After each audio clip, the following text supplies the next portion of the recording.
All right, so I think I'm live.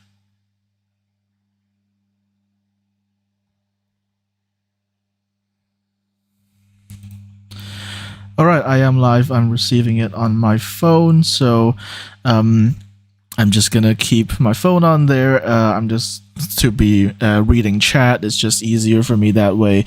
But yeah, I'm going to do a live stream right now to discuss the aftermath of Eurovision 2024, and there's multiple reasons I'm doing this as a stream rather than a video, and the main one is just that I don't have a lot of space on my laptop, and I don't know if I can handle an hours long video on my drive. And that's just the first thing. And second is just that it's going to be very long, maybe several hours long. So I don't know if I can be bothered to edit all of that and get it out within a reasonable time, like, I don't know, before July or something. But yeah, I just don't feel like editing, and I don't think I have the space for the video to stay there. So I'm streaming this, and also this means that I won't need to like edit out all of my sneezes, my coughs, my burps, that kind of stuff. And so that's staying in, unfortunately. But yeah, I am doing this as a live stream. I am coming to you from Helsinki, the capital of Finland, because a few days ago I went to see a Sara Sipola concert, which took place not 500 meters away from my hotel at the prestigious I guess concert venue named Tavastia, which also previously hosted names like Joker Out. But yeah, I'm currently staying at a hotel very close to that venue, and I'm here in Helsinki for I guess one more day, or I guess you could say 1.5 more days. Because on Monday I am taking a train back to Tampere. I of course went to Tampere for UMK. But I'm gonna go back there very, very briefly after this. Actually, my train's at like 2 p.m. on Monday ish. I'm gonna be going back to Tampere for the main reason, really being I want to try out some sort of snack thing from Tampere called a Barametsi, which I actually already did try last time when I was in Tampere, but apparently the original cafe that sold this stuff wasn't it's still running, but it wasn't open on the specific day that I decided to go look for it. I want to say it was a Sunday, and it wasn't open because cafes apparently don't open on Sundays for depending on where you are. And I'm already starting to ramble, but yeah, this time I'm gonna be going there on Monday, so that cafe will be open, and so I'm hoping to pick up a few patametsi, if that makes sense, before I go back to Vilnius. And basically, I'm not even staying one whole night in Vilnius, or rather in Tampere, not Vilnius. I'm not really even staying one whole night in Tampere. I wish I was, if I'm being honest, because I'd like to walk around, kind of relive a bit of the nostalgia, and certainly it's much better to walk there now than it was in February when it was like freaking minus 25 degrees. It's probably a lot better now, I think 15-ish.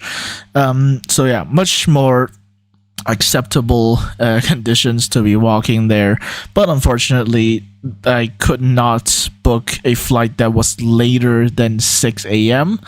So yeah, I have no choice but to go to the airport at 3:30 a.m. because that's when the airport bus departs from my area. So yeah, that's my plans for the next few days. I'll talk about my plans a bit more at the end of the stream, probably.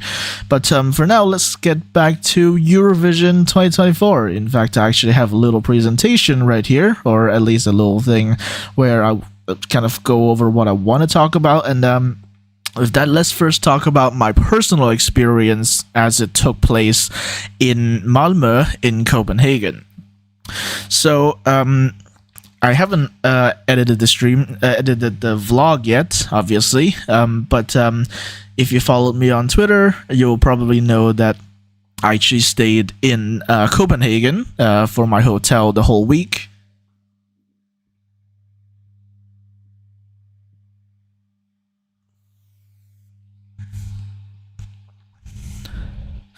And I stayed in Copenhagen for the whole week from my hotel, and I only, traveled to Malmö for Eurovision purposes, basically, which was not actually every day of the week. Some days I did go to Malmö, but not for Eurovision.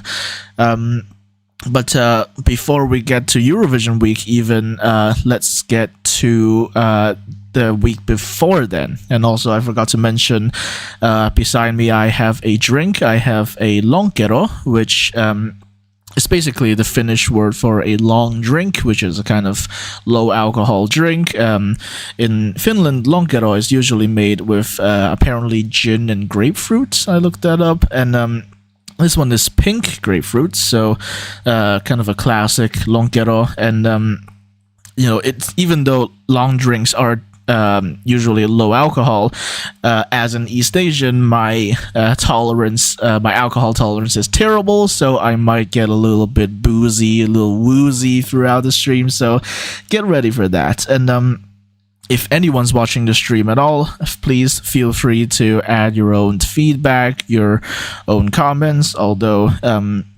if you're a Zionist, just don't bother. And I will get to Israel, as I've detailed here. I will talk about Israel. But for now, let's talk about my own experience.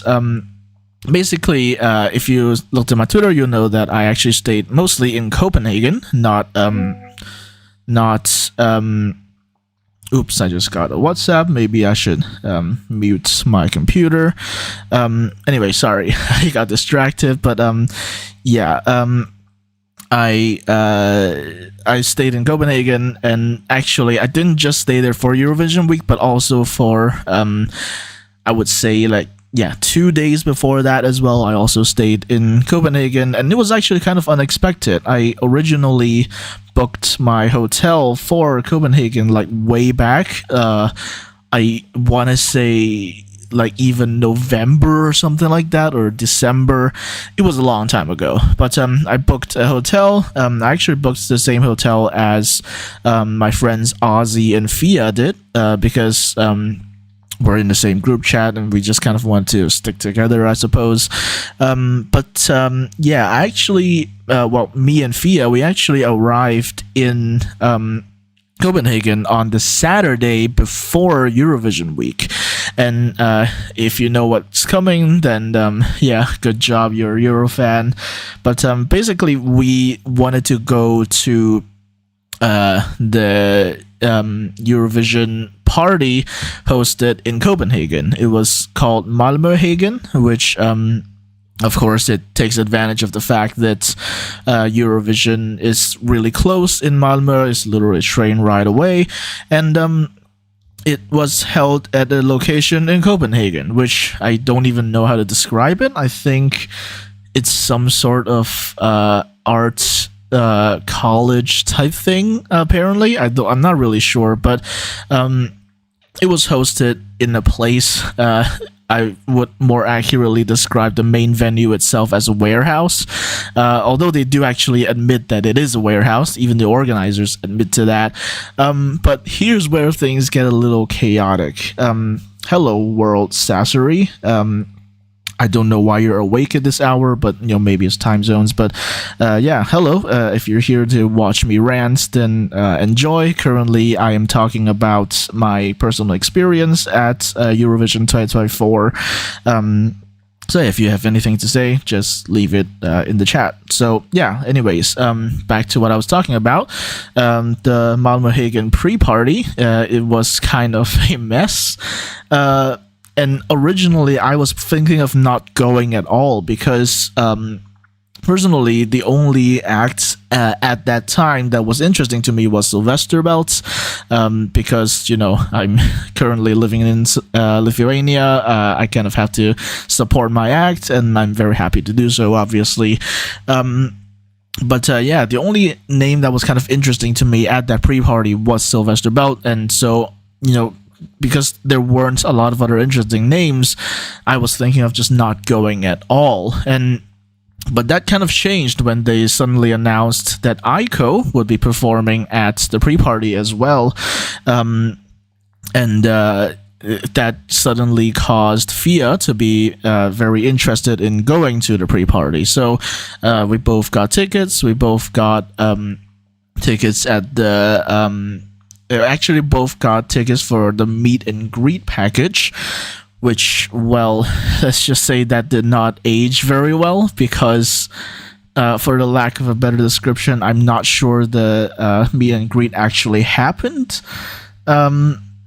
because we were told where to go. Well, actually, we were told where to go for the meet and greets, but then we went there and nothing happened. And then it was supposed to happen before.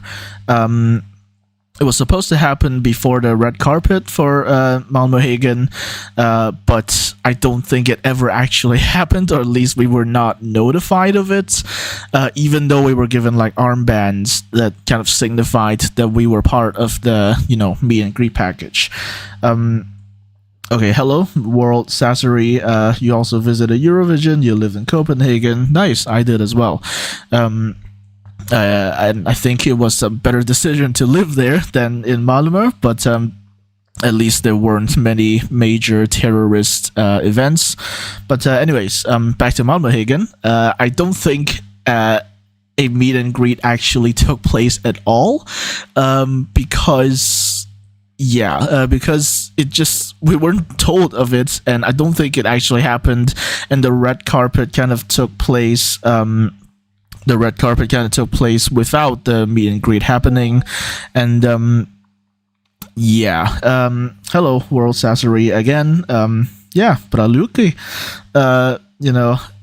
We love the Latvians. I've never actually been to Riga. I've passed through Riga several times for my kind of layovers, because I take Air Baltic a lot, but I've never actually been to Riga. I think I want to visit Riga sometime in July, but hello to Latvia. Anyway, sorry, back to my the Malmöhagen thing. The red carpet kind of just started without the meet and greet thing happening, and then so we kind of missed a lot of it, and unfortunately for me as well, especially for me, I just missed Sylvester Belt. Sylvester Belt just went past when me and Fia, we arrived at the red carpet, which was like a couple steps away, but Sylvester Belt had just gone away, which was really unfortunate. So that was kind of a shame, but we did stay there, and we were allowed to stay there, I think, because of our passes. I think other people would have been kind of ushered away, but we, and also kind of accredited press, were allowed to stay at the red carpet in Malmöhagen. And so we got a bunch of cool photos. Apparently, Fia got randomly kissed on the cheek by Bessa from Albania. And then I got some videos. The first one I got was a video with Don's. I'm actually in a Twitter group chat called Sudden Gaslighters, where it's basically a Sudden Lights group chat. They're mostly active on Discord now rather than Twitter, but I mostly still just use Twitter because I use Discord for other purposes, let's just say. I'm actually in the Sudden Lights group chat, and the people of that group chat kind of jokingly suggested for me to make a video with Don's, telling Don's to say like "Hello, Southern Gaslighters," which I did. I managed to get it done. He looked very confused, understandably, but I managed to get Don's and to get him to do a video saying "Hello, Southern Gaslighters." So yeah, that was a lot of fun. Again, he was very confused, understandably, but yeah, that was one thing that happened, and another thing that happened was. I got Aiko to do a little kind of voice thing as well. I'm actually in another group chat. Actually, this is kind of where I met Fia and Ozzy and the others. We're in another group chat called Edgar's Gay Bitches, which started out as a kind of stan group chat for Taya and Selena, but now we're kind of just standing like everything ever. But anyways, yeah. It was from there that I met Fia and Taya, well, not Taya, Fia and Ozzy and Haney and a few others. But yeah, from there I managed to tell Aiko, well, say hi to Aiko, obviously. I also got like selfies with her. And then after that, I took out my Cav microphone and I actually told her to say a line to my group chat to say like "Hello, Edgar's Gay Bitches," and she did it. And actually, she wasn't even phased this time because she does know about the existence of Edgar's Gay Bitches, and I think she actually did like a line to the camera similarly requested by someone else.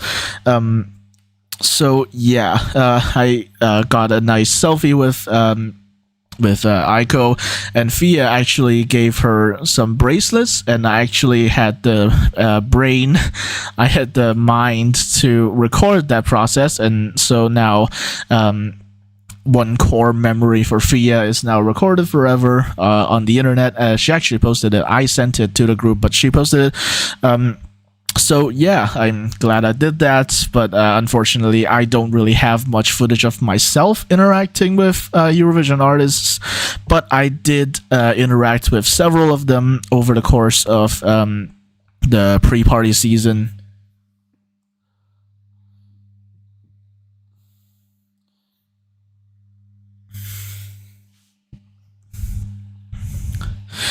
And there's a few that happened. There's a few like encounters. I think chronologically speaking, I don't think I really met anyone at Barcelona.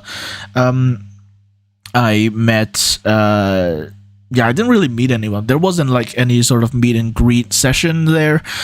So the only person I met there was Lucas, who is another Euro fan. He's from Germany, and we actually kind of briefly knew each other before Eurovision 2024 because he's also like a big fan of Cornelia Jacobs.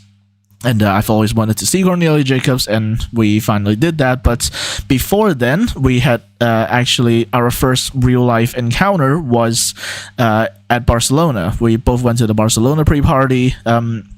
I managed to squeeze into his section, even though his section is actually the early access section, so I should not have had access there, but I managed to squeeze in, and I think I was being frowned upon by everyone around me.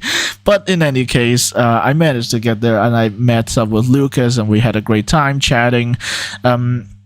We were originally going to book the same hotel, but I ended up not being able to do it because I was too slow.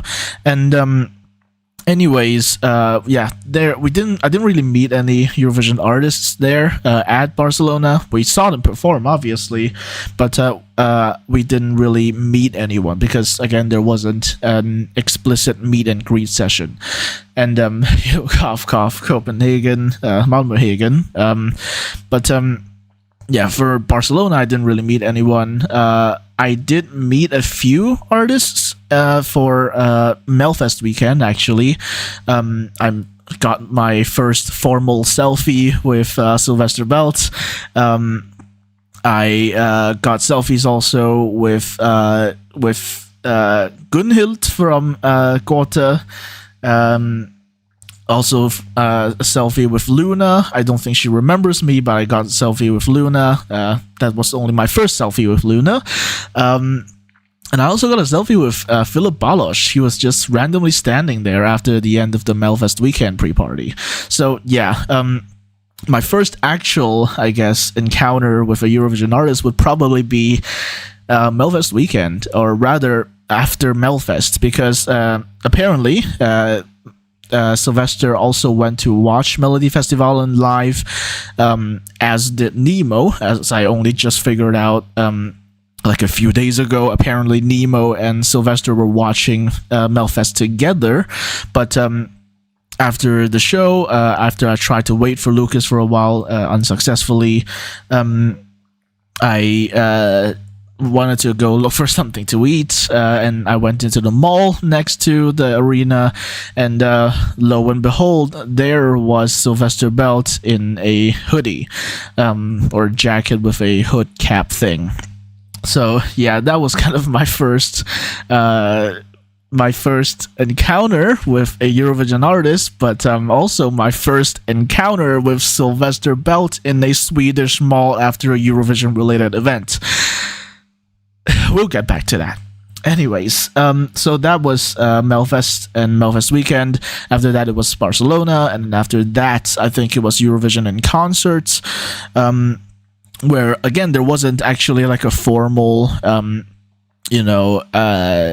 meet and greet session, but one informal one was. And this happens pretty much every year, and that's basically the back door. In Eurovision in concert, they have the event at the same venue every year, and every year there's always a back door where artists might come out or go in, depending on what they're doing at the time. And oftentimes people would just camp outside there to basically try to grab a selfie or something with their favorite Eurovision artist. And we went there as well, and we camped for quite a long time. However, some of the artists just flat out refused to meet with anyone. Cough, cough, Sylvester Belt. And some other ones I wasn't really interested in taking photos with, like Colleen or Bessa or Marcus and Martinez, who for some reason were kicking a football. So yeah, that was... I'm getting distracted by text messages. Anyways, yeah, so... What was I saying? Oh yeah, Marcus and Martinez were kicking a football for some reason. I think Ollie Alexander was randomly singing Dizzy as well. I wasn't really super interested in getting photos with them, and unfortunately I was not able to get photos with Bambi Thug, so that was sad. But one thing we did get to do, actually two things we got to do. First one, we got to meet Raven, and this is huge because in my group chat, in the Edgar's Gay Bitches group chat, we love Raven, and Fia was able to give her some bracelets that she made, and the whole thing was filmed by someone from the Slovenian delegation, and that's now pretty much history. I think Fia downloaded the story and then uploaded it on her Twitter, and in that story you can also see my goofy face at the back, not knowing really what to do.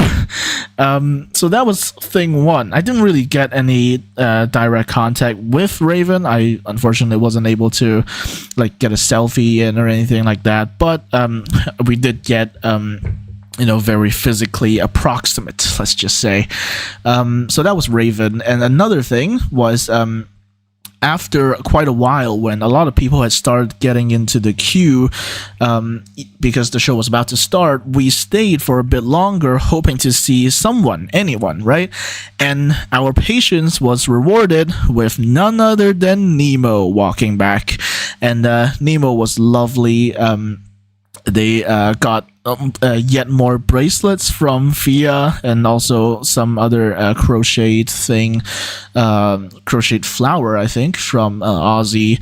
Yeah, so that was really lovely. They were really lovely to talk to as well, and I actually asked for a hug from Nemo, which I did get, and they just give the best hug, seriously. So now, I actually kind of jokingly said this back in April, but I wrote that I got a hug with the winner of Eurovision 2024, and hey, that came true. So I can genuinely say now I have a hug from the winner of Eurovision 2024, which is insane to think about. So, anyways, my mouth's getting a bit dry. Let's take a sip of this lmfao.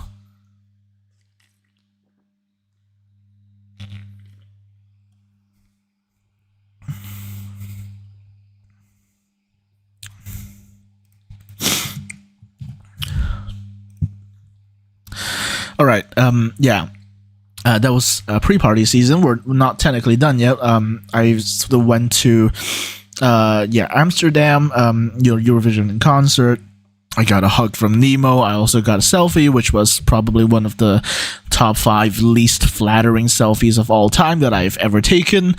But I still have a selfie with the winner of Eurovision 2024, I suppose.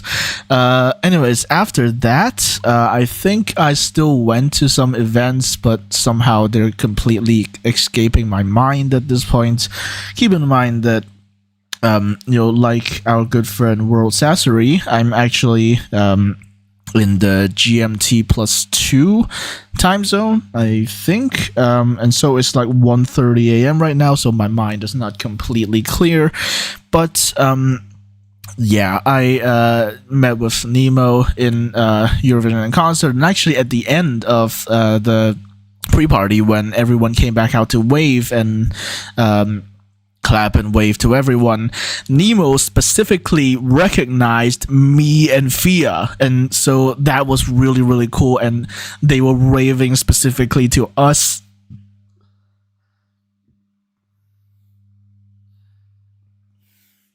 They were waving specifically to us, and I think Sylvester also recognized me at that point, but I don't know for sure. Sorry, getting a lot of burps right now. lmfao is how do you say, sparkling drink. So yeah, I'm getting a bit of burping right now, so don't mind me. Anyways, at the end of Eurovision concert, we were recognized personally by Nemo, so that was really cool. And maybe, who knows, one day it might happen again. Wink wink, nudge nudge, I don't know. But anyways, that was Amsterdam, and then after that, I think I went the week after that. I think I went to Gothenburg. I went to Gothenburg. I'm just checking my calendar right now, but I went to Gothenburg to see Cornelia Jacobs, my first time. I think it's GMT +2. I'm surprised you're still here, World Sassery. I'm a very rambly person, but I'm just telling stories right now. But anyways, after the week after Amsterdam, the week after Eurovision in concert, I went to see Cornelia Jacobs in Gothenburg, and don't worry, I have vlogs for that. I did vlog that experience, and I will one day edit that vlog and get it up on my channel. So I went to Gothenburg to see Cornelia Jacobs, and also to see August, who is another friend of mine that I met through kind of the Twitter Cornelia Jacobs community.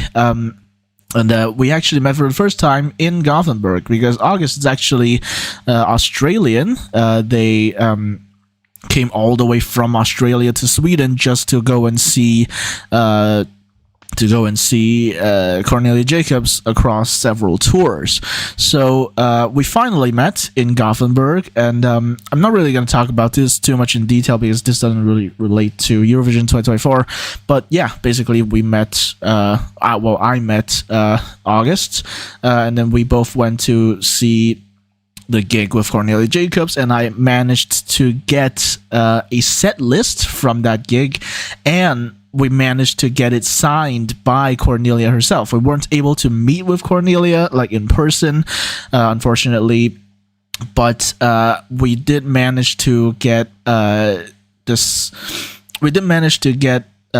lists. They were actually just randomly handed to us by by people working at the venue. So we just randomly hung around and got the set lists. To be fair, no one else was really looking for it because it was the exact same set list the whole tour. So yeah, the dedicated girls who were going to every tour didn't really care for the set list, but I did, and I somehow managed to get the set list. And later I managed to have the person selling merch deliver the set list to Cornelia and have it signed. She signed it with a very unintelligible signature, and also the country, well, the city where I come from, although the way she wrote it, it was very easily misconstrued as HMS KMS, so, make of that what you will. But yeah, I got that really lovely set list, signed set list no less, and yeah, it's in my file right now. It's in my folder, and yeah, that was great. Anyways, that was Gothenburg. Now let's move on to actual Eurovision stuff. Like I mentioned, I went to the Malmö Hagen pre-party. We met with Aiko. I met with Dons. Fia got a random puzzle set from Luna. And she also got randomly kissed on the cheek by Bessa from Albania.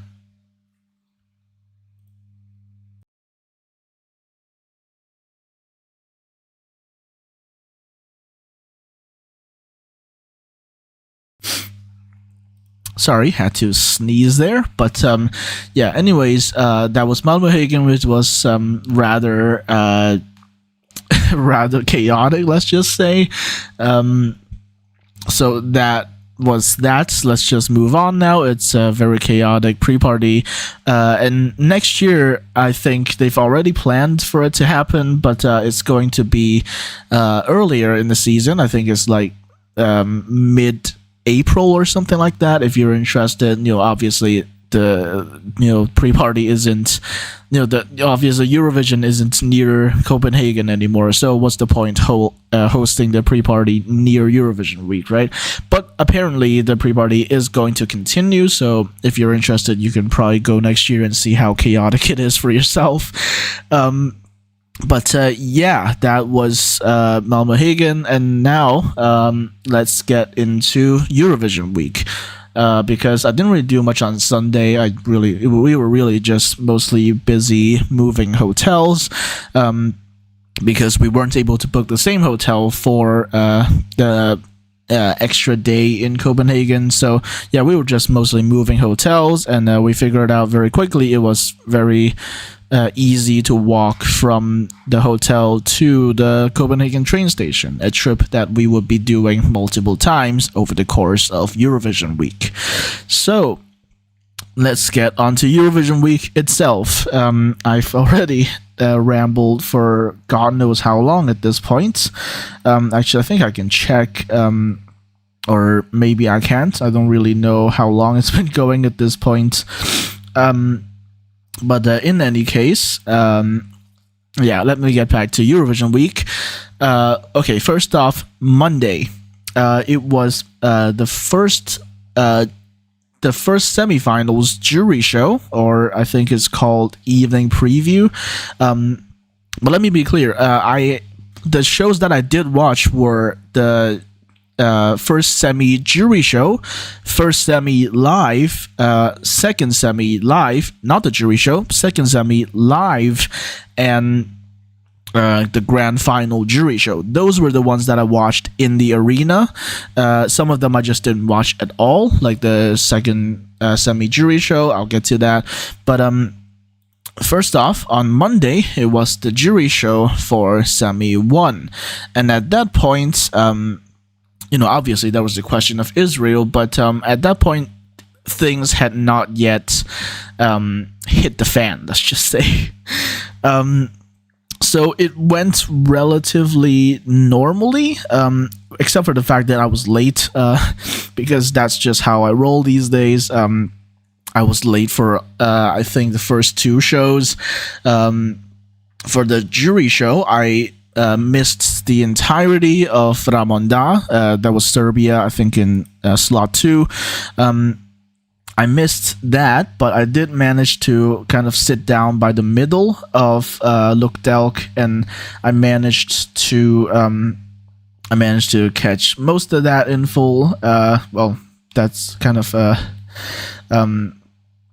incorrect, but anyways, yeah, sorry, my mind is kind of breaking down at this point. But yeah, no, for the most part, Semi 1 jury show went all right, and there weren't many mishaps. The jury show went pretty well. All of the artists performed very well. So there wasn't really much to say about that, but I did learn kind of the basics of how to how to travel between Malmö and Copenhagen, and it turns out the arena was literally like 5 steps away from the Hyllie station. So yeah, it was close, and it wasn't really an issue to travel there.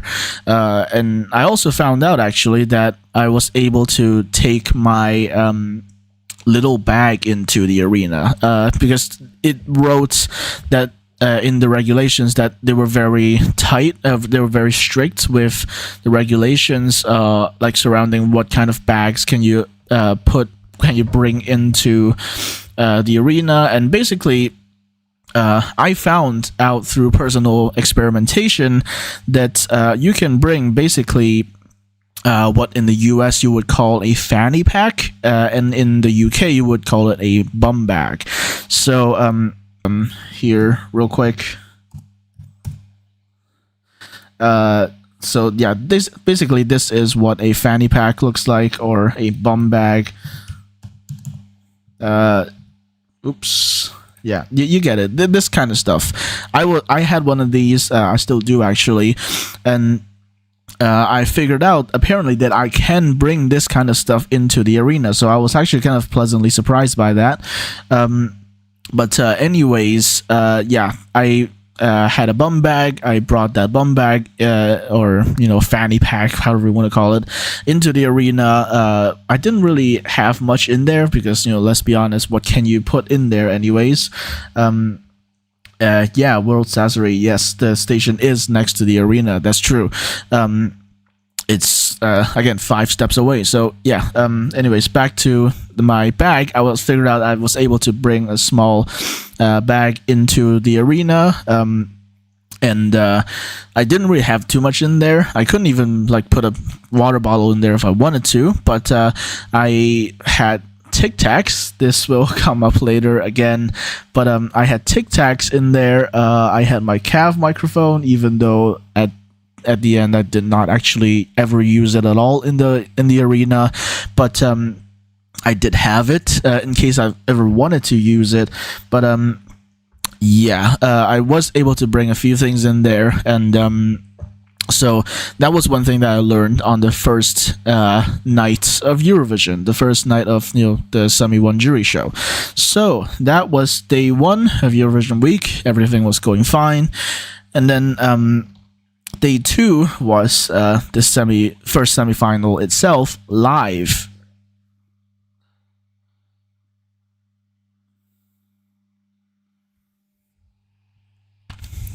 So I went to see that as well, and I also managed to be late for that.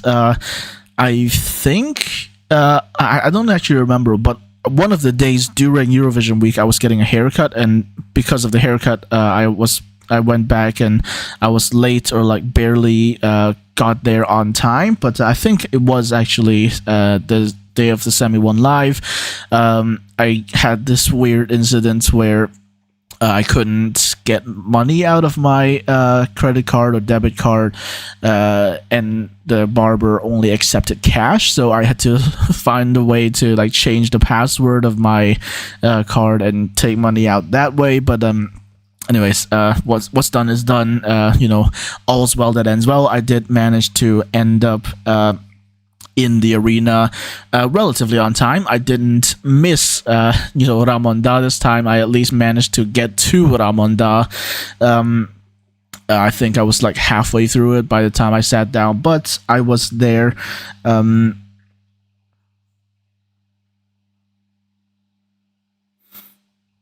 Yeah. I'm just reading your comment here, World Sassery. Yeah, I also had a backpack. Well, I didn't have a backpack. I have a tote bag that I didn't actually store in the Emporia thing.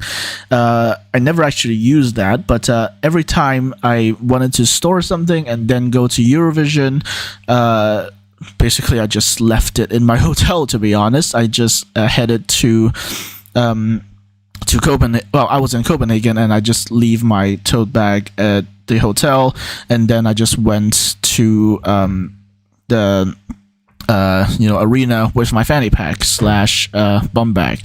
So yeah, sorry, where was I? Yeah, the live final.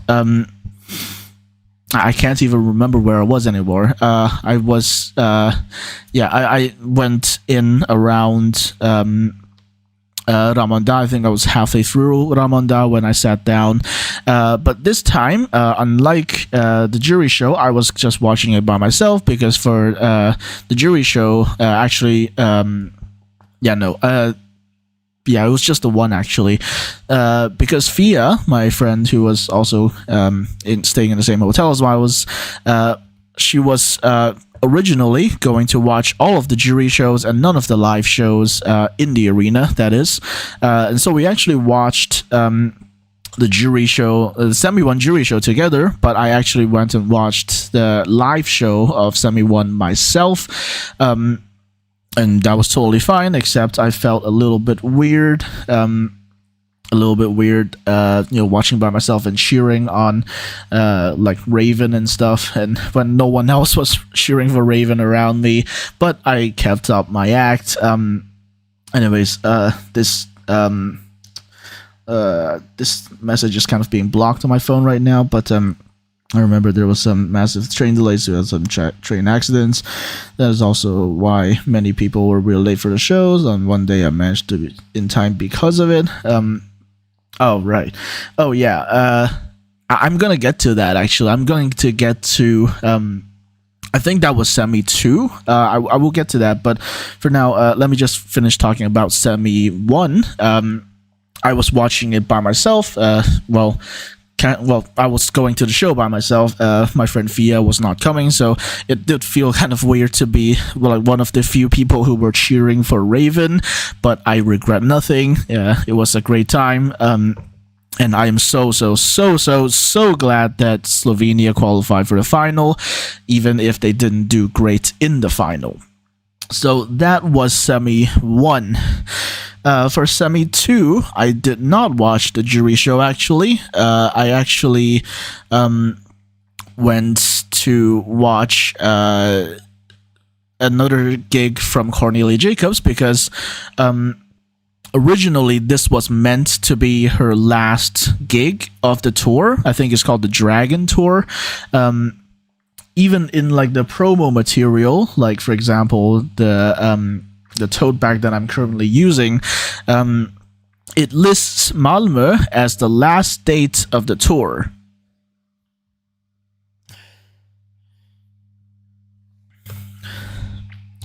But then at the gig, which I was late for because I spent way too long trying to look for lockers, and the venue was a strictly no bags venue, but I spent way too long trying to look for a locker, but I did find it eventually.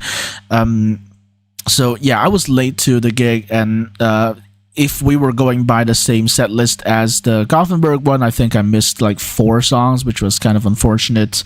But yeah, I didn't actually go and watch the second semi-final jury show because it was literally clashing with the Cornelia Jacobs gig, and if given the choice, I'm sorry, I'm going to watch Cornelia Jacobs. So I did, and Lucas was also there, but we didn't really meet up until like after the gig because there were already a lot of people and Lucas was on the other side of the venue. So yeah, in any case, I went to watch Cornelia Jacobs.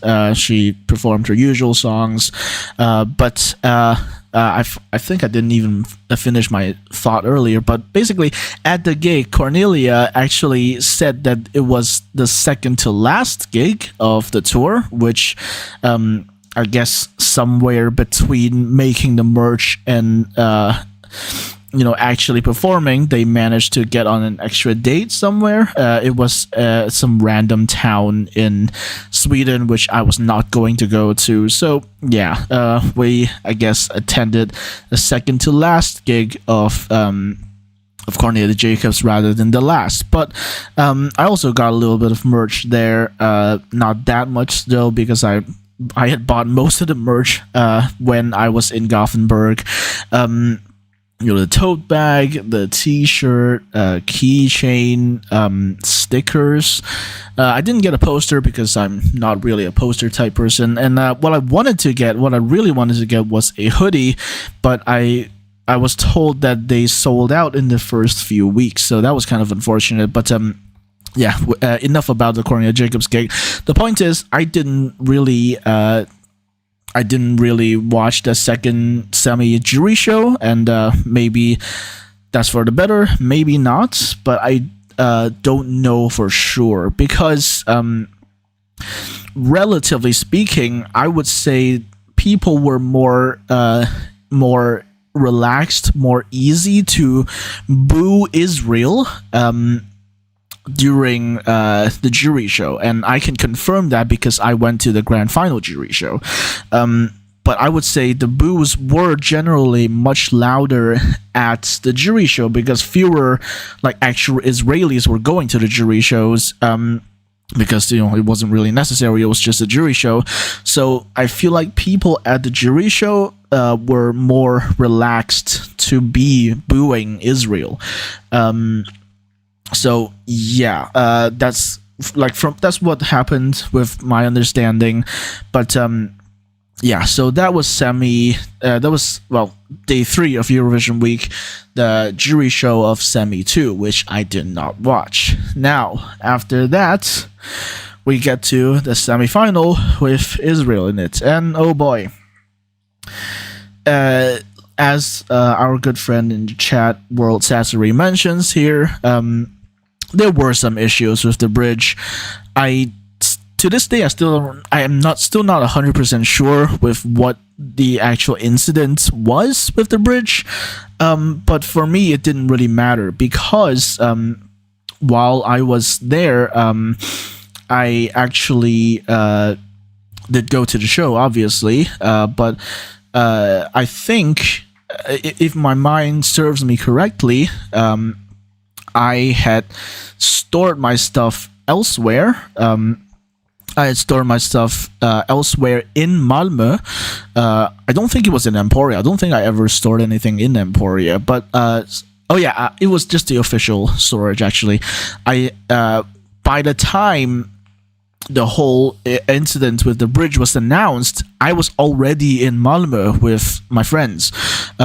So I wasn't affected by it. I was already in Malmö. I didn't have issues crossing the bridge to get to Malmö because we were already there several hours prior. We kind of visited the Eurovision village a little bit. We met up with a friend that is actually from Sweden and was briefly staying in Malmö for Eurovision. So yeah, we were already in Malmö, and I had already settled there, and I didn't settle, but I was already in Malmö by the time the whole issue with the train delays and the bridge stuff were announced. So I didn't have any issue.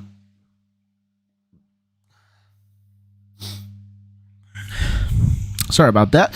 Another burp from me.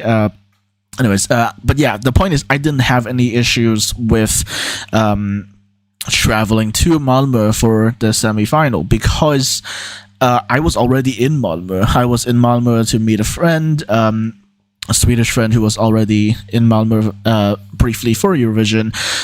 So we were already in Malmö, and I was having food in Emporia, I think, when the whole incident was announced. And actually, one thing I completely forgot to mention for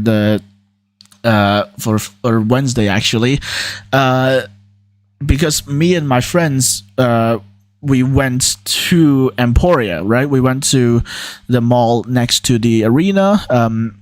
And at that time, Wee Wee Blocks was hosting some sort of, rooftop event, and we were getting to meet mostly just Sylvester Belt, because, again, we gotta support our own, right? But yeah, on Wednesday we saw him, but there were a lot of people, so I don't think he really saw us. So we were like quite far back in the queue, well, in the crowd.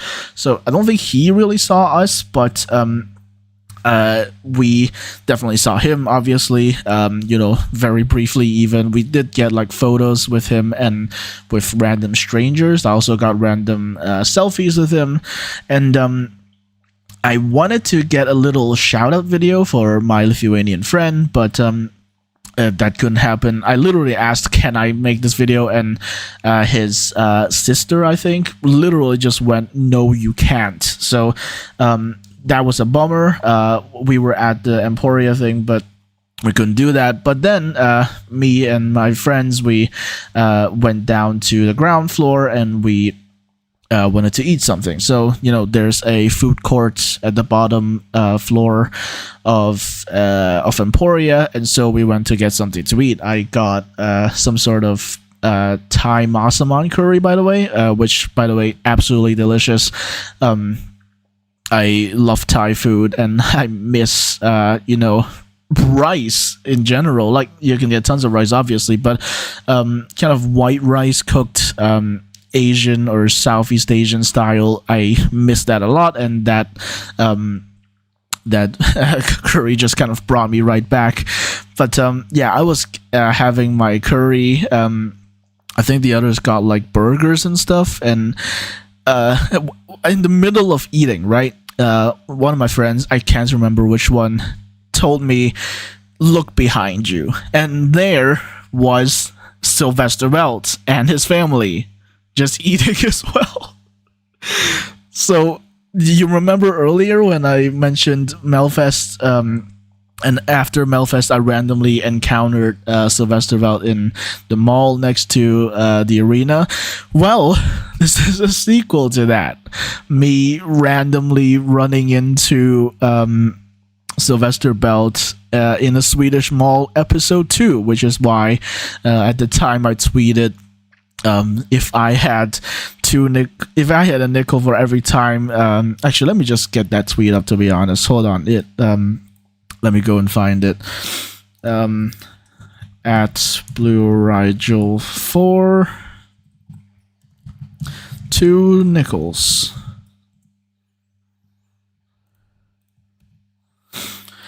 Hold on.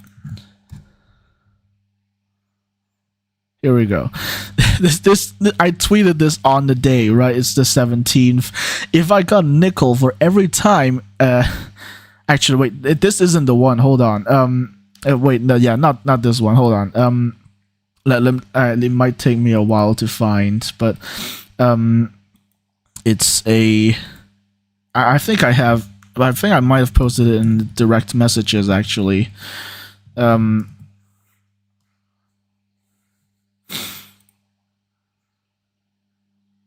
Sorry, this is taking a while.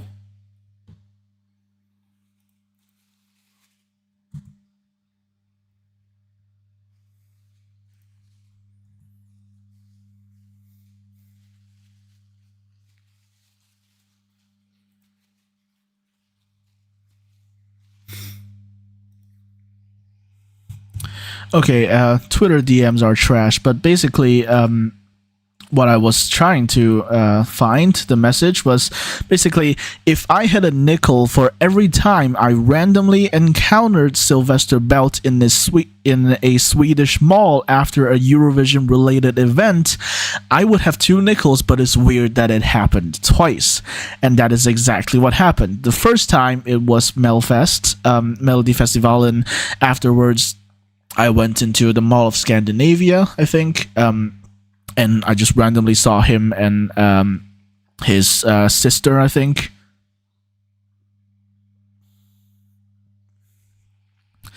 And the second time was at the Emporia Mall after his kind of meet and greet thing with Weiwei Blogs.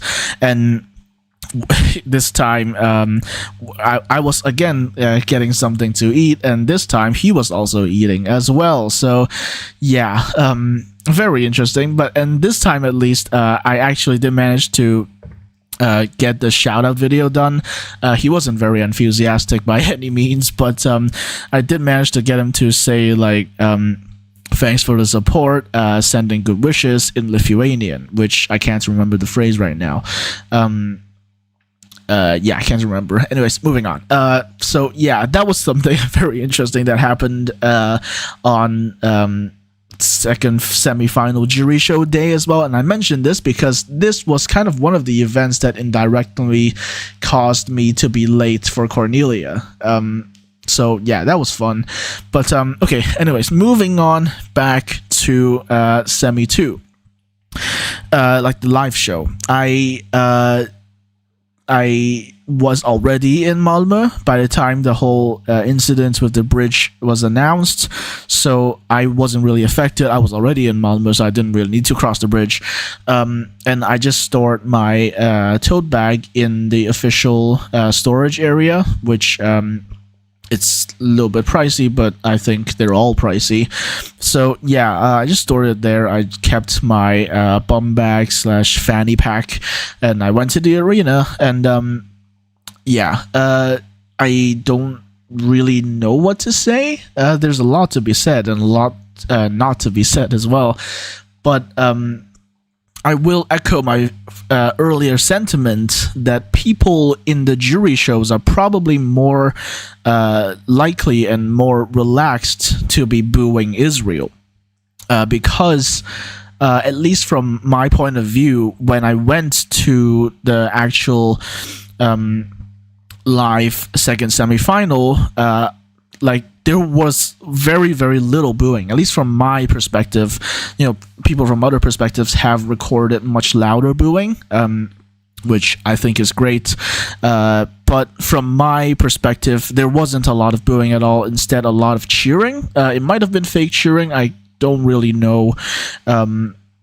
But yeah, and of course I wasn't, I didn't dare to boo either, because there was literally an Israeli guy in the same row, like not 5 people away from me. So I wasn't, I obviously wasn't going to boo in that instance. So yeah, I was scared of doing that, so I didn't do it. But I did record the whole thing, the whole performance, and yeah, I would.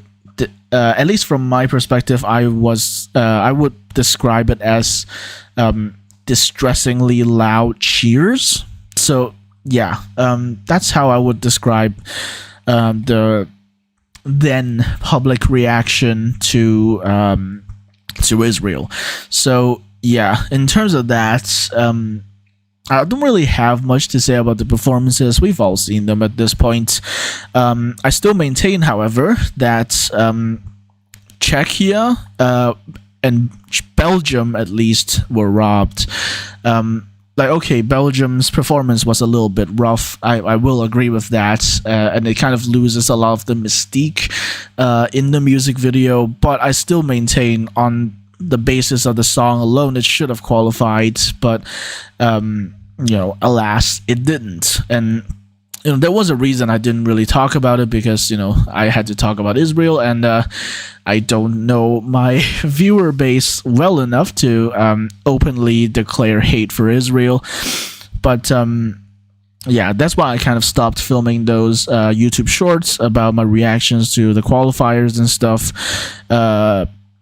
But yeah, and also I didn't film anything about the you know, audience poll for semi 2 either, because I didn't watch the jury show of the second semi.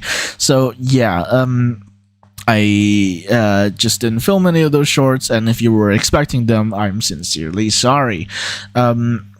So yeah, that was semi 2. Again, it was I would describe the cheers as distressingly loud.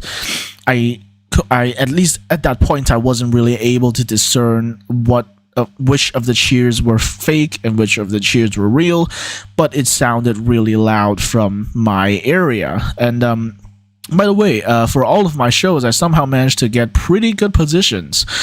Some of them were described with like obstructed vision or whatever, but there aren't any like pillars in the middle of the arena. And honestly, if there's anything obstructing you, it's either the camera crane, the panning camera crane, or some sort of fence in front of you, which I think is what happened for the grand final jury show. So I can't think of anything to talk about for semi 2 anymore, so let's move on to the grand final. Now, as I mentioned, I didn't watch the grand final live, or rather I didn't watch it in the arena. But I'm not going to talk about that yet. I'm going to talk about the jury show.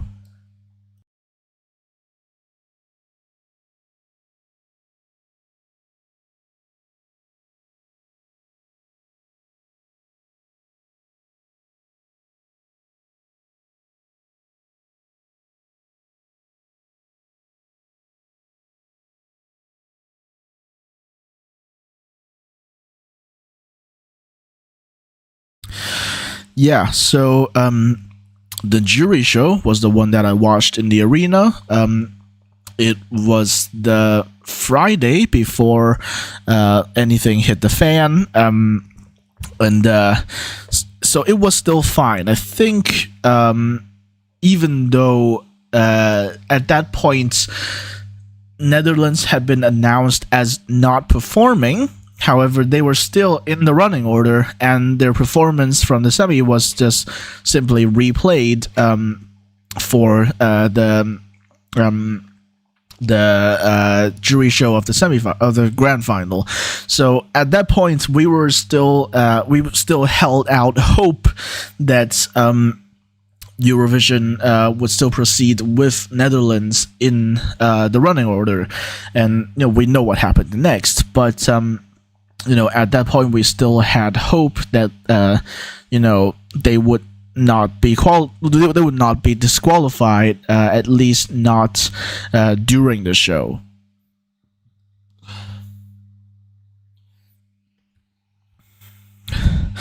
And let me tell you, the reaction to the Netherlands in the arena was absolutely massive, both during the live semi 2 and also the jury show of the grand final.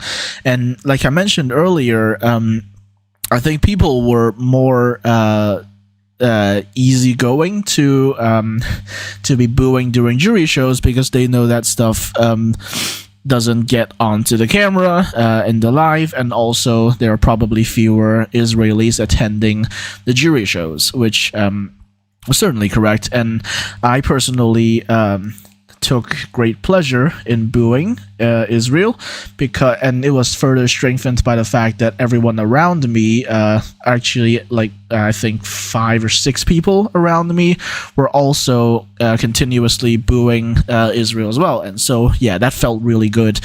I think the people were from Denmark and Sweden and Finland or something like that.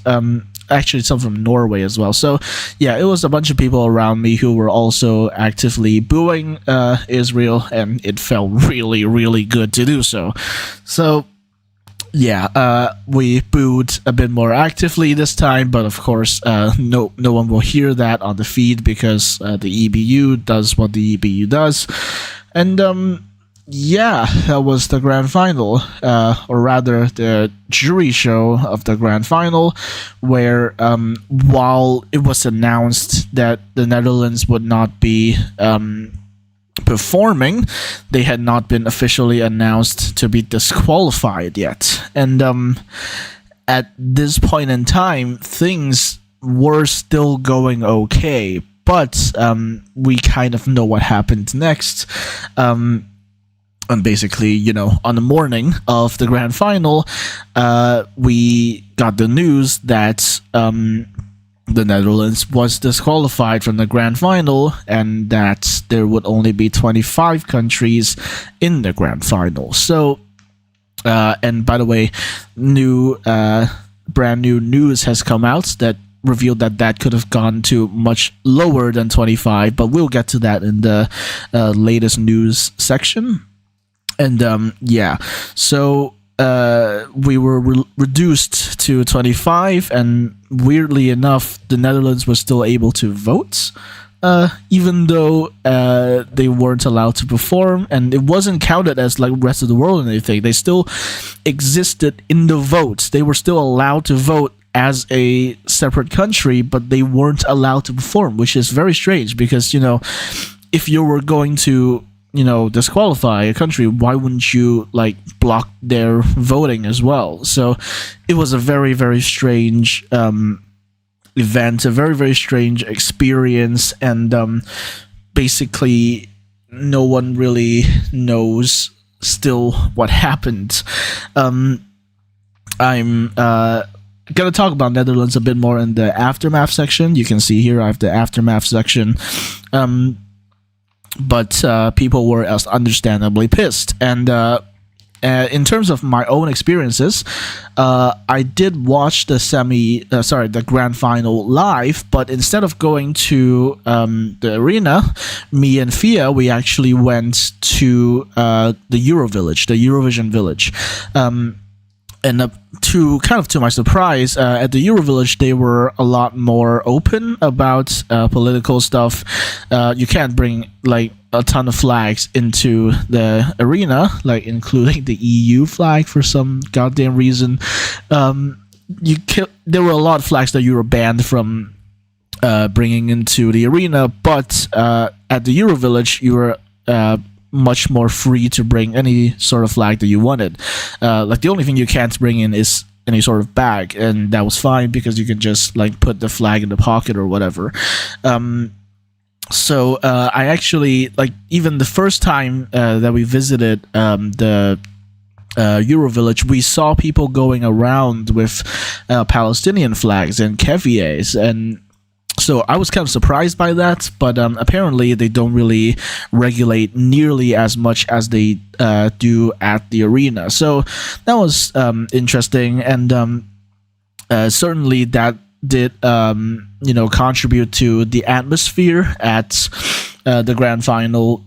Because we watched the grand final from the Eurovillage, like I mentioned, and one funny little tidbit, we did not anticipate the commentary to be from SVT. So the whole time, while the hosts were presenting in English, we were getting Swedish commentary from Edvard af Sillén. So that was interesting as well. Although, for me, it didn't really matter because I was already aware of what the script sounded like because I watched the jury show. Speaking of which, I don't remember whether they kept in the Our Own Europapa line from when introducing Martin Oosterdaal. Does anyone remember that in chat? Did they say Our Own Europapa at the grand final when introducing Martin Oosterdaal? I can't remember.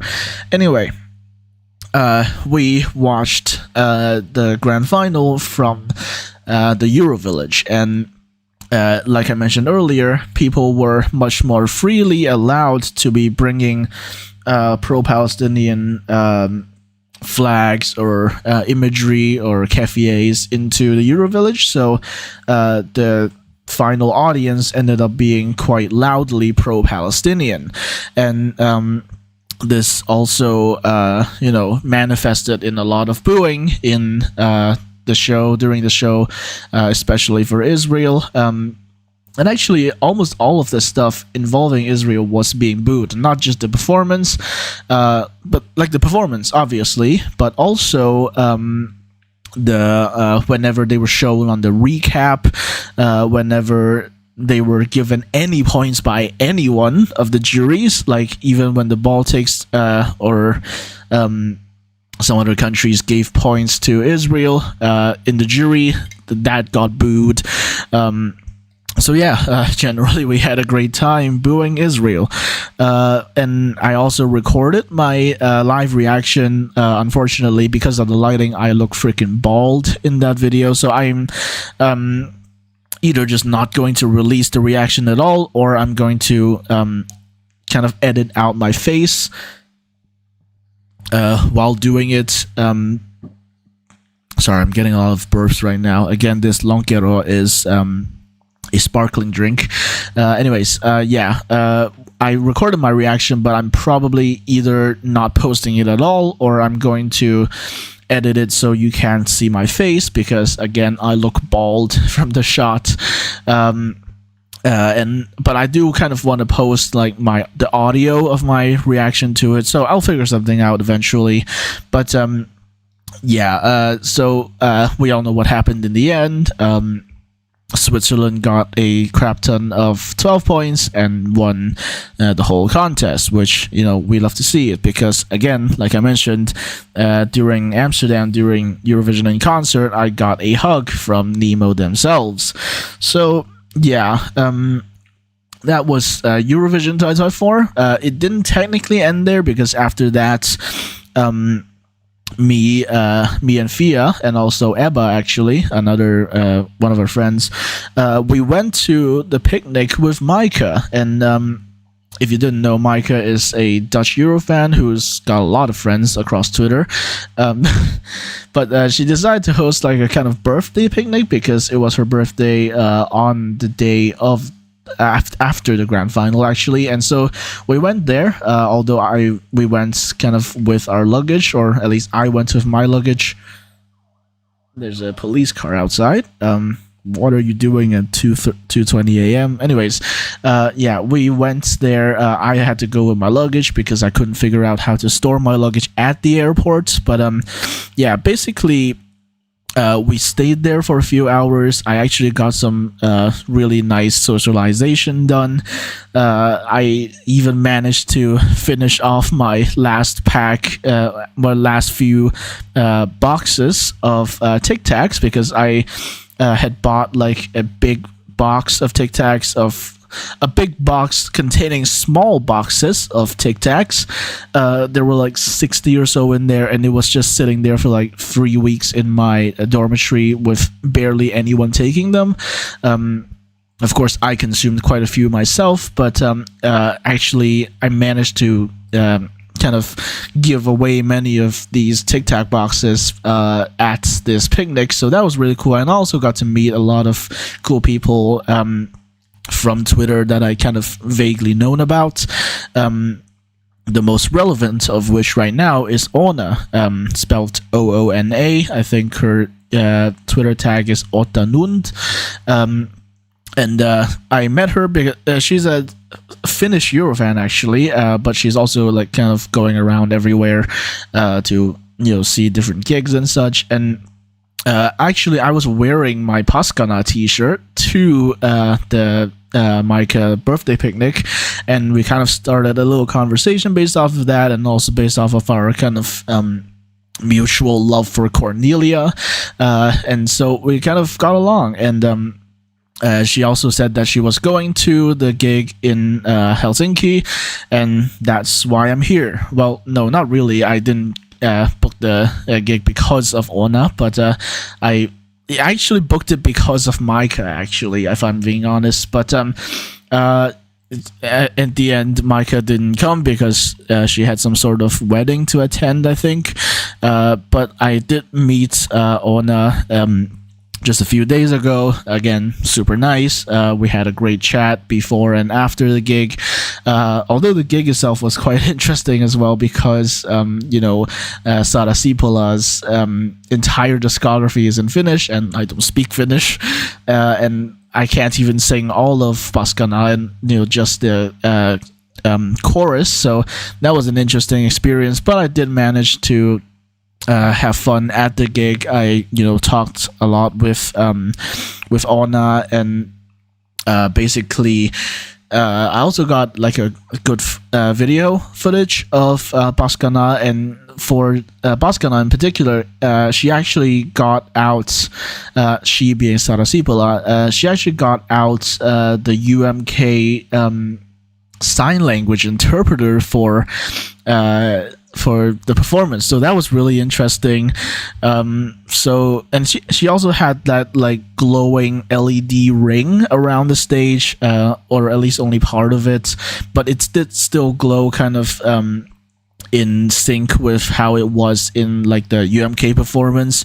So yeah, Robbed Queen, I hope she comes back to UMK someday, and we'll see if the Finnish public are perhaps a bit more accepting of her. So yeah, with that being said, that was my personal experience with Eurovision 2024.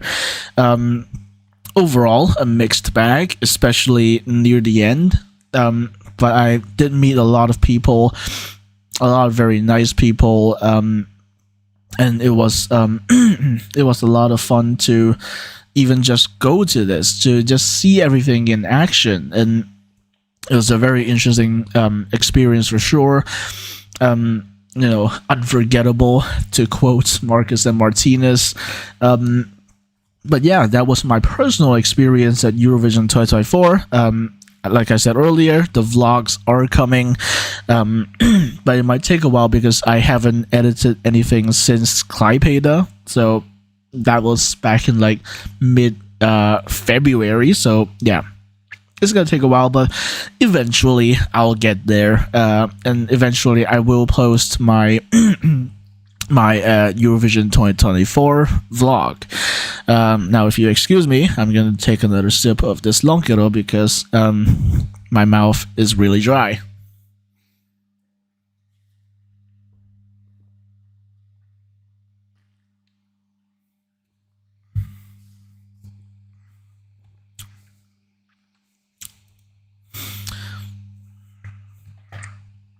And actually, give me a sec, I need to charge my phone as well.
All right, I'm back. My phone is no longer dying, and so yeah, that was my experience with Eurovision from my kind of first-person perspective. And actually, one last thing I forgot to mention was that basically, for since the end of the second semi jury show, all the way up to the day of the grand final, we were just furiously, checking Twitter because all of the news was coming from Twitter, and we didn't want to miss any of it. So, yeah, that was another kind of aspect of Eurovision 2024 that was like really stressful, and overall it was just not a good time in that respect. But on a more, I guess, cynical note, of course this had to happen the one time I'm coming to Europe, but yeah, I guess it's a historic Eurovision. in more ways than one. So with that said, let's talk about the results. And I can go on for ages and ages, and but I will talk about the qualifiers, the points and stuff. But I will talk a bit more about trivia. That's a little bit kind of its own section. But for the results, like separate to other years, we have here, of course, the semifinals and the qualifiers of said semifinals. So let's look at the first semi. I think it's going. I don't know if my chat is updated. Okay, I think it is being updated. My stream just paused on my phone. Just gonna get that back there real quick. Anyways, back to the results. You can see here, this is the first time in history we have had 5 songs, the first 5 songs in the running order, qualify for the grand final. So that is historic, and had Poland qualified, we would have had the first 7, i.e. the first half, completely qualify for the grand final, which would have been absolutely unprecedented. In terms of the results, in terms of who I think was robbed and who I think shouldn't have qualified, yada yada. Well, I'm just gonna make it very clear right now. I really do not think Luxembourg would have qualified if they weren't last in the running order, and I really do think the EBU was just putting them there for the sake of having Luxembourg qualify for the final, so they don't withdraw next year. And considering who they sent this year, that's a pretty terrible tactic. I would rather have had Luxembourg not qualify than to have them qualify for the sake of being Luxembourg. So yeah, that's, I think, my main gripe with the qualifiers. But if I'm being honest, with the exception of maybe Finland, I am happy with all of the qualifiers here. Well, maybe not Cyprus. I don't really care for Cyprus that much, but for everyone else, especially Raven, Bambi Thug, and Theodora, I'm really happy about these results. I'm really happy that all 3 of those countries qualified, especially Slovenia and Ireland, because they were seen as, well, I guess, and Serbia, but all of these were seen as kind of underdogs. And Ireland actually came top 3 in the semi. Imagine telling someone that from hell just 1 year ago that Ireland would come top 3 in the semi and get 6th place overall in the final. That's just insane to think about. I am kind of surprised, but not entirely disappointed by Poland not qualifying, because in truth, I really don't care that much about the tower. I'll just be very honest. I know a lot of people in my group chat really like the tower, but I'll be honest, I didn't care about it that much. I honestly much preferred her other song called, I think, Blind, but it also had a Polish language variant.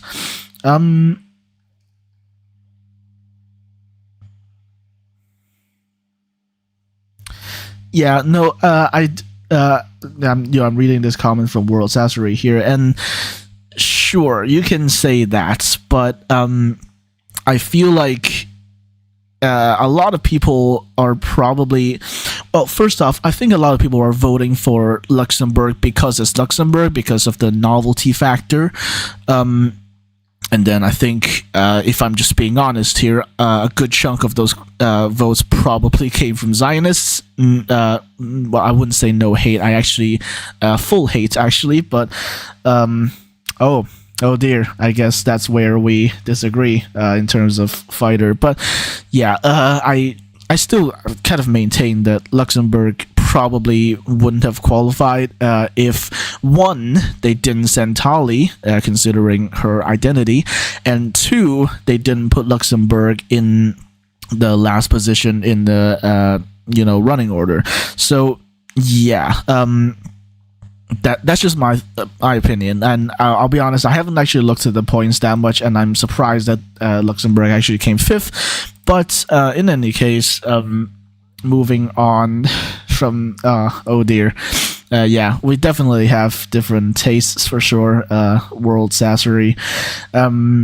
But yeah, in terms of the qualifiers, like with the exception of Luxembourg and maybe Finland and Cyprus, I'm really happy with this. Like I mentioned, I don't really care for the tower. Luna has another song that I think is much more interesting. I'm gonna try to find it right now. Actually, I think it's called "Blind" in English, but I don't know what it's called in Polish, because there's a Polish version of the song. I can't remember what it's called. It might have been Zgash, but I don't know for sure. But she also has a song called Elon Musk. But let's not talk about that. I'm just scrolling through Luna's Spotify right now. But yeah, she has a song called Blind, and I think it's called Blind, but I can't find it here. I don't know. Yeah, it's called Blind, but it was actually released in 2021, but I guess that wouldn't be eligible. But oh well. She performed it at several pre-parties, I believe. She performed it at Melfest Weekend, I know that. I think also Barcelona, but not at Amsterdam. But yeah. Yeah, anyways, I'll go through each of the non-qualifiers. Actually, let's just go through the whole thing. Screw it. Cyprus. I don't have much to say about this. It's not very interesting. And I think part of why it qualified was just that it started the show. It was a pretty high energy song, but staged rather poorly. And I think part of why it qualified in the first place was just, well, because of the first place in the running order. After that, we have Serbia. I personally really love this, and I'm not surprised it barely qualified because, you know, it is a ballad, and I think a lot of the points probably came from the rest of the world. I'll check right now. Hold on. Serbia. Interesting. Rest of the world only gave them 4. So why did Luxembourg of all countries give 5 to Serbia? Anyways, I'm getting distracted. But yeah, I'm actually really glad that Serbia qualified because I love that song, and Theodora performs it very, very well. And I'm not surprised that it barely qualified because it is a ballad, but I'm glad it did qualify nonetheless. After that, of course, my country. Well, I'm not actually from Lithuania, but it's my country for the time being. Lietuva. Yeah, he did great. He qualified fourth in the semi. I'm not surprised by that at all. He did great. We love him. Ireland, again, the idea of Ireland qualifying top 3 in a semi would have been unthinkable, you know, prior to this year, and somehow they did it, and I'm just so happy for that. Doomsday Blues slaps. The staging is immaculate. And to quote my earlier reaction on the rehearsal snippets, the snippet for this was the first one that made me audibly gasp. Right, the camera cuts are so clean. They really know what they're doing. And by they, I mean Bambi and the entire team, and the staging director, I think called Sergio Jaén or something like that. But yeah, I'll get back to your comments later. But yeah, for Bambi Thug, just absolutely immaculate staging. And I'll be honest, I always believed in them because as we've learned from the last few years, RTE have an imbalance between the budget for staging and the budget for hosting an actual functional national final. So even like for That's Rich, we saw that they The song is considered pretty cheap and trashy by some people, but even that got really good camera angles, pyro, insanely long lasting pyro, and for We Are One, which was last year, the song is just terrible, let's just face it, but even they got an entire golden stairs prop and pyro, so it's clear that RTE have the budget for staging. They just somehow don't have the budget to host an actual functional national final.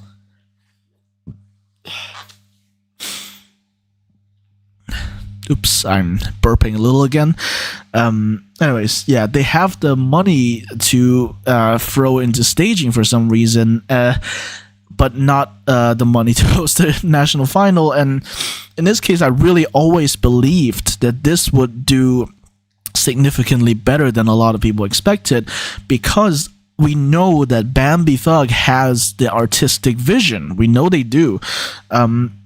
They have shown that through all of their work, not least the music video, and we know they have the artistic vision. And if you give them, they have the vision, and if you give them enough budget to realize that vision, what you get is a masterpiece, and that's exactly what happened. And, obviously, shout outs to the actual stage director named Sergio Jaén as well. I think he's 22, which is insane. To come up with such a good staging at 22 is insane. But his work and the work of Bambi and everyone else involved in the team, it's just immaculate. The result is immaculate. The camera cuts are razor sharp, and the idea of the ring of candles lighting up one side to the other, that shot is probably like one of the best shots of this entire edition. So yeah, I will never stop raving about this. This is amazing, and I am so happy that this got the glow up that it very much deserved. And let's just hope that Ireland continues on this trajectory. So, after my long gush about Doomsday Blue, let's move on to Ukraine.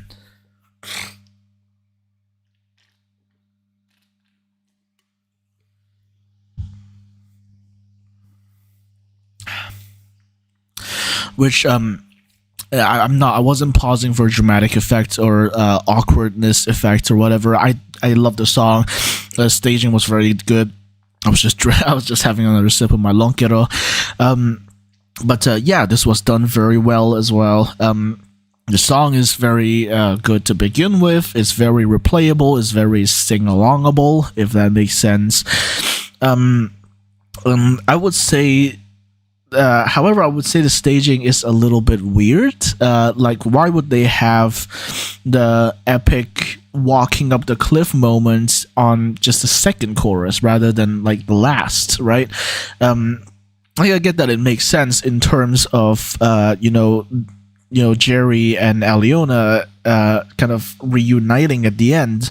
But could they not have like both walked up to the cliff, or walked up to separate cliffs or something like that?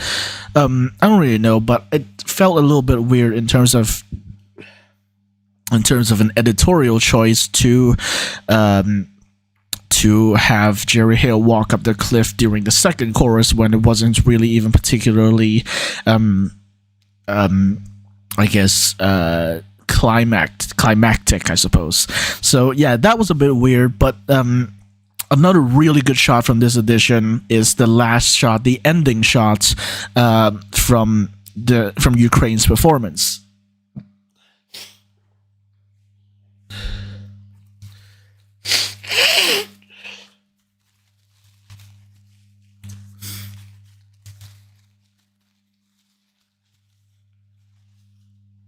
that shot where the two of them lie down on the ground and the camera pans from above, and they lie kind of among a bunch of women. That shot is gorgeous, and it's another top 5 shot of the edition right there.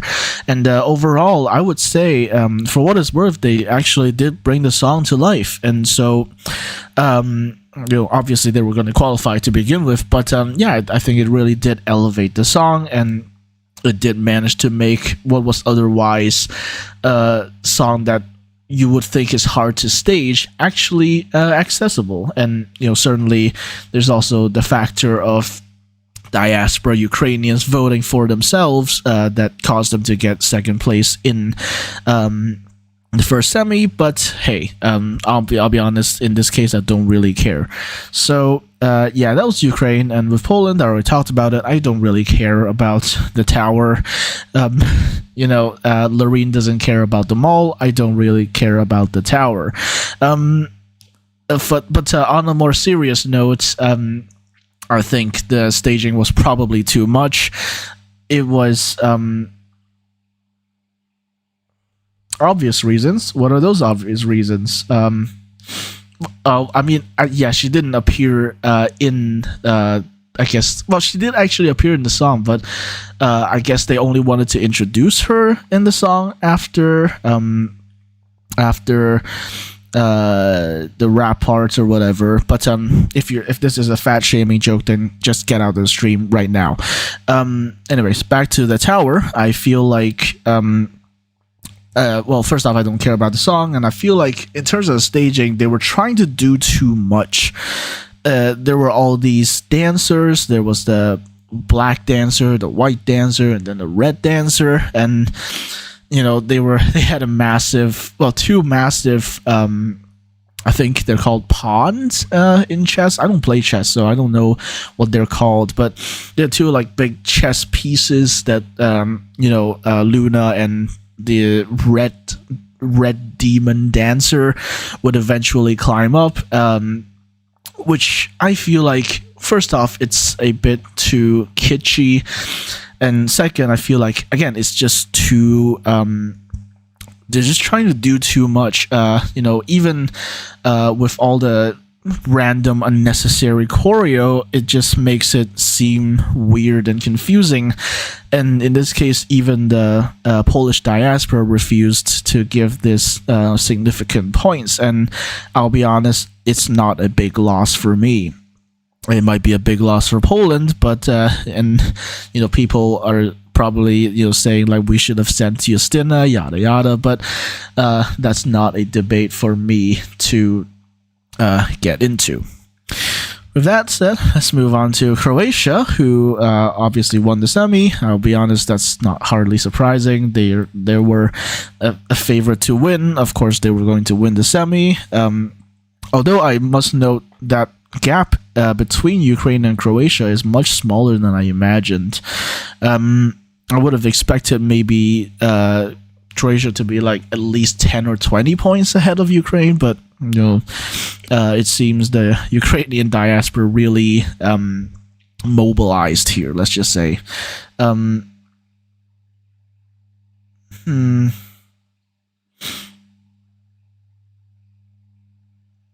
I don't know. I think it doesn't really matter what she looks like to climb up a mountain, to be honest. Anyways, let's just move past that. I don't really care about talking about this anymore. Let's just talk about Croatia. We've all seen this. We know what the staging looks like, and they did manage to transmit the energy of Rimdim Tagi Dim very effectively, even between the national final and Eurovision. I would say one of the major parts is definitely the LEDs on the back, the neon LEDs of the farm animals or the cats and whatnot. So I think it really does, elevate it, and obviously the pyro and the steam jets or whatever, CO2 jets, I don't even know, but yeah, it does its job. It elevates it very well from the national final, and obviously Baby Lasagna was performing very confidently, and it definitely got the entire crowd going, as it should. So After that, we have last place in the semi-final. Oh yeah, for Poland. Yeah, I would agree with that. It's a chess piece and a tower, I guess. Yeah. That's fair enough because you do climb up it. They do climb up it at the end. Anyways, back to Iceland. Well, I can't say I'm surprised. This caters to the wine mom demographic, and I think even for wine moms, there's probably better songs in here to vote for. I don't know necessarily which, maybe Serbia, but even for wine moms, I don't think this was the best song for them to vote for. So, yeah, I can't say I'm surprised, and I do wonder. One thing I've always wondered since the results came out is how many of those 3 points came from pro-Palestinian people who still mistakenly thought that Iceland was sending a Palestinian to Eurovision.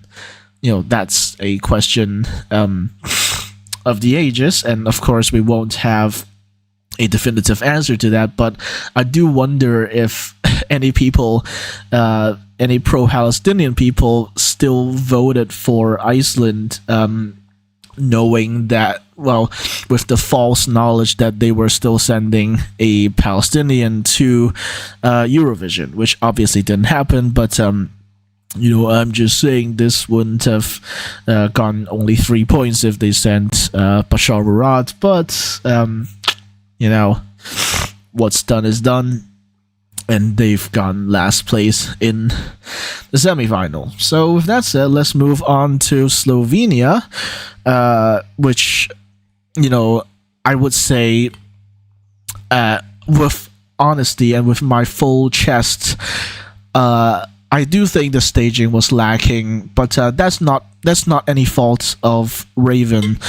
I think the staging issues really came down to a lack of budget, because it was reported before Eurovision that I think Slovenia only had a budget of around 110,000 for like the whole thing, not just for the staging. I think for the whole thing they only had a budget of around 110,000 euros, which is, for context, that's tiny. And I think even Ireland has a staging budget alone that's larger than that, or maybe even double that. I think I'm hearing a tram outside, or something else. I'm not really sure what I'm hearing outside, but I haven't got the window open, so I have no idea. Anyways, I'm still really glad that Slovenia made it. I don't know how they did. I'll be honest. The whole time I was really, what the hell is going on outside? I'm not really sure. Anyways, I'm still really glad that Slovenia made it. I don't know how they made it, because I think they were one of my biggest concerns. And I'll be honest, kind of nearing the semi, I had pretty much just lost hope. I loved it. Don't get me wrong. I love the song, the staging, within their confines, their economic confines. I think they did well with what they had. But I was still pretty convinced that, Yeah. I know that Pyro is very expensive in modern Eurovision. Poland, obviously, they also have Pyro all the time, and if only they had the artists to pair with it.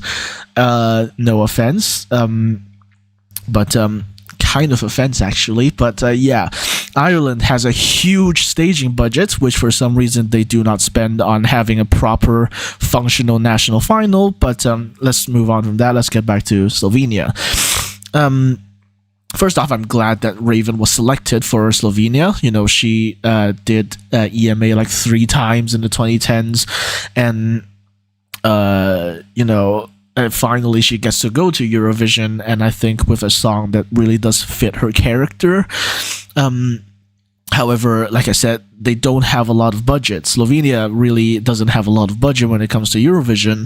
And, I think, like I mentioned, they did well within their confines of the budget. They didn't have a lot of budget, but they did well with said budget.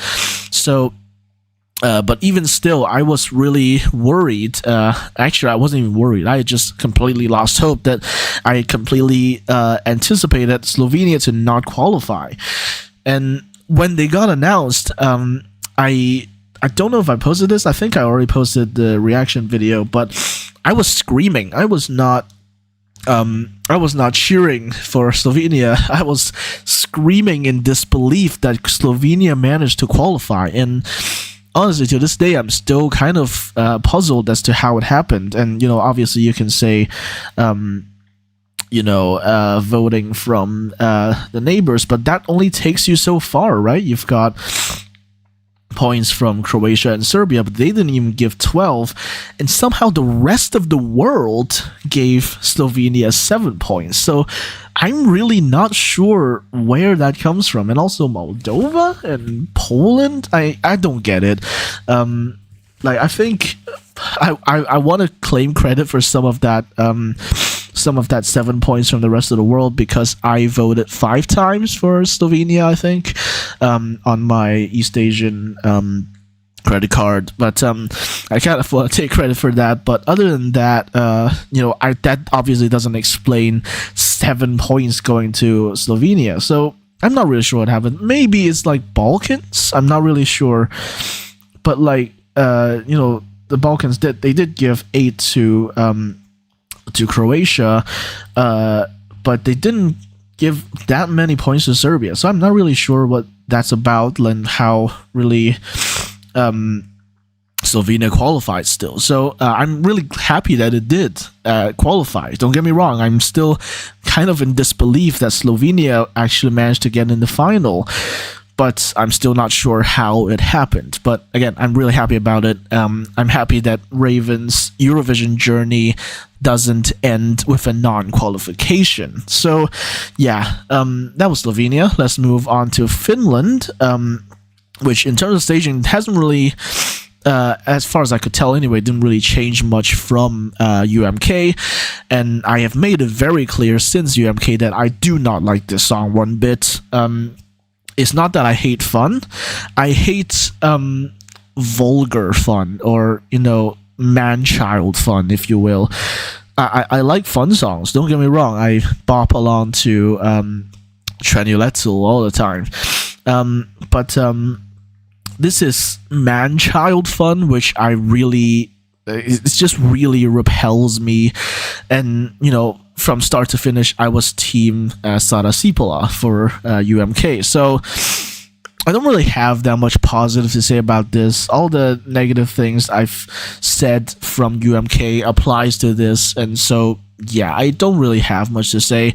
I will say, shout out to them for being pro-Palestine. They did, I think Henry had, his nails painted in like the Palestinian flag, which that's cool.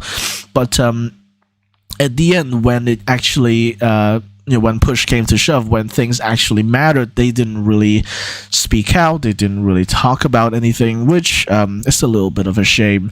But yeah, that's honestly, them being pro-Palestine is the only positive thing I can say about this entry. I will just say this is definitely not my cup of tea. So with that said, let's move to actually before that, I want to clarify that I could totally get why this qualified, because it's a fun song, people love fun. That's really about it, and there's only a televote here. So yeah, I get why this qualified, but if it were down to me to determine the qualifiers, I wouldn't have put Finland through.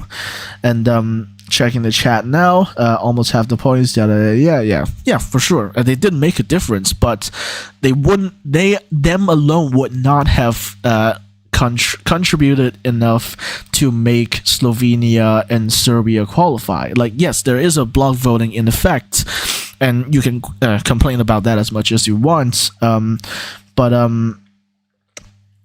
yeah, it's not enough to get them across the bar just from block voting alone. And for Finland, yeah, you can. I actually kind of agree, World Sasori. I expected them to be higher because, like I said, people love fun. But I think this was also dampened by the fact that, well, first off, Ukraine got a massive televote, and second, I think there's also a factor that, not everyone likes man-child fun. Cough, cough, myself. So I think there was a fun-loving crowd, but also some of that crowd didn't really vote for Windows 95 Man because it was, a bit off-putting, let's just say. Or, again, I like to use the term man-child fun, which, you might like, but not everyone would. And I'll be honest, like, when they were announced, I was not surprised at all. I totally expected them to have gone like top 3 in the semi, but we can talk about the televote and jury vote a bit more for the final. But yeah, that's Finland.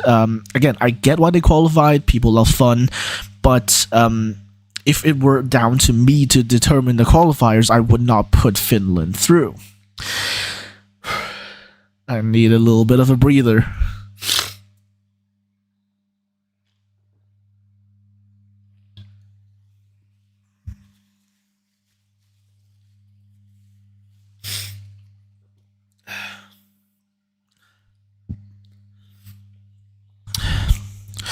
All right, and my power bank is dying, although this is a smaller power bank, but I'm at 40-ish. I should be able to survive for a while.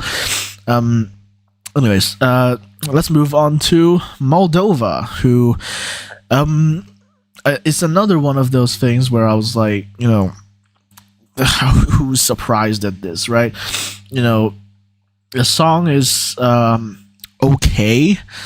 Natalia Barber performs well, don't get me wrong. But first off, the staging is very static. Natalia Barber does not move at all throughout the performance. And the song is interesting, let's just say, if we're being nice here. And obviously it has the violin components. But the staging is very static, and the background, it doesn't really tell any sort of narrative, any sort of story. It's just like I think as ESC Tom called it, screensavers. Yeah, I had to burp again. But yeah, as ESC Tom called it, screensavers. It was mostly just screensavers for the performance, so it was really static, not very interesting, and obviously going after a televote magnet, relatively, like Finland, obviously sucked away quite a few points as well, and so yeah, I'm not surprised that this didn't qualify. But in fairness, if what I've heard about the Moldova national final is correct, I don't think anything would have qualified, to be honest. And speaking of nothing in the selection qualifying, Azerbaijan. I was told, again, I didn't see a lot of the leaks this year, but I was told that Isol from 2018 returned and her song was trash.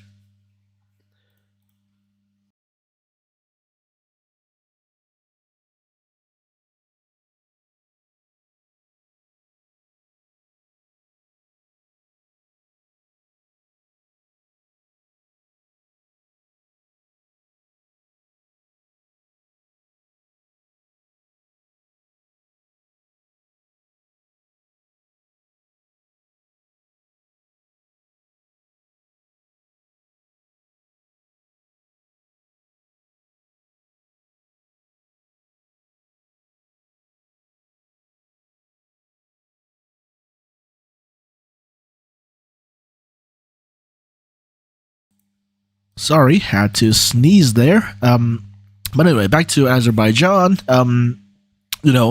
ESC Gabe did a video a while back saying that Azerbaijan and Israel are exploiting Eurovision for publicity and for PR.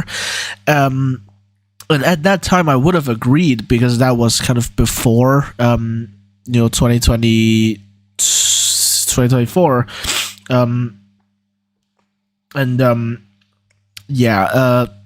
I can't really talk right now. I'm still kind of in the aftermath of sneezing. But Isol had a song. From what I'd heard from other people hearing the song, I actually still don't know what the song sounds like. I was told it was trash. So, and I kind of generally trust my Twitter friends on their opinions. So I would say that they probably didn't have a qualifying song in this election anyways. But anyways, back to ESE Gate. He said earlier in the year in a video that Azerbaijan and Israel were kind of exploiting Eurovision for publicity and for PR. Well, I think for Azerbaijan that's kind of ended because what publicity does it give you to be sending a trash song and not qualifying for the grand final? Like, people aren't voting for it, so they don't really care about the existence of Azerbaijan. So they're not really able to use Eurovision for publicity anymore. So, sure, they are using local songwriters and such, but someone needs to improve their taste at the national broadcaster, let's just say.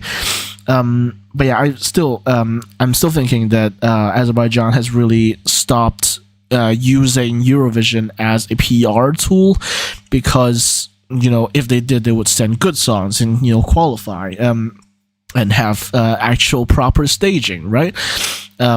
Which they did for 2023. Was it 2023? No, it was 2022. 2022. For 2022, they had expensive staging, but it just kind of all went downhill from there. Like, they had 2 tiny heart platforms for the twins. I can't remember the names anymore. And this year, literally all they had in terms of props or anything like that was a pair of hands and some hand graphics on the LEDs. So it doesn't really make sense. Like, they're trying to tell a story, but it doesn't come together that well. And I think, they've changed their tactics. They've decided that they don't really need Eurovision for publicity anymore. So I think they're just not deliberately sending bad songs at this point. They probably have good songs, but they just don't need Eurovision for publicity, so they're not really bothering. So that is Azerbaijan. Let's move on to Australia. Now, World Sassery, I saw earlier that you really didn't like Australia. Well, too bad, because I really did. It went... First off, I actually saw them live for the first time at the Malmö Hagen pre-party, and it went off really hard there. People were singing along to Milka Lila, Milka Lila, and that was happening as well in the semi-final. People were singing along, dancing along to Australia, and while I get that the staging might have looked a bit empty on the camera, it certainly kind of felt that way. I still feel like the song was a really good vibe. I think the song just brought good vibes. It just it's a feel-good song, basically. Like, if you didn't focus too much on the lyrics, which I'll be honest, I still don't understand most of it. Like, what was it, 52618 or whatever? I don't get what that was about. This song is just a feel good song, if I'm being honest, and I feel like it should have qualified, but not in place of Serbia. I would have swapped out, again, Luxembourg or Cyprus or maybe Finland for that. But I personally would have had Australia as a qualifier, even if just barely scraping through. It's unfortunate that Electric Fields were such a fan favorite, I think, in 2020 or 2019. only to go to Eurovision in 2024 and not even qualify. But now at least they've gone to Eurovision, and they've displayed Aboriginal culture at Eurovision, and that is always nice. And especially the guy coming on with the didgeridoo. It has a name in the Australian Aboriginal languages, but I can't remember what it is, unfortunately. It starts with ya something or yeah something. I can't remember. But the guy with the didgeridoo, he was also at the Malmohagan pre-party, and the whole thing, I just felt good with it. It definitely probably looks different on camera, but in the arena, it really people really liked it. And I'm not just making this up, because if you look at the audience poll from the jury show of Semi 1, you'll see that Australia actually came 5th in the audience poll. So they were actually pretty solid qualifiers according to the audience in the vote. And a little side note about that audience poll, I voted in it, and I actually voted for Ireland twice, as in two separate interviewers asked me about my favorite, and I said Ireland both times. So I not accidentally, actually quite deliberately double voted for Ireland. But anyways, yeah, I think Ireland ended up second in that poll after Croatia, so really good for them. But yeah, that was anyways. Back to Australia, they came 5th in the audience poll, and personally, I feel like they really should have qualified, because the song really came alive in the arena, and it just felt good, So yeah, you can disagree, of course. I know, our good friend World Sassery disagrees, but I personally really enjoyed Australia, their performance, and I really feel like they should have qualified. But that's just my thoughts, and you can see from the points that they really weren't far off. There's just like 6 points there, but personally, I would not have swapped electric fields with any of the bottom 3 that qualified. So, speaking of the bottom 3, we have another one, which is Portugal. Immaculate, what can I say? Yolanda sings beautifully. The dancers really add a vibrant element to the performance, which you would think this kind of song doesn't need that, but it really does bring it alive. And I think it was just absolutely gorgeous, and there's not much to say about it. I'm not surprised it qualified that low, because again, it's a ballad, but I think it also definitely benefited from being so late in the running order. And also, interesting to note that they were only 1 point below Finland, which was thought to be a televote magnet, right? So yeah, clearly, Finland not as popular as we expected, and Portugal more popular than we expected, which we love to see. And again, I think this was performed beautifully. The dancers really add a nice, vibrant element, and I don't have much to say. They did very well. Yolanda did very well. I absolutely love this. For Luxembourg, I've already talked about this enough, but basically, I don't think they would have qualified if, 1, they weren't last in the running order, and 2, they didn't send specifically Tali. So, yeah, I'm just going to say that much. And also, I do not like the song. Let's move on to semi-final 2. Oh boy. I need to catch my breath a little, and also get a sip of my drink.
All right, we are back, and let's talk about the second semifinal. So let's stick with the running order, and let's start with Malta. This did not deserve last place in the semi. Come on now, are you serious? This did not deserve last place at all. If I had to give a last place, I would probably give it to Albania. But they weren't far off, anyways. But still, I think Malta should have been closer to like 11th or 12th, if not qualifying at all, because I feel like that was definitely a qualifying performance, and it should have qualified. But I feel like part of the curse of them not qualifying is because they're Malta, because they're a small country that very few people think about. So yeah, I don't know, it's hard to say for sure, but I really do feel like Sarah Bonici gave a more impressive performance, a more technically difficult performance than Celia Capsis from Semi 1. So I really feel like Malta could have qualified in Semi 1 if they were swapped with Cyprus. So yeah, I think this was definitely robbed. I think is easily Malta's best entry since Jimacas, and this definitely should have at least not been last in the semi.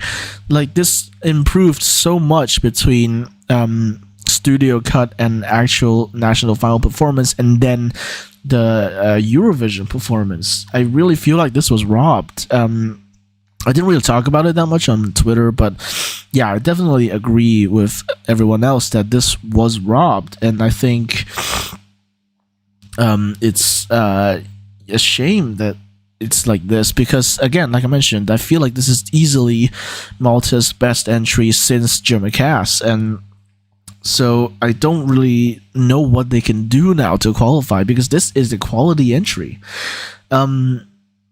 Yeah, so that is all I have to say for Malta. It's a quality entry, performed very well, very technically difficult. I mean, that blindfolded flip thing, that was crazy. Yeah, I really don't know what Malta can do now to qualify. Like, sure, it's a pretty basic pop tune, but that dance is like almost on the level of Chanel, I would argue. So yeah, I don't know what they can do now. But I do feel like this certainly would have gone at least higher in the semi, if not qualifying. If the juries were there, I think the juries would probably reward this. But this is kind of peril of these are the perils of televote only semifinals, because random countries like Malta just get ignored, for the lack of a better word. So after that, Albania. To be fair, I don't think they were ever going to qualify. Not to sound harsh or anything, but I don't think they were ever going to qualify. But I think the staging just kind of made it worse. And like I mentioned, if I had to pick a last place in the semi, it would have definitely been Albania. They had a very strange staging, to put it kindly. The song is fine. I think with good enough staging, that song could qualify, but not with this staging. Bessa sang okay. The outfit was interesting. Yeah, I don't have much particularly positive to say about this, unfortunately. If you like the song, feel free to argue why you think it should have qualified, but personally, it's not a qualifier for me. So from Albania to their southern neighbor, do they actually border each other? I don't even know. But to their Balkan quote-unquote neighbor, Greece. And of course, we had Marina Sati with Zari. And this qualified. I'm not surprised that it did qualify, but wait a minute. I just realized Switzerland was only 4th in the semi? Huh? Anyways, okay, thank you. Yeah, Albania does border Greece. Okay, good to know.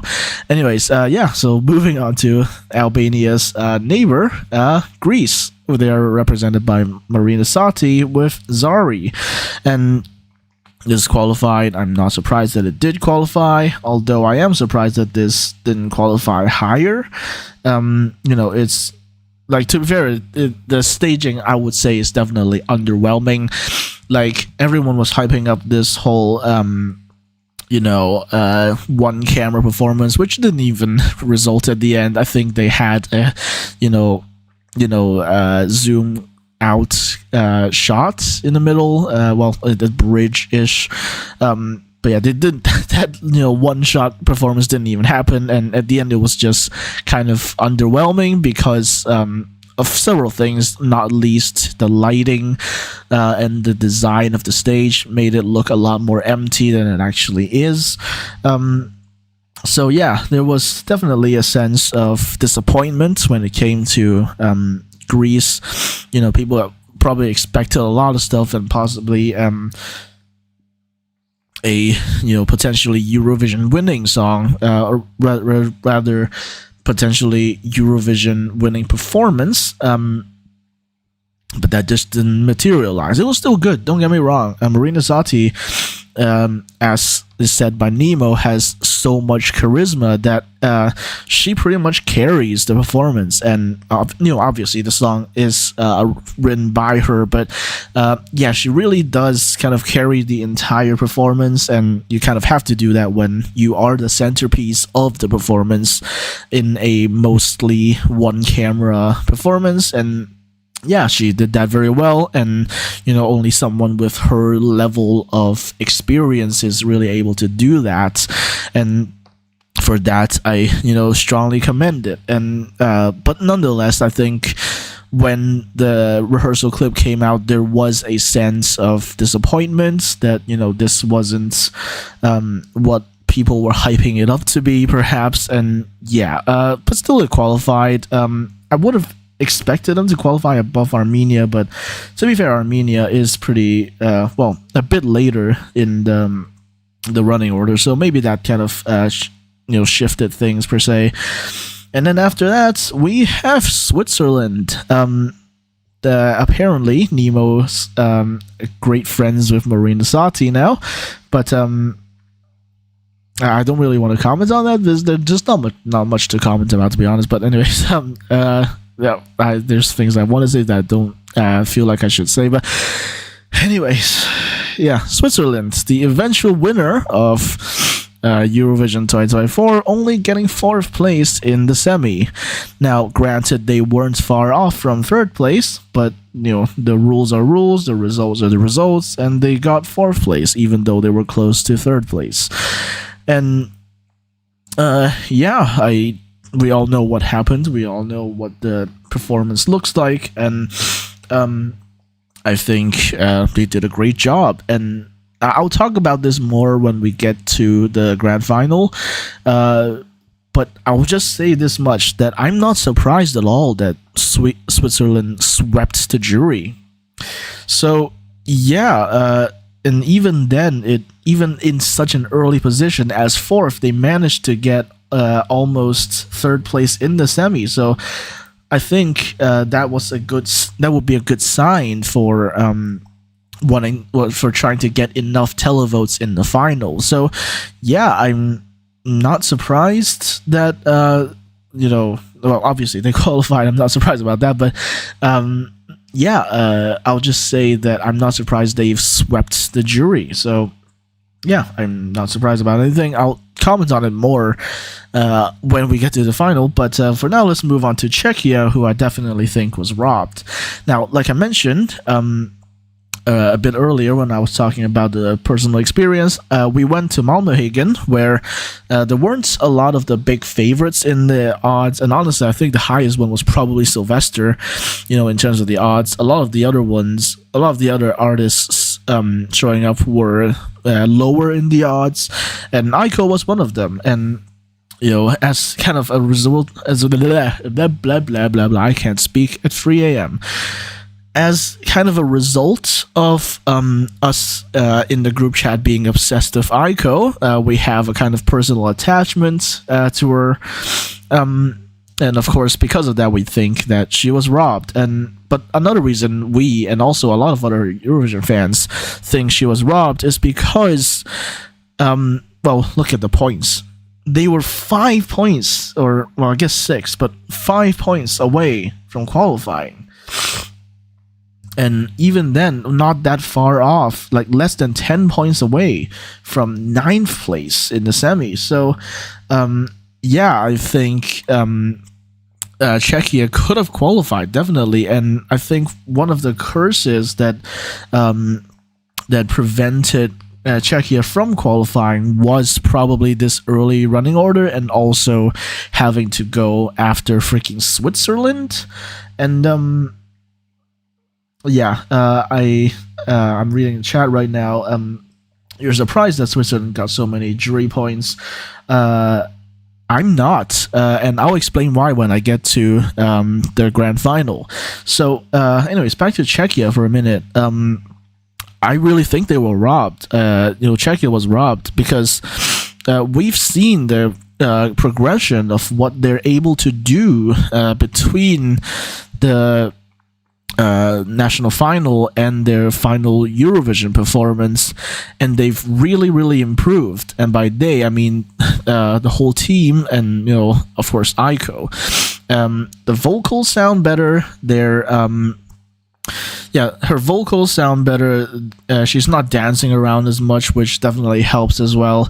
And the graphics are really cool. They really made extensive use of the overhead LED boxes, and so I feel like well, I wouldn't say just for that alone, but I feel like it's definitely something that could have qualified if it were in a weaker semi, or hell, even just in semi 1, or hell, even just if they weren't so early in the running order. I really feel like Aiko was severely robbed here, and needless to say, if Israel weren't there, they would have gone through. Like I mentioned, they were really close to qualifying.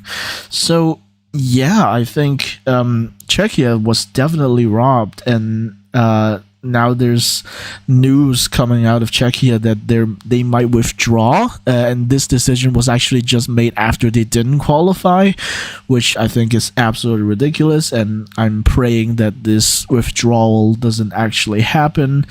But we'll just have to wait and see. I think the decision isn't due for ratification until like September or something like that, so I don't know.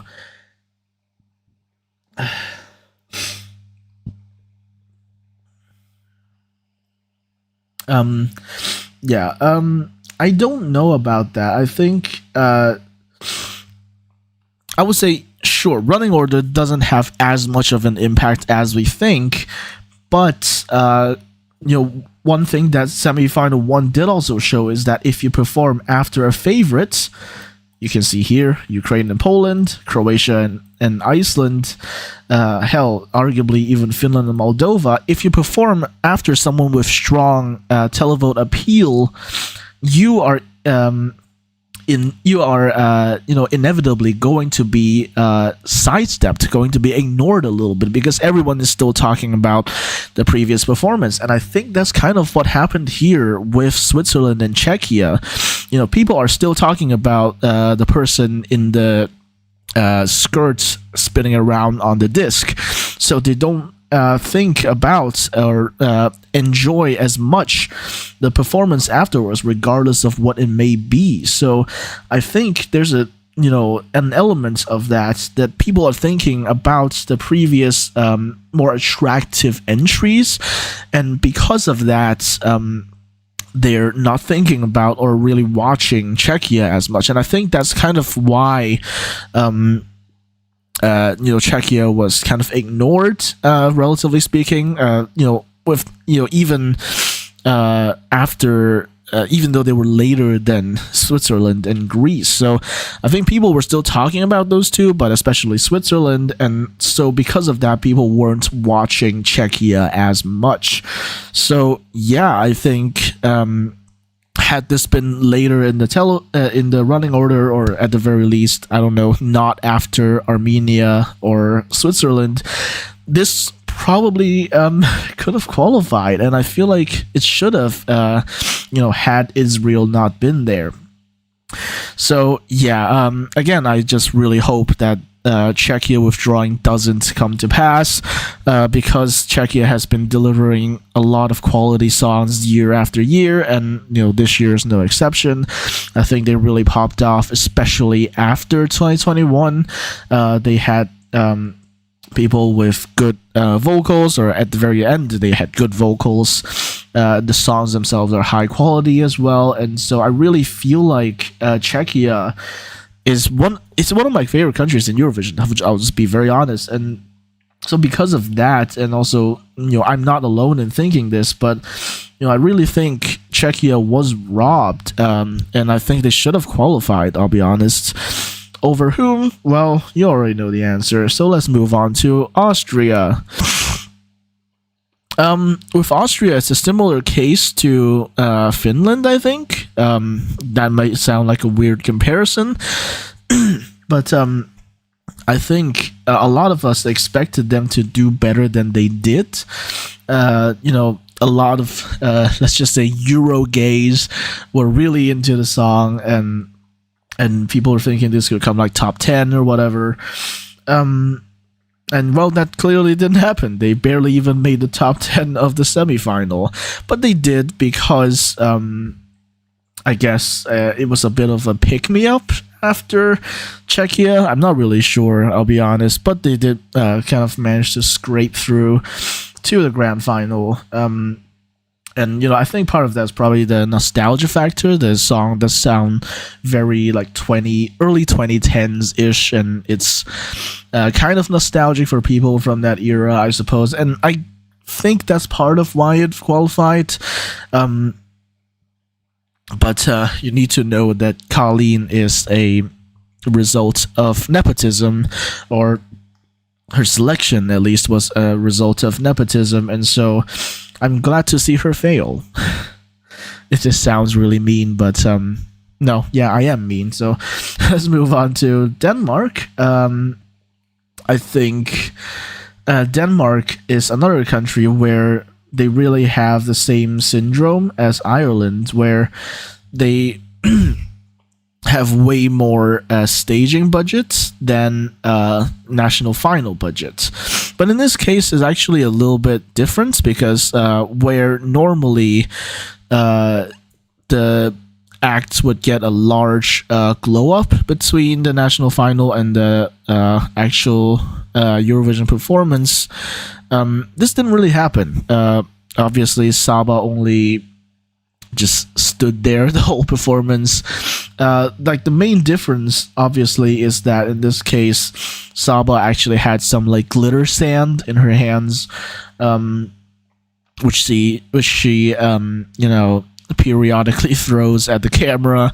But other than that, the staging isn't super different from DMGP, and that's kind of its downfall. I think it's a great song to sing along to, but at the end of the day, the staging is really static, and I think that's also kind of why it didn't qualify. It's not capturing the imagination as much. But like Czechia, they weren't far off.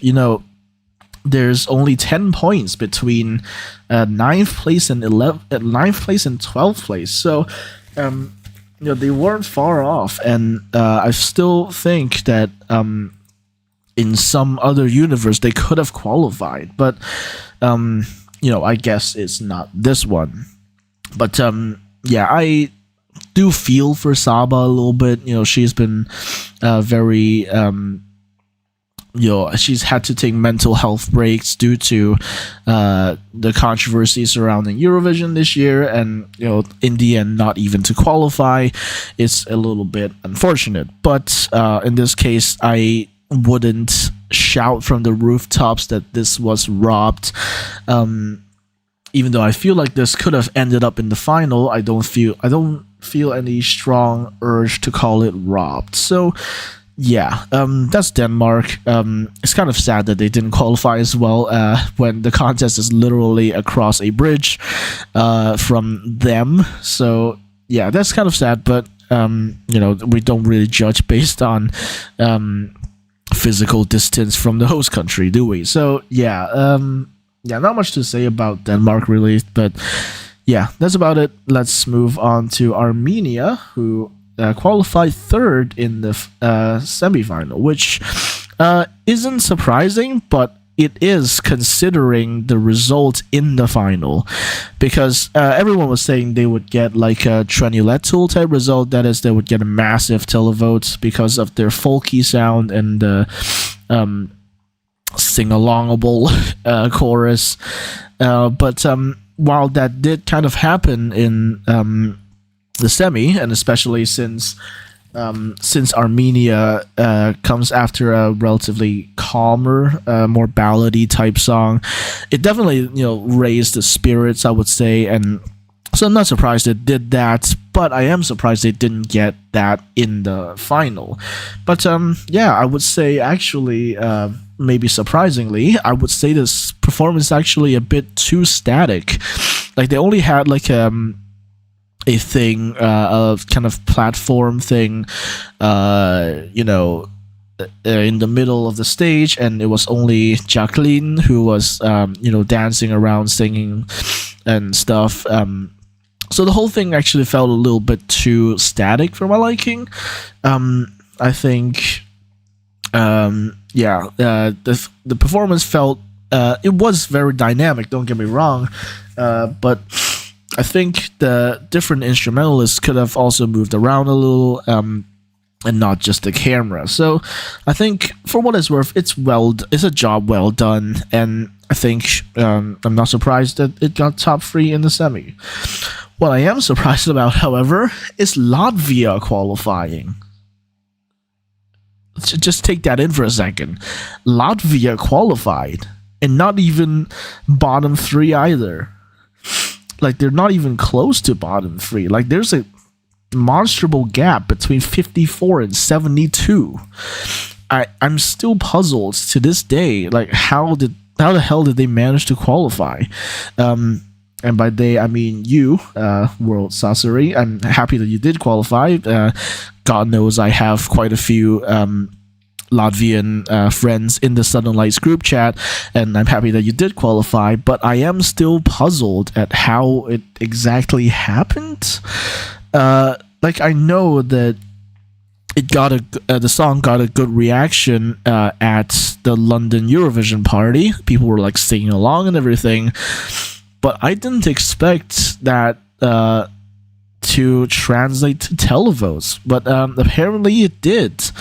Of course, it makes a great contrast going directly after Armenia, but I didn't expect this contrast to amount to such a strong televote. Like, if we look at what countries voted for Latvia, you can see Estonia gave them 12. That's not surprising, but all these countries giving them 7. Switzerland, Denmark, Georgia, Malta, and Norway and Spain giving them high points as well. Like, I'm really not sure where this comes from.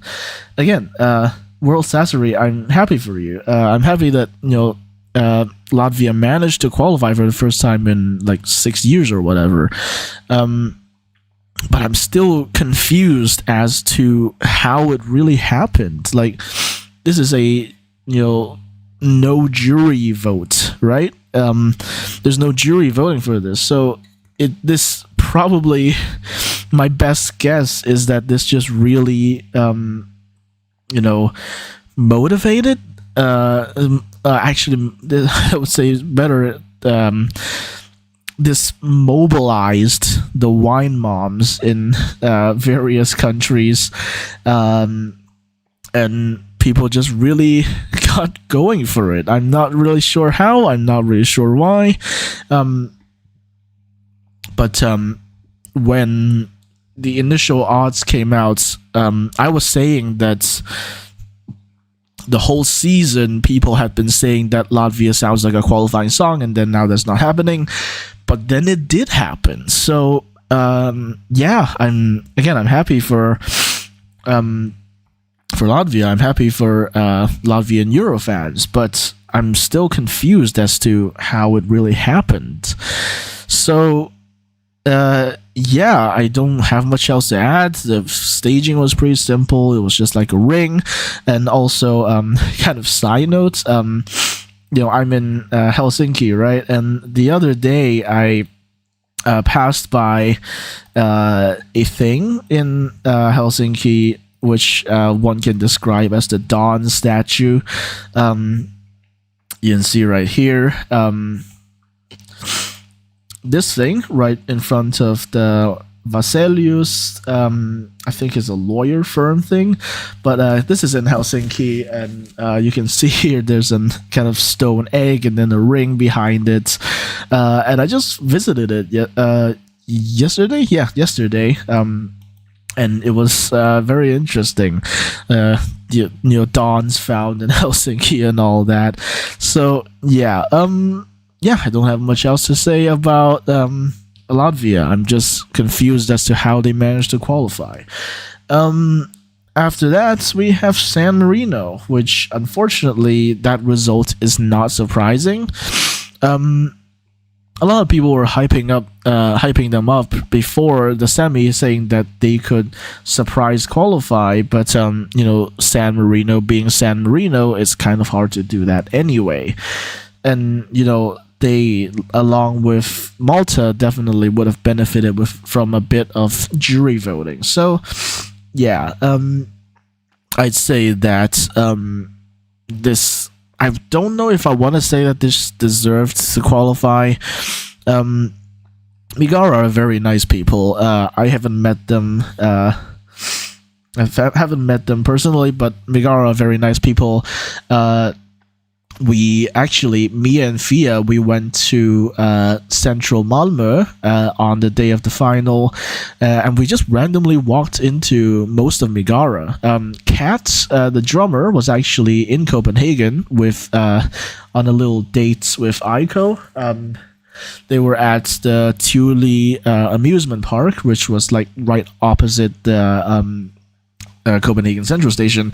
But me and Fia, we went to Central Malmö, and we were just randomly walking around, and we just randomly came across most of Megara. And I think Kenzie, they recognized that we recognized them, but then we didn't have the guts to go up to them and like ask for a photo or anything like that. So we just kind of awkwardly stared at them as they walked past. But oh well, from interviews and such, they are like really nice people, and I don't know if I would say they deserved to qualify just based off of that, but the staging was really solid for a song like this, which if you ask me, was inferior to Arcadia, the song that they sent to Benidorm Fest the year before. But it's still staged. It was still staged really well. Of course, there's the camera shift thing in like the first chorus and stuff, but it was staged well in general, I would say. But alack, it was not enough to qualify, and unfortunately, I can't say I'm surprised at this result. After that, we have another country that broke their long time NQ streak, and that was Georgia. And I think this basically comes down to a very simple thing: budget. Unlike Iru, Nutsa has quite the budget, and that's why throughout the season you saw all these random videos of the other artists saying like hello to Georgia, vote for Georgia or whatever. That's because Nutsa and her team had budget, which is something that Iru did not have. And also recent news has told us that she's gay, and I think GPB kind of restricted her because of that. And so That's why the lyrics of Echo were such gibberish, because she wanted to sing about being gay or being queer at least, but they wouldn't let her. So yeah, there was that, and there was everything else really. But I think the main key thing that allowed Georgia to qualify this year but not last year is budget. Basically, they got someone who to do proper staging, and of course a metric ton of pyro. Again, that obviously requires a budget. So yeah, that and of course let's not dismiss Nuta's natural capabilities as well. She's a great vocalist, great dancer, and but that alone isn't necessarily enough. See Malta. Another thing you need is budget, and Georgia definitely brought the budget and the fire. And yeah, that's really about it. I don't have much else to say about the entry. They qualified because they have budget, they have the money to do proper staging, and yeah, the song, I'll be honest, I don't think it matters all that much. So after that, I come to another shock in the semifinal, I think, and that is Belgium. I think, sure, the staging does lose a bit of mystique from the music video. Chiefly the fog on the ground, which is something that also affects Norway, by the way. The fog on the ground is significantly less impressive than it was in the music video, and I think that's part of what made this lose its appeal, and I think it really should still have qualified, but maybe barely scraping through to the final. But man, I am shocked, because look at this. There's a whole gap between Denmark and Belgium. Denmark got double the points of Belgium. I don't know what they did to make it that bad, because I still really enjoy the song. I've enjoyed Musti's songs even before the Party's Over came out, and this is no different song-wise. And I think the staging, while they do lose a little bit of that mystique, like I said, from the music video, I still think it transmitted quite well. Musti is a great performer, and so I'm really puzzled actually as to how this did so abysmally almost in the semi. And yeah, I just don't know, I'll be honest. I think they should have at least scraped through, maybe kind of in place of Austria personally, but yeah, I'm just really confused about that, if I'm being honest, and I still feel like they should have qualified. So yeah, it's a bit of a shame that they didn't, but next year we're getting Eurosong again for Belgium with VRT this time, so we're bound to get something good. So with that said, let's move from Belgium to Estonia, who were represented by Bis Minus Diapulup with the song Nendes Narkotikumides Eitä Melkyl Midagi. Jesus Christ. That's still such a long name for a Eurovision song. Kind of unrelated, but I had this rubber band that I was playing with while I was talking earlier. I don't know where it went, so I'm kind of scared now. But anyways, I guess I'll just have to carry on without the rubber band. Yeah, okay, sorry. Back to Estonia. I don't really know what to say, I'll be honest. If you're trying to kind of create parallels with Finland, on one hand, it kind of gets less fun relative to the music video, let's just say. But I guess it is also a little bit more accessible, which might explain why they got 6th place while Finland only got 7th. So I don't really know, but it's another feel-good song, and you can just kind of dance along to it. And yeah, That's Estonia. I don't really have much to say, but again, their song is, I think, less fun than the music video, but it was more accessible relative to Finland, and it definitely picked people up after Belgium. So I think that's kind of why they qualified in sixth, which was actually higher than Finland. But yeah, that's about all I have to say for Estonia. And for Israel,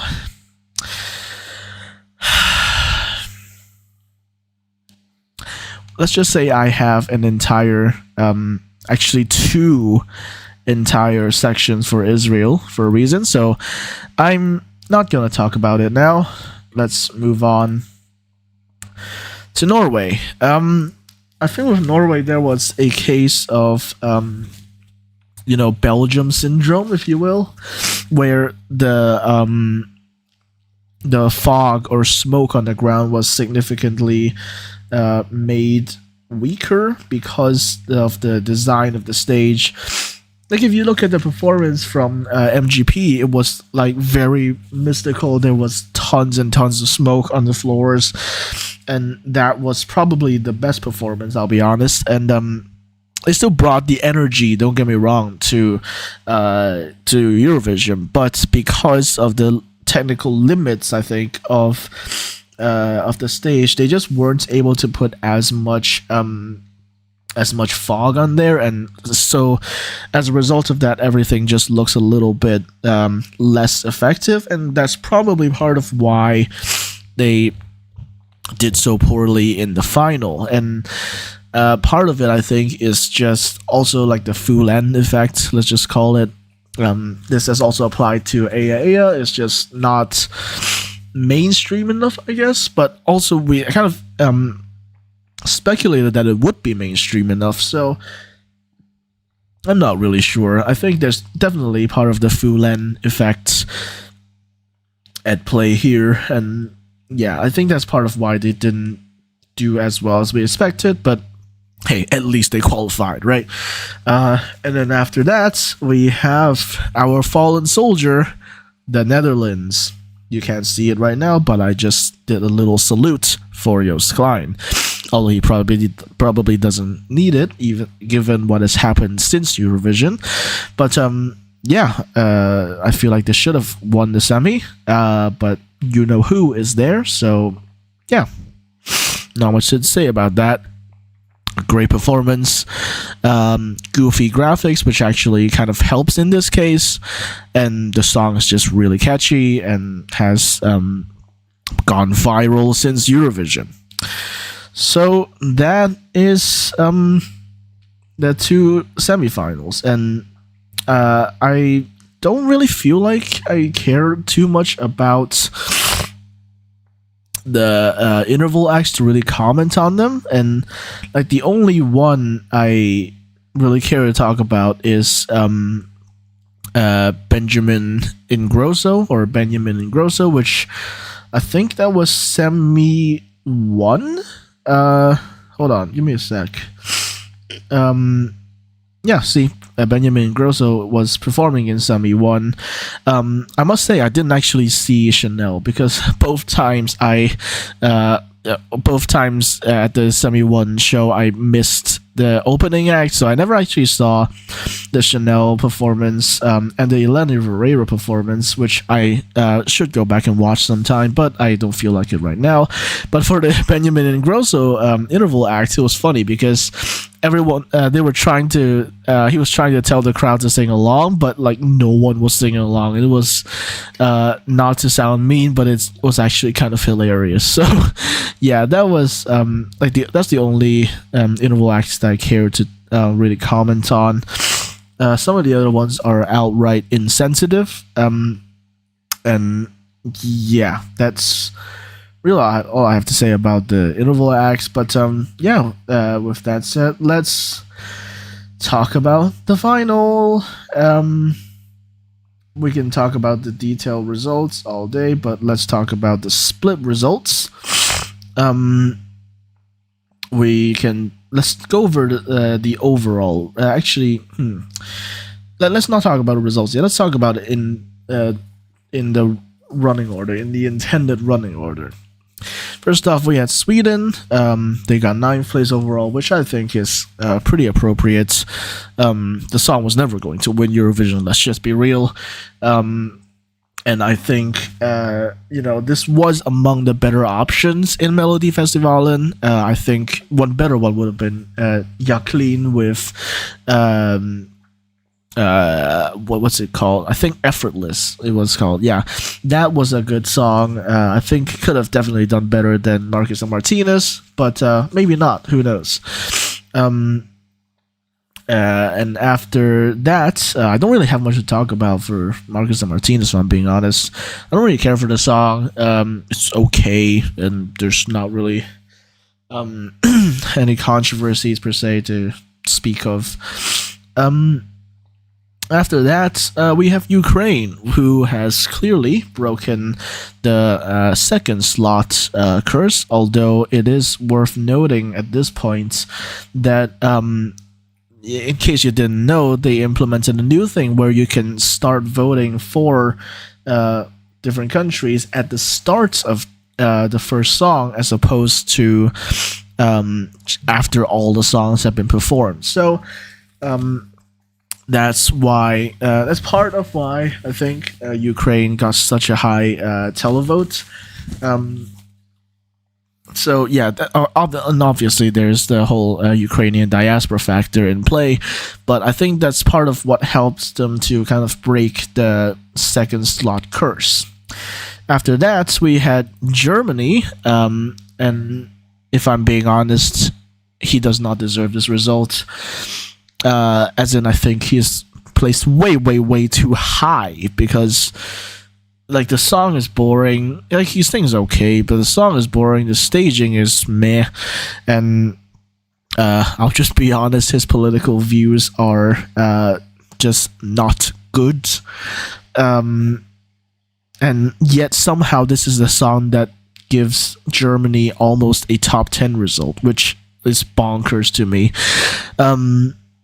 Yeah, I'm not even going to talk about it that much. Let's move on to Luxembourg. The staging is exactly the same, and I feel like a lot of the votes definitely came from Zionists. I mean, hell, even if you look at this, a lot of the 24 points from Israel, and you're saying there's no Zionism involved? Come on now. And I'm sure a lot of these points actually did genuinely come from Zionists as well. And I think I heard some sort of siren outside. No, I hope we're fine. But yeah, no. Luxembourg definitely had a lot of votes from Zionists. Let's just make it clear. Speaking of Zionists, let's now talk about this and move on to Lithuania. Sylvester has opened up several times after Eurovision now, and has called the experience traumatic, even having to perform after that country. Like, even he is using the term that country instead of outright saying Israel, and a lot of that has made his experience at Eurovision just really bad, I think, to the point, like he says in a tweet, he wanted to drop out after the first semi. It was so bad that he didn't want to even take part in the final. So yeah, that was really unfortunate, and we definitely feel for Sylvester back home, because I would say actually among the most recent Eurovision acts, the most popular now is definitely Sylvester, and I think that is in no small part due to the song being co-written by Jessica Shai, who is one of Lithuania's biggest pop artists right now. She actually co-wrote Look Delk alongside Sylvester Bell and someone else. And I think that kind of contributed to its popularity, and now, Sylvester Bell's newfound popularity. And so we here not here, I'm not in Lithuania right now, but we in Lithuania have very strongly supported Sylvester Bell after Eurovision, a huge audience came out to watch the charity Ukraine concert, which was his first live performance back in Lithuania since Eurovision. And I unfortunately didn't go, even though I easily could have gone. I just finished. I just finished lunch, and I was a bit sleepy. I didn't feel like going, but I did watch the thing online. It was on a TV channel. They were streaming it, and I got some cool screenshots. So.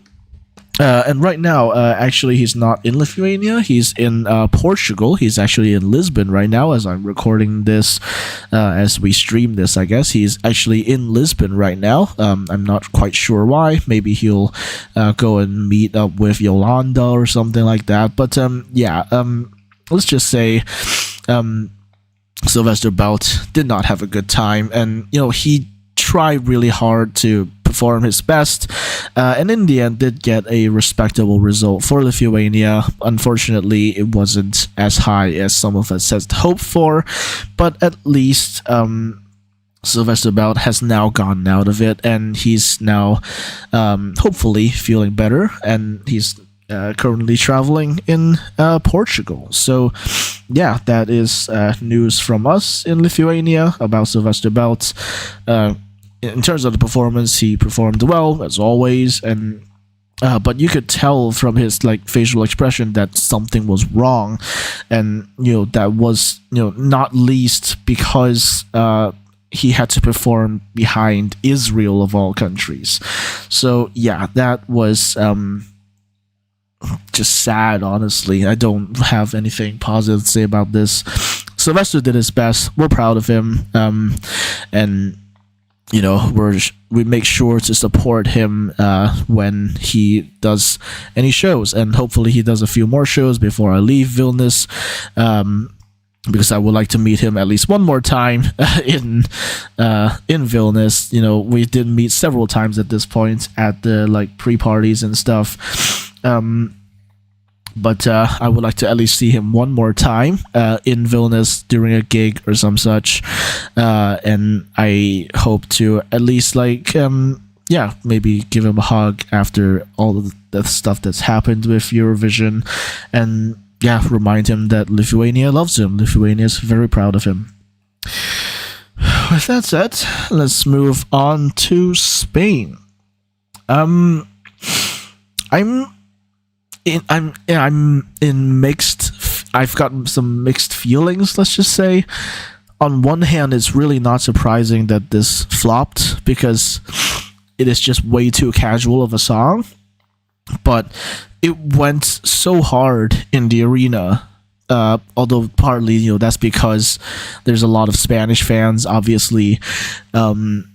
But there were people were shouting at the top of their voices, "Soy más sola todavía," and I was shouting it too by the end of it, and people just really enjoyed it, and of course most of these people were Spanish, but from that you might wrongly get the impression that the song was actually popular among everyone, which clearly it wasn't. So in a way, I'm not surprised that this flopped, but it does feel a little bit of a shame. It's a really feel good song, but there isn't really much of a climax to it, let's just say.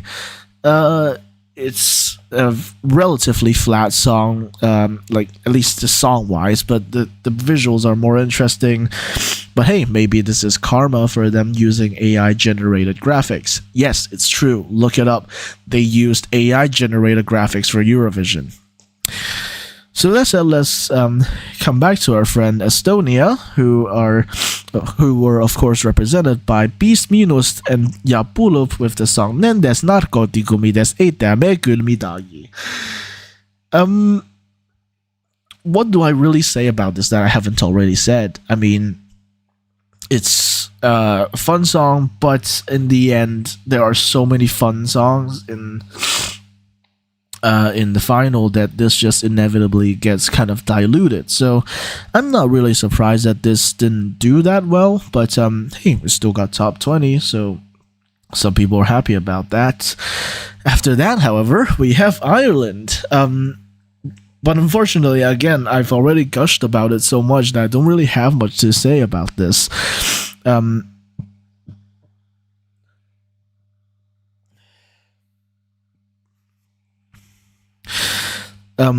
I had to burp again. Again, this drink is, sparkling, and I might just finish this last little bit. Just give me a sec.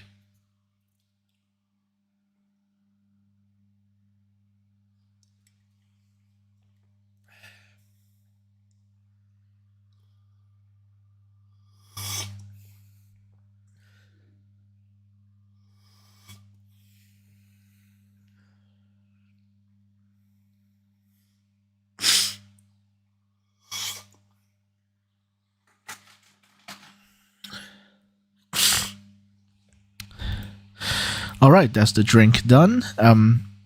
Let's get back to Ireland. That was a pretty big can of Long Caro. I'm not gonna lie, but anyways, yeah. There's not much to really say about this, except I really do think the performance would have looked a bit different if Yost hadn't been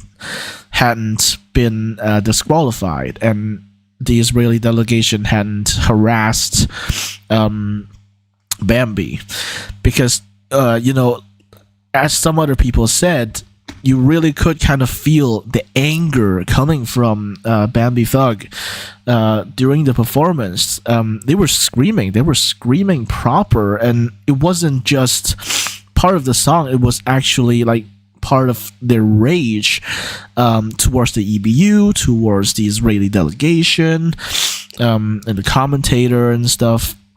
And they were expressing that rage, I think, and that to not to sound heartless, but that really played its part emotively in the performance, and it made it so much more effective, which I think is part of why this got such a good position in the end, despite all of the other televote magnets. This is hardly a commercial song, let's just say that, but still this managed to get a pretty good televote score. It's not top 5 or anything in the televote, but it did end up very well received, and I really do think that is partly influenced by the fact that Joost Klein was disqualified, and the fact that the EBU had not responded to their queries about the Israeli delegation.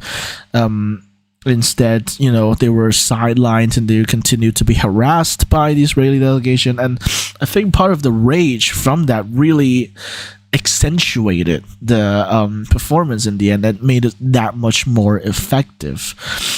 But other than that, the camera cuts are immaculate and everything, and this will go down as one of the most historic Eurovision performances of all time. So with that said, for Latvia, I'll be honest, I just don't have anything to say. Most of the points came from the jury, not surprising. For Greece, I really feel like this should have been top 10 for obvious reasons. And hey, if we remove Israel, we would have Greece in the top 10. But we were so close. And instead, in the top 10, we had other countries like Portugal, but I think Portugal also deserved top 10. I think Greece definitely underperformed according to early expectations. People definitely expected this probably to come maybe around 8th or something like that, but obviously it didn't. And instead we actually had Armenia come 8th and Sweden come 9th. So yeah, I feel like Greece could have replaced either of those, but especially Sweden. I'm burping a bit again. Yeah, I feel like Greece should have replaced maybe Sweden in the top 10, and I think Greece should have deserved top 10, but alas, again, I think the performance is just a little bit underwhelming. The whole thing was bright all the way long, and I think it could have been done better, definitely. But it's still a respectable result for Greece, even though ironically it's done worse than Last Dance from 2021. Marini Sati has now completely gone viral in Greece. Her album, her new EP is like number one in Greece right now, and a bunch of the songs, a bunch of the singles from the EP are also doing really well in Greece and even places beyond that. Like, hell, Nemo was cycling in Paris earlier today, and they put an Instagram story of, I think, Mixtape, which was one of her songs on her EP. So, yeah, the impact definitely travels far. And,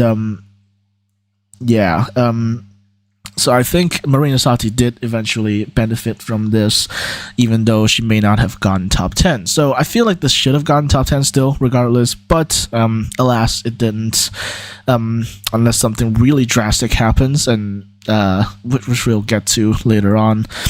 It might be a while until we get on to that, but still. Yeah, and then after that, we have the UK, the only country this year to get 0 in the televote. I'll be honest, not surprising. And I'll be honest, I don't think Ollie really was surprised by it either. As a UK Eurovision artist, you kind of brace yourself for that kind of stuff. But I think there's a few dimensions to this. And the biggest one is the biggest issue that has been plaguing the UK in Eurovision and Junior Eurovision lately, and that is being distant. In short, there's the staging from the UK, while extremely elaborate, feels like it's in a whole other studio or even on a whole other planet. And it's very elaborate, but it's precisely because it's so far from you, so far from the viewer, that they feel disconnected from it. And in a sense, that's also indirectly why Sam Ryder did so well. He sang very well. He promoted his song all over Europe, and during the performance, he had a camera go very close to him as well, and there was always this sense that even though there was a huge prop, there was always this sense that they were in the arena. But with Mae Muller, with Ali Alexander, and with Stan Unique from Junior Eurovision, all of these had this sense that they just weren't there. They weren't actually in the arena. They weren't in the arena, and that caused a sense of disconnect with the audience, and as a result, people aren't as motivated to vote for them. I think that's part of my analysis for the UK at Eurovision. This is why they're not doing very well, despite having really elaborate staging. It's really cool, the concept used in the performance of Dizzy, having them kind of alternate gravities and stuff. That's really, really cool. But it's its own thing. It's in a box. And funny little anecdote, when I was watching the jury show of the grand final, I could not see them at all until the very, very end. Because the box was there, and I was sat literally looking at the side of the box. So for like 3/4 of the performance, I was just not seeing Ali Alexander at all. And actually, same goes for Don's. Actually, the ring just completely blocked him from my view. So yeah, that was a funny little thing. But the difference actually with Don's and Alexander in this respect is that, Don's at least walked out of the ring, right? And the ring itself wasn't actually that much of a prop; it was just there. But with Dizzy, the performance, the whole moldy bathroom thing was actually a whole thing. It's a whole prop, a whole scene that they created, a mini scene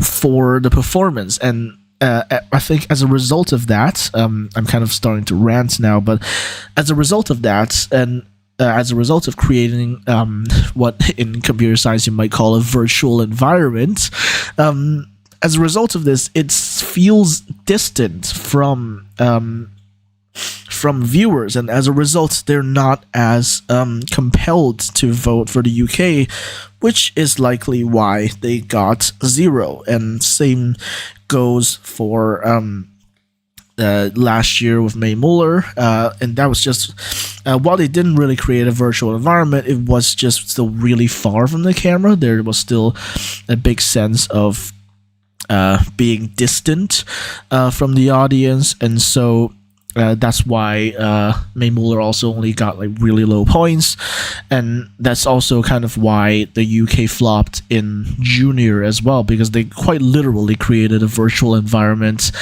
No one knew they were even on the stage if you were just watching online. So yeah, I think that's a core issue with the recent UK strategies is staging songs, and until they figure out that this is the key to not having 0 points, they haven't. They are probably going to stay near the bottom, unfortunately, even though they have, good songs actually. And I'm just getting spammed by notifications because my dad just woke up and he's like reacting to all of my WhatsApp posts in the family group chat. But anyway, so yeah, that's the problem with there's a quick little rundown of what's wrong with the UK at Eurovision since 2023. Basically they're just too distant from the stage, and that's an issue that they didn't have with Sam Ryder, hence why he got second place. So with that said, let's move on to Norway, whose flop I still can't really understand. Again, there's probably a bit of the Fool End effect. It was probably a little bit too folksy for the casual audience, but there's also rock elements, and I thought that would, attract some people, but I guess not. So yeah, I still feel like they were robbed. I feel like they definitely shouldn't have been last place in the final. There were other countries that probably could have gotten it. I'm not going to name names, you already know who I'm going to talk about, but I definitely don't think Norway, of all countries, should have been last place in the final. So yeah, I don't have much to say, except that they were robbed. For Italy, I think they overstaged it. This is not a song that needs elaborate dancers and such. Some people argue that it does, but honestly, sometimes all you need is an Italian woman prancing around singing her silly little song. So I'm not convinced that this needed to have 4 dancers and over the top LEDs and stuff. The camera cuts were all right, but still nothing compared to Ireland. But Angelina Mango sounded great, of course, in terms of vocals and stuff. But I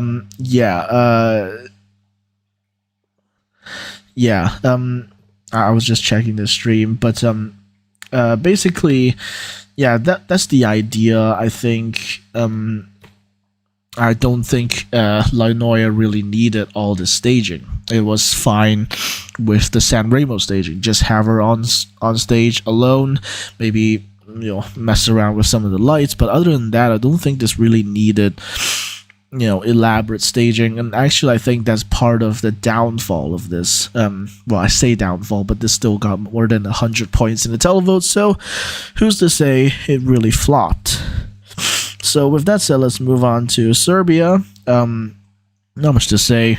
They got most of their points in the jury. Their challenge to begin with was just to qualify, so I didn't really expect them to do well in the final, if I'm being honest, so nothing really surprising. What is surprising, however, is Finland. When they were announced to only have like 30-something televote points, everyone was surprised. Like, we always thought the whole season that Finland was, the televote magnet, right? But no, turns out when you get to the final, people are more serious and less frivolous. So, you can say that, or you could say that certain few countries sucked up all the points, which is also true. And then after that, we have Portugal. And some people compared this to the Alika from 2023, and people said that this would be the Alika of 2024, and they were absolutely correct. Barely scraping through, actually almost exactly identical results. But actually, I think Portugal did a little bit better in the semi, but they both are like, ballad type songs that ended up exactly in 10th place. So yeah, they really share a lot of parallels. Portugal this year and Estonia last year, both coming top 10 with a ballad. So yeah, not really much else to say about this. The performance is pretty much the same, except for the Kefier nails, which because of which it caused the EBU to delay the upload of the performance by like 10 or 15 minutes, and RTP, I believe, are still kind of asking the EBU for explanations about that. And in the recap, I believe they actually put the old semi-final performance for Portugal, which is ludicrous, which is ridiculous.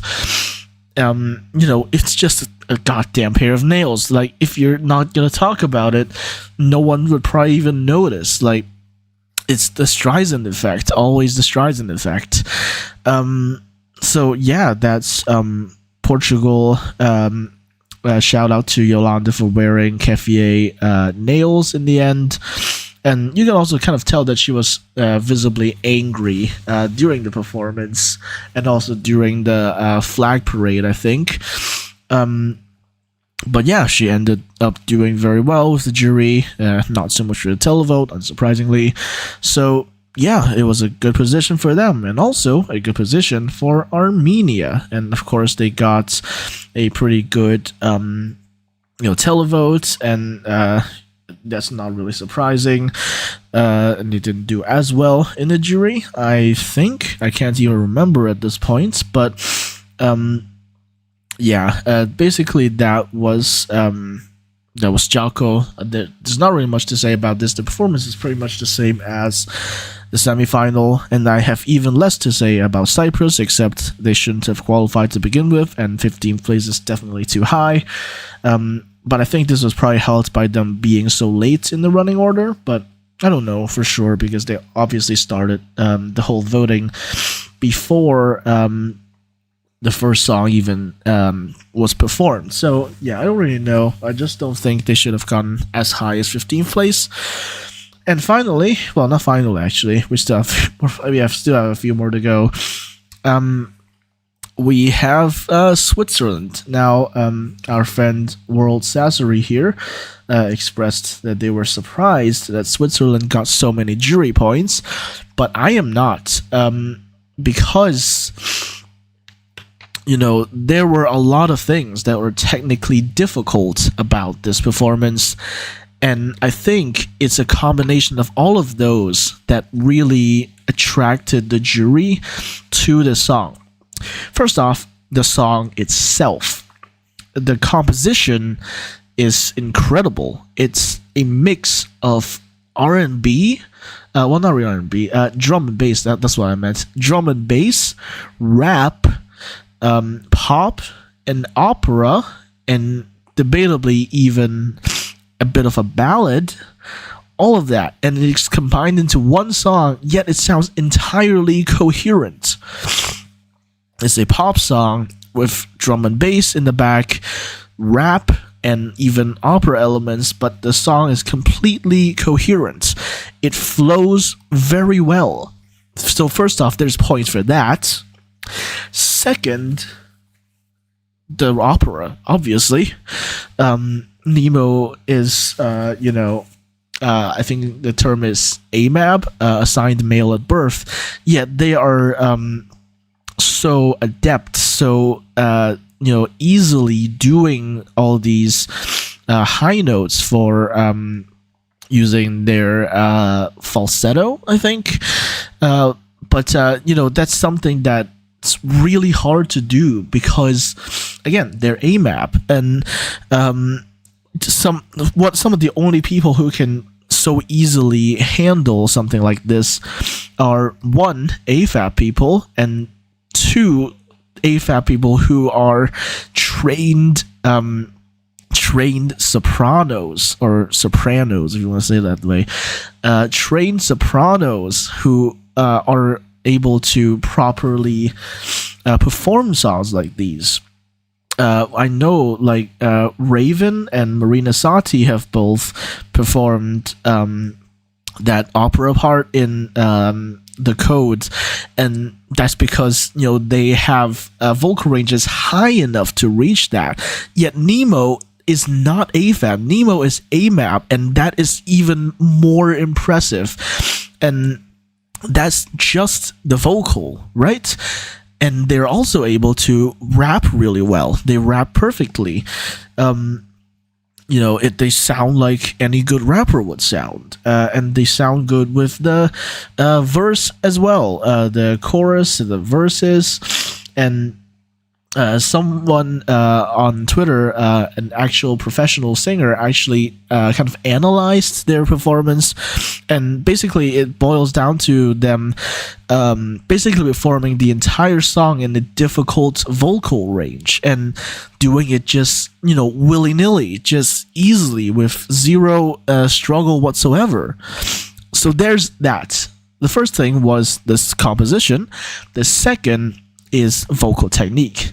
The third is the technical. And by the technical, of course, I mean the turntable. And there's multiple aspects even within technical, the technical part. The first part is Nemo themselves. First, even doing all of those vocal techniques while just standing still is difficult, right? But Nemo isn't just doing it like that. Nemo is doing that while spinning on the turntable. Like they did say it took them a few falls and a bit of practice, but they are able to easily just sing their song while spinning around, and that's not something anyone can easily do, even if they are like trained sopranos. And that just, first off, that just makes it more impressive. And finally, in terms of the technical aspects, you also have the coordination with the camera and the people moving the turntable up and down. But basically, there's very clever, very elaborate camera work at work here. During the performance, I would say definitely behind Ireland, Switzerland definitely has the best camera work. There's some very elaborate camera work going on here, not only to accentuate Nemo, but also to hide the two people who are running around, changing the balance of the turntable. They aren't seen in any of the shots whatsoever, and this is very elaborate, very deliberate to hide the two other people who are going around changing the balance of the turntable so that you can create shots like Nemo jumping off of the turntable and such things like that. So it's a combination of these. So first off, the composition. Second, the vocal techniques. Third, the technical, as in Nemo performing while spinning, basically. And fourth, the technical, as in the camera cuts, the deliberate camera work, and the extremely well planned out performance with such that the two technicians helping with the turntable are completely invisible in the final performance. And if you want to tack on a fifth thing, well, it's somehow complicated yet simple, right? There is no other prop. It's not like Dizzy, where you have an entire freaking bathroom prop and a whole projector on the back. Oops, I touched the lamp a bit. It's not like that, right? It's not like Dizzy, where you have a whole freaking bathroom and a projector on the back. It's simple. The only prop on the entire stage is the turntable, and as such, the audience and jury members, they feel very close to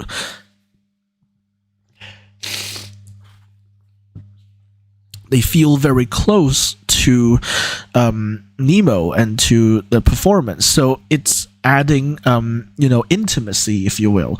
Yet at the same time, they find simplicity in complexity. The performance is really complex, both like I mentioned, all the ways that Nemo is singing and rapping, the way they're doing it while spinning, they're doing it effortlessly while spinning on the turntable, and all the elaborate camera cuts to hide the staff members who are changing the balance of the turntable. All of this is very deliberate, very precise, yet all of that, you don't see it because it is so clean. You only see all of the shots of Nemo on stage and the turntable. You don't see all of the hard work that goes behind making this razor sharp, whatever, or making this so precise. And that, I think, is really the key to what really attracted jury members to vote for this. And I think this is a very, very well-deserved jury landslide. Even more so, debatably, not debatably, actually, I fully agree with this, even more so than Lorraine. Lorraine actually did do very well in the jury as well. But, if you think about it, technically, there's not a lot to it. Like, sure, at the start, Lorraine is holding up the sandwich press, but in terms of camera cuts, there's nothing super fancy about it.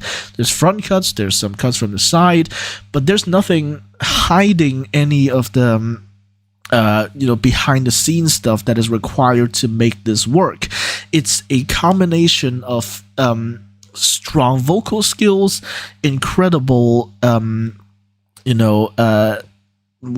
composition, and just a really, really elaborate camera set. So it's a combination of all of those. Like I said, simplicity in complexity, complexity in simplicity. The way that they're able to combine those so well is really, I think, the key to what led to such a jury landslide for Switzerland, and I think it's fully deserved. It's creating again, it's a simple stage, it's a simple scene, but all of the things that go behind it, all of the technical skills of singing, of spinning, of changing the balance of the turntable, and all of the lighting, obviously, and all of that put into a simple package that looks very simple on the outside, looks very simplistic on the outside, but has had months and months of hard work, of deliberate hard work gone into it. And for that reason, I really do think that the jury landslide and the subsequent Eurovision win is fully, fully deserved. So that is my review on Switzerland this year and why I think their win was 100% deserved. Now, let's move on to Slovenia. With Slovenia, of course, we just had Raven and Veronica, but I really do think they were kind of screwed intentionally in the running order. Like, they were literally sandwiched between the two big favorites, right? So because of that, I really do think they really lost out. I mean, especially since this is a very low budget performance, it stands out negatively even more. So unfortunately, this just couldn't do that well. But again, I think like with Serbia, the challenge was just to get to the final in the first place, and I don't think they're really that concerned if they get a low mark in the final.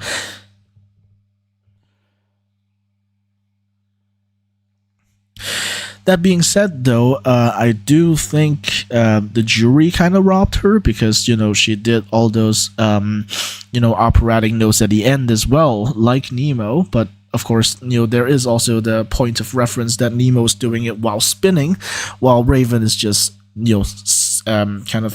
crouching, sitting there. But still, I feel like this song would have, attracted the juries a bit more, but, I guess not. So, yeah, that's Slovenia. Again, I think the challenge was to get to the final to begin with, and now they've done that. I don't think they really care as much about the final result. So after that, we have Croatia, of course. I'm not totally surprised by this. I'm not surprised as well about them winning the televote. Although I will get back to that in a bit when I talk about Israel and the Netherlands. But I'm not surprised about this result. I think even Baby Lasagna himself was kind of resigned to come top two rather than winning. When he saw the jury score of Nemo. So yeah, I think he's very happy with this result, and he's still very popular amongst his fans. He just recently announced tour, two tour dates in Poland, and I think those sold out within minutes. So yeah, clearly still very popular. His song's still very popular. Yeah, that's about it. It's a very respectable result for Croatia, and hopefully they can change their song selection process so that they're able to not have a potential Eurovision winner be only in their reserves. So yeah, that's Croatia. Again, very respectable result. I do feel for the people who were cheering on Croatia for so long to have their first ever win under their own flag. But this time, at least, I stand with Switzerland. So, yeah, Croatia had a very respectable result. This is by far their best result as an independent country. So, yeah, this is a result they can be proud of for sure. So, if that's it, let's move to Georgia, where I don't really have much to say. I think, like with Slovenia and Serbia, the challenge was to qualify, and now they've done that, and maybe they expect a decent amount of points, 50, 60, something like that, but I don't think they expected that much, to be honest. And all the points have been sucked up anyways by Switzerland, Croatia, and Ukraine, and who. So yeah, there weren't a lot of points left for Georgia. I don't think there were a lot of dedicated fans for Georgia, and so yeah, not surprised at the results. But hey, they qualified for the first time in ages. After that, France. This did very, very well in the jury, although I think to a lot of us, it was surprising that this didn't win the jury, but for all the reasons that I've explained previously, I think it's perfectly justified that Switzerland did landslide the jury. but this still did very well in the jury. I think it came second actually. So yeah, that's definitely not a bad result. And interestingly, this actually got more points in the televote than the jury. So this is actually quite the locals song. It sounds very appealing to locals, and so I'm not too surprised by it. And yeah, that's really all I have to say about it. I don't feel very strongly for Mon Amour. So yeah, that's about it for France. I don't have much to say. With that said, let's move on to Austria, where they had a broadcasting malfunction during the live performance. Some people thought it was just on their screen or their broadcaster, but no, it happened everywhere. During the dance break, actually, I think it was lagging for a bit. So yeah, that definitely maybe took away a few points. But in the end, I don't think this would have gotten a lot of points anyway, since closing acts don't tend to get a lot of points. Compare May Muller. So yeah, I don't think this would have done particularly well anyway, but I'm still laughing at them because haha, nepotism, that's what you get. And yeah, in terms of the overall results, I think that's really all I have to say. We can talk about the split a little bit. And in terms of the split, like I said, I'm surprised that France didn't win the jury, but they did do very well in it, although only slightly more than Croatia, which is interesting, because I actually saw a graphic, which I'll talk about later, if I have time, because it's almost 5 a.m. But yeah, I did see a graphic that demonstrated that this actually did a lot better. Croatia did a lot better than Finland last year in the jury. So yeah, that was interesting. But yeah, you can see Switzerland pretty much just ate up all of the points in the final from the jury. So hold on, let me select it, and let me. I'm not really sure how this thing works, but yeah, I don't really know how to really play with this thing, but yeah, you can see points from pretty much everyone, even the jury of Israel. So yeah, there were points coming from every single country, and like so many countries gave them 12. We can probably count how many 12s Switzerland actually got. You can see 22 12s for Switzerland. You can see all of these countries. A lot of them aren't even related to Switzerland, like geopolitically, like Georgia or Estonia, but yet all of these countries giving 12s to Switzerland just goes to show a lot of these people in the jury, they do know what it takes to have an impactful, but it's simplistic, but it's also super complicated as an act, and a lot of people in the jury clearly understand that, deservingly so. And in terms of the other results, I do think it's interesting. There's a few things that are interesting here. I think the main one that a lot of people are talking about is Israel being tanked, which thank God.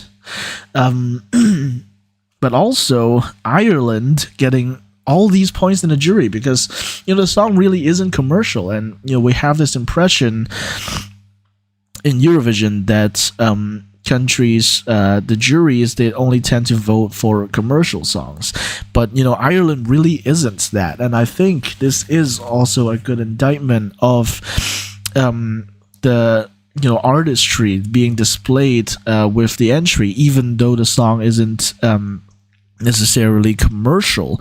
And for a while in the jury, actually Ireland was second behind Switzerland, and that was a wild time. I would have liked for it to stay that way personally, but hey, we can't win everything. And hey, Ireland came 666, so who's to complain, right? But yeah, that's another interesting thing that one can point out about Ireland is that they ended up 666. But yeah, other than that, like I said, it's weird that Slovenia was rated so poorly. Same with Serbia, actually.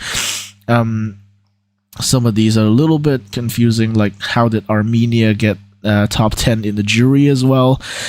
Not saying it's wrong, but it's just surprising, and yeah, there probably are more interesting things to talk about here, but for now, I think I'm done talking about the results because I'm still on the second point. I might have to like split the stream into two because I'm not sure I can talk about all of this, in one stream. But let's get to the difficult part of this, and that is, of course, Israel. Well, I think there's a lot to say about this, and I think I'm glad that this stream is going on so late at this point, because I definitely have a few, pro-Israeli subscribers, and I definitely don't want them to see this. But basically, first off, if you're a Zionist, just leave, block me, unsubscribe, whatever. Just get away. I don't want you here. If you're pro-Israel, just get out. But it has been talked about by various people, not least, as I mentioned earlier, ESC Gabe, that Israel is using Eurovision and other events like such to basically pinkwash or whitewash their international reputation. And while Azerbaijan has largely stopped doing that, or at least when it comes to Eurovision, they've largely stopped doing that, Israel still are. And frankly, every year they are just being given, the go-ahead for like everything. And, part of this, sure, it's because their major sponsor, Moroccan Oil, is actually Israeli. But part of it is really just about the inherent Zionism in Europe, I think. And that's something that will take a long, long time to solve, take a long, long time to deal with. And you can see all of these 12-0, 12-0. That's it. Sure, there is definitely an element of vote rigging. Even their own Ministry of Defense, or the Ministry of Public Affairs or whatever, they actually openly admitted to it. They admitted to hosting voting campaigns for Israel in the embassies of, quote, friendly countries. And one interesting thing I want to point out here is, notice that there's no Ukraine. Ukraine is one of the only countries to have not given a single point to Israel. The other one, somewhat surprisingly, being Croatia.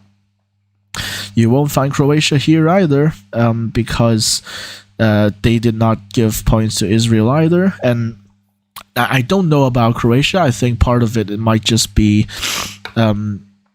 them trying to vote against the favorites, and Israel was definitely a favorite at that point in time. And but for Ukraine is interesting because Eden Golan, if you didn't know, actually lived in Russia for a very long time and actually performed on several shows in Russia. And it was only after the Ukraine war, when staying in Russia became unfashionable, that she went to Israel. And even in her terrible ad campaigns to call for people to vote for her, she tried to speak Polish, but then it just sounded like Russian, which perhaps speaks a lot about her origins. And people in Ukraine quickly caught wind of this. Actually, this is one of the few times where we have to thank Eurovania, because he was one of the people, among others, actually, to make it aware that this particular Israeli representative was actually heavily pro-Russia, and in Ukraine you just can't have that, right? So, and actually, because of that, Eden Golan was actually added to a big public database, which lists a lot of like public figures who are pro-Russia. And actually this campaign perhaps worked far better than I expected, because like I mentioned here, you can see Israel was not given any points from Ukraine at all. 0 points from Ukraine going to Israel. So that's perhaps a bit surprising, because I'm someone who knows my Jewish history, at least relative to Eastern Europe, and there were a lot of Jews from Ukraine. Hell, actually, Eden Golan herself is half Ukrainian. She's half Ukrainian, half Latvian, but she lived in Russia for a very long time, for like 15 years or something like that, and she's heavily pro-Russia. So even despite her Ukrainian ancestry, because of this view, this positive view towards Russia, people in Ukraine were just like, nope, and decided not to give any points to Israel, even though there are and were a lot of Jews in Israel that have Ukrainian ancestry, and there are still quite some Jews in Ukraine as well, and not least Zelensky himself. So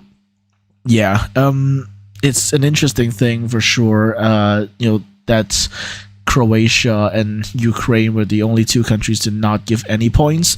But like I mentioned earlier, look at all of this. 12-0, 12-0, 12-0, 12-0. Clearly something has happened here. And, I don't need 10-0, 10-0, 10-0. You don't need a genius to figure out what has happened. Like, all of these juries not giving any points, but all of these public votes giving high points, and it doesn't take a genius to figure out what happened. And it's a combination, I think, of vote rigging and genuine Zionist or Zionist sympathetic populations that are voting for Israel. And the latter part, is clear that the EBU just does not care.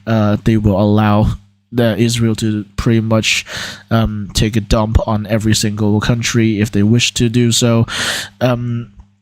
But that's one thing that could theoretically be solved, but probably won't be solved. And the first one, actual Zionist groups in Europe, that's another thing that's probably never going to be solved as well.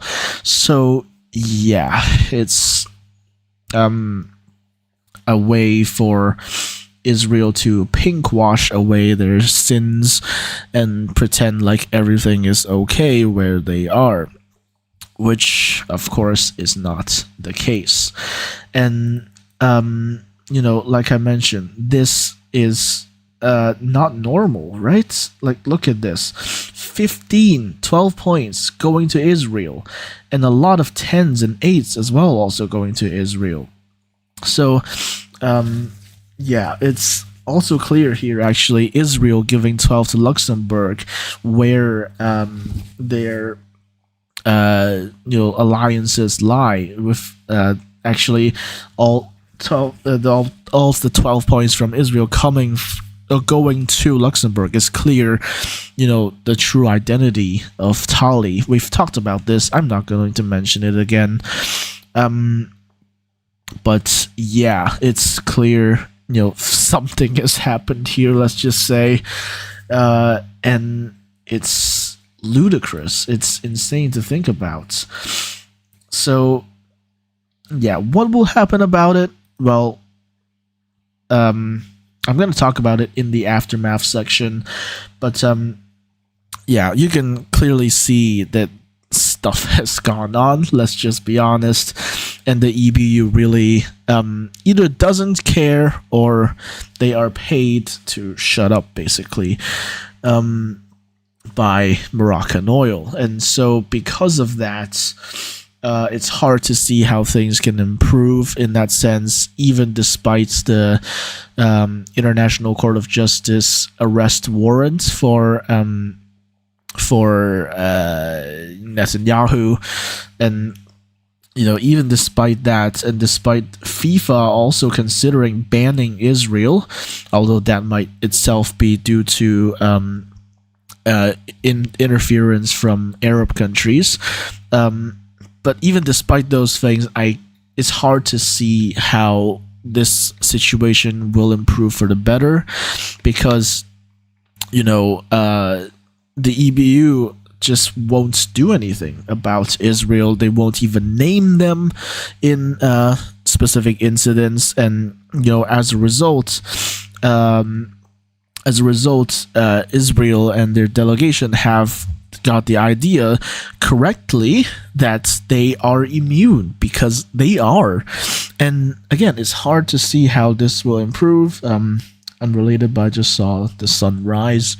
The sun didn't rise while I was talking, but the sun is now very bright outside, and it's only 5 a.m. Why is Finland like this? Anyways, yeah, it's hard to see how this could improve, at least with the current, situation in place, the current, Israel sympathetic administration at the EBU, who, in an earlier statement, they were claiming that they were trying to protect the press independence of Khan, but let's be honest, have they ever been independent? So yeah, it is hard to talk about this stuff, and but I do think it is really important to call them out for their BS when they do come up with BS. So what can happen to them and what will happen to them? Let's talk about the aftermath.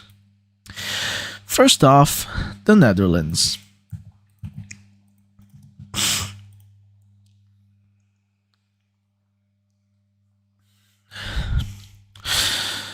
With the Netherlands, I think there's a very clear risk in the air that if they are not at least given free pass to the final, they are probably withdrawing, because while they do pull in a big audience at Avatros, they are furious. They are furious about how Joost was treated, because you don't just disqualify someone for an unnamed incident with very vague details. You can investigate it, sure, but none of it should amount to disqualification. And I think Avatros are, justifiably so angry about this. And to get the Dutch to be angry, you've really pissed someone off, because the Dutch are really nice people. And this goes both ways, actually. This doesn't just apply to Avatros, but to Joost himself. From our best recollection of what actually happened, basically, some photographer, possibly Israeli, possibly not, we still don't know yet. I don't think it was Israeli, but some photographer basically was trying repeatedly to approach Joost, even after he had stated many times that he does not want to be approached. And because of that, he made some threatening movements and said some threatening things, like something along the lines of "if you do that one more time," and made some threatening movements towards the photographer, which allegedly caused the photographer to drop her camera, and the camera allegedly broke, which is why this still unnamed photographer wanted to report it to the EBU. And now I have a theory for why Yost was disqualified so quickly. A lot of people immediately point to Israeli interference, and sure, that's possible, and I think that did play maybe a tiny part in it. But actually, I think this, while Israel is involved, I think it wasn't as direct as this. I don't think the Israeli delegation actually just went to the EBU and kind of reported Yost for it. I think the actual reason, actually someone pointed this out on Twitter as well. I wasn't the one to come up with this idea, but I agree with it. One of the possible reasons why he was disqualified so quickly was not because of Israelis meddling in it, but it was due to the Israelis. See, they saw the televote results from Semi 2, and they knew that Israel would get a huge televote. And they suddenly got scared because they think that Israel could win at least the televote, if not the whole contest. And because of that, they fear that Yost Klein would split the non-Zionist vote, and because of that vote splitting, because remember, if we look at the results, Croatia didn't actually win over Israel by that much. You can see it's only like 14 points, and because of that, I think the EBU wanted something to get rid of either Croatia or Netherlands, so we could focus the non-Zionist vote and make it so, at the very least, Israel doesn't win the televote. Because, like, obviously, Israel winning the whole contest would be terrible, terrible optics, but even them winning the televote alone would be terrible optics, and because of that, they wanted at all costs to prevent Israel from winning the televote, and because of that, they disqualified the Netherlands in the name of letting Croatia win the televote, so that Israel does not win the televote. That was a bit convoluted of an explanation, but basically, my theory, and actually the theory of someone else, but the theory is that the EBU, they banned, they disqualified the Netherlands because they were scared Israel would win the televote, and so they didn't want anyone splitting the televote of Croatia, basically. So they wanted to ensure that Croatia would win the televote in place of Israel, which had Israel won the televote would have created terrible, terrible optics for Eurovision. So that is my theory of why the Netherlands were disqualified so quickly, despite the incident being so minor. But obviously that's not something they'll ever admit to, but it's something that we can speculate on, and maybe in 20-30 years we'll get an explanation. We probably won't, but this is directly related to Israel, of course. So actually, real quick on the Netherlands, I mentioned the Streisand effect earlier, which is basically when you point something out in an attempt to censor it, but that attempt just creates more publicity for it and just makes it even more well known, even more popular. And that's exactly what happens with a few things. not least Yo's client himself, but also the rather shallow gestures from name people like Yolanda or Angelina Mango, them doing like vaguely pro-Palestinian logo things. Those were pretty shallow. I'll just be honest. They don't really help anyone. But due to the Streisand effect and due to Israelis being offended by such petty stuff, it makes it more well known. It makes it more famous. It makes it more profound because it offended Israelis.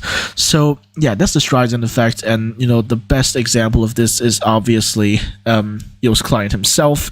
He's now touring, even in like North America and stuff. Like I think a few days ago he was in like Toronto. So yeah, he's absolutely blowing up all over the world, or all over the West anyway. And this is in no small part due to the Streisand effect of him being disqualified from Eurovision. And what's happening now? I think average shows are still seeking explanations from the EBU, and I don't think they'll stop until they get something they are truly satisfied with. And speaking of that kind of stuff, actually I'll get to that when I get to the EBU section, but let's talk about Israel now. The big question on everyone's mind is, of course, will they get banned? And if so, in what way?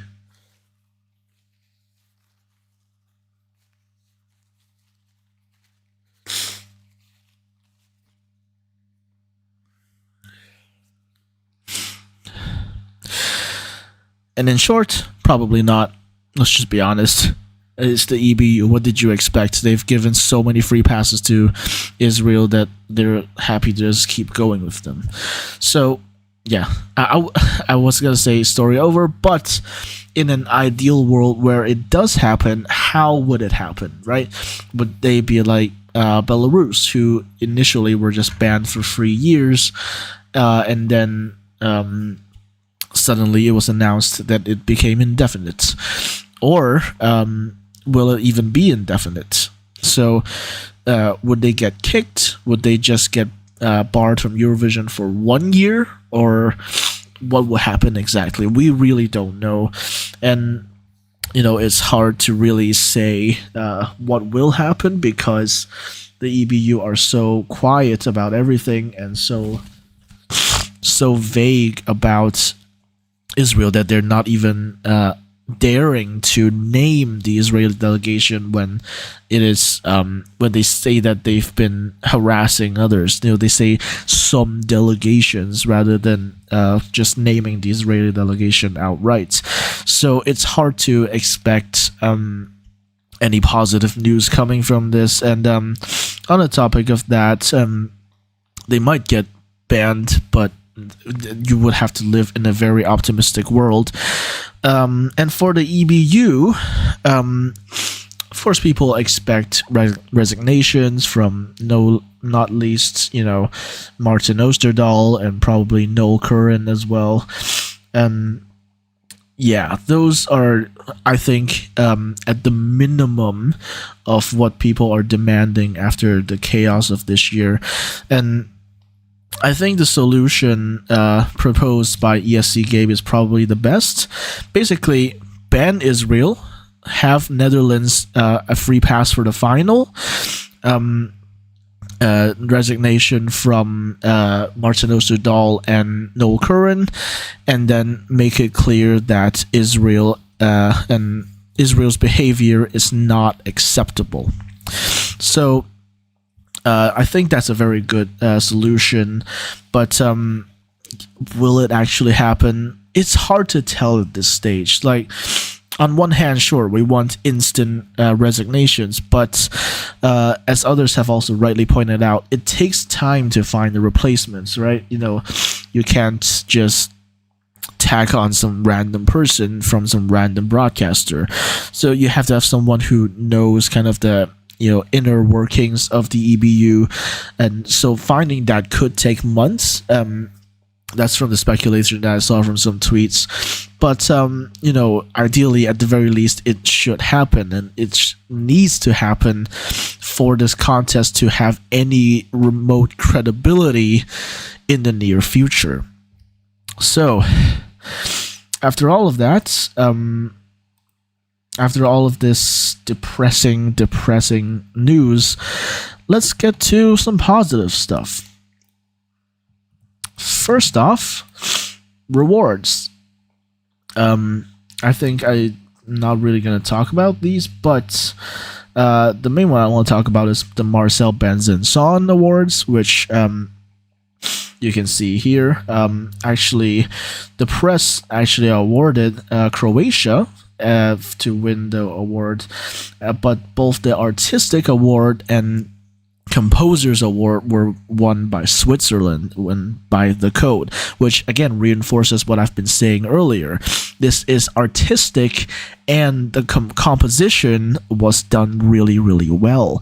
So, this is something that's very great that came out of it. But at this point, I think this was it was revealed shortly before the final. I only saw it on Twitter being announced, like when we were all anxious about the Netherlands, or rather pissed about the Netherlands. Let's be honest. So we weren't really in the mood to celebrate this, but I think this is another thing that should be celebrated. That the eventual winning entry also won the Artistic Award and the Composers Award from the Marcel Benzin-Son Awards. So yeah, that is something nice to see, and needless to say, for the first time ever, we have had two non-binary artists both obtain top 6 in the final, and one of those non-binary artists would go on to be the first non-binary artist to win Eurovision. And actually a lot of countries have gotten their best results in quite a while, and actually not least Switzerland and Croatia, obviously, and weirdly also Germany. These are also countries that have done well, and actually Armenia as well. This is their first top 10 result since 2016. So that's another thing that's good for them. After that, we also had a number of very iconic spokespersons. Jamala, Desiree Nosbush, Matt Black, Danny Estrin from Voyager. He's, I think, recovering from cancer or something, and also several other names that are very iconic from here. So those are some of the more positive things. And obviously, Petra Mede, the one and only Petra Mede, she did amazing performing as the presenter. My mind is getting scrambled at this hour, but Petra Mede is unlike any other host. As Gabe talked about, if not for Petra Mede, I think this would have spiraled out of control, and the only reason it didn't was because of the Eurovision fans' admiration and respect for Petra Mede. So that's definitely one good thing that came out of this. And in terms of the other stuff, we also, like I said, we had Switzerland win. We also had Ireland first off in the final, but also 6th place in said final, above countries like Italy and Sweden, which is unthinkable for Irish Eurovision fans, I'm sure. But also Portugal getting another top 10 result, which even it proves that since Salvador Sobral, they've been able to consistently put out quality music for Eurovision, and yeah, that's so those are some of the positive things that we've gotten from this year's contest, and we've also I'm just trying to think at this point, but yeah, there's been quite a few positive things about this edition, and obviously one of which is this batch of songs is easily one of the strongest batches that we've had in our years, in the last few years. This is one of easily the strongest songs, strongest batch of songs actually, and yeah, that's really it about positive news. There's quite a few actually, but those are the ones that I could think of on the spot, and my mind is kind of dead at this point. I've been streaming straight for like 5 hours almost. So give me a sec. I need a drink.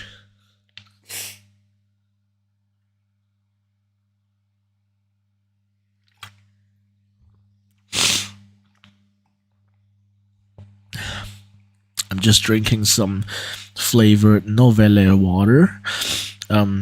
Because I finished my Lonkero and I don't feel like opening another one because I still have one more in the minibar. But yeah, back to this. There is a lot of positive things to get out of this. One of which, of course, not to sound corny, but friendship. You know, a lot of the artists made friends among themselves. The iconic four, of course, being Yolanda, Marina Sati, Nemo, and Bambi Thug. Those four were kind of the core friend group at the end of the day.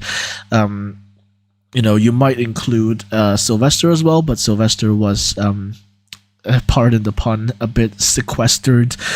You know, at the end of all of this, I think he was just like tired and drained and stuff. So yeah, that's unfortunate for him. But you know, throughout the whole season, but especially during Eurovision week, I think a lot of friendships were formed. I think one of the more unexpected ones is definitely Marina Sati and Nemo. They're very, very different in nature, yet they acted like best friends during the 2 weeks of Eurovision. You know, that is including rehearsal week, of course. So yeah, those are some people who you know, made friends, obviously. Hold on, I just need to check. Yeah, my stream is still live. Okay. Yeah, some incredible friendships were made. You know, of course, there's the whole you know, Sylvester Belt potentially dating Nemo thing. I'm not sure how that's going, but you know, if it is still going, then good for them, obviously. But yeah, a lot of good things did come out of Eurovision, despite this year being, to quote a Norwegian newspaper, "et shit show." Yeah, there are a lot of things that really went wrong, but amidst all the chaos, we did manage to have some positives out of it. And, you know, obviously, like I mentioned earlier, Joost Klein has gone viral. Marina Sati has gone viral with her new EP. And, you know, Nemo is performing all over the place. Just yesterday, they performed at The Voice France, I think, alongside Lorraine and a few others as well. So yeah, they are going all over the place, and you know, we love to see it. So yeah, there's a lot of positives that came out of this contest actually. And on a more personal level, this is obviously my first Eurovision in person, but I was able to meet a lot of the people that I'd seen on you know, YouTube, on Twitter. Actually, you know, I always obviously saw a lot of people from Twitter. A few that I want to talk about, a few I want to shout out right now. Obviously, Micah, And also Orna, obviously, as I mentioned earlier, and also Marshy, who is a Scottish Eurofan, and I'm actually going to be visiting Glasgow, where she lives, in August, or actually, I'm going to be living in Glasgow in August. Some very, very nice people, and obviously I can't go about this nice people section without mentioning EGB. You are my lifeline at this point. You are my emotional support, even though I don't really talk there all that often, and I don't ever listen to like new Taya songs or Aiko songs or whatever. But yeah, you are my emotional support, EGB. Especially Fia, Ozzy, and Haney. You guys are the best. So yeah, that's enough fluff from me. Now let's talk about trivia, and by trivia I'm mainly talking about the Twitter account Eurovisionario, who are a Spanish account, but they have made a lot of really cool graphics displaying Eurovision related things, and in this case I'm just gonna kind of randomly scroll. But first off, I want to talk about these, which are the top 45. For some reason they like doing 45 instead of 50. I'm not sure why, but you do the top 45, and basically here it's a percentage of the televote. And in this case, you can see the new entries. We have Rimtim Tagidim, Hurricane, Teresa and Maria, Mon Amour, and The Code, all entering within roughly the top 35. And, even though Rimtim Tagidim did better in the jury, it didn't do that well, relatively speaking, in the televote, because obviously Hurricane was right there, and also Teresa and Maria. And because the televote was genuinely quite split this year, so many countries getting like 200 plus points. Actually, all four or five countries, they all got 200 plus points, so it was really quite split. So I'm not surprised that these weren't that high, because these were the only two that got 300 plus. Actually, no, these three all got 300 plus, and that is something that almost never happens. So, like, even near the end of the whole thing, near the end of the announcement of the results, I was wondering, so many countries had gone 200, 300 points. Where are the points for Switzerland going to come from? Well, turns out they also had a lot of points. So yeah, Switzerland won, and I'm very happy about it. And you can tell my nose is killing me right now, but I'm hammering on. After this, I'm gonna make myself like some cup noodles or something, and then I'm gonna shower and sleep probably. But after that, we also have the percentage for the jury. You can see here, actually, sorry, my throat is kind of killing me at this point.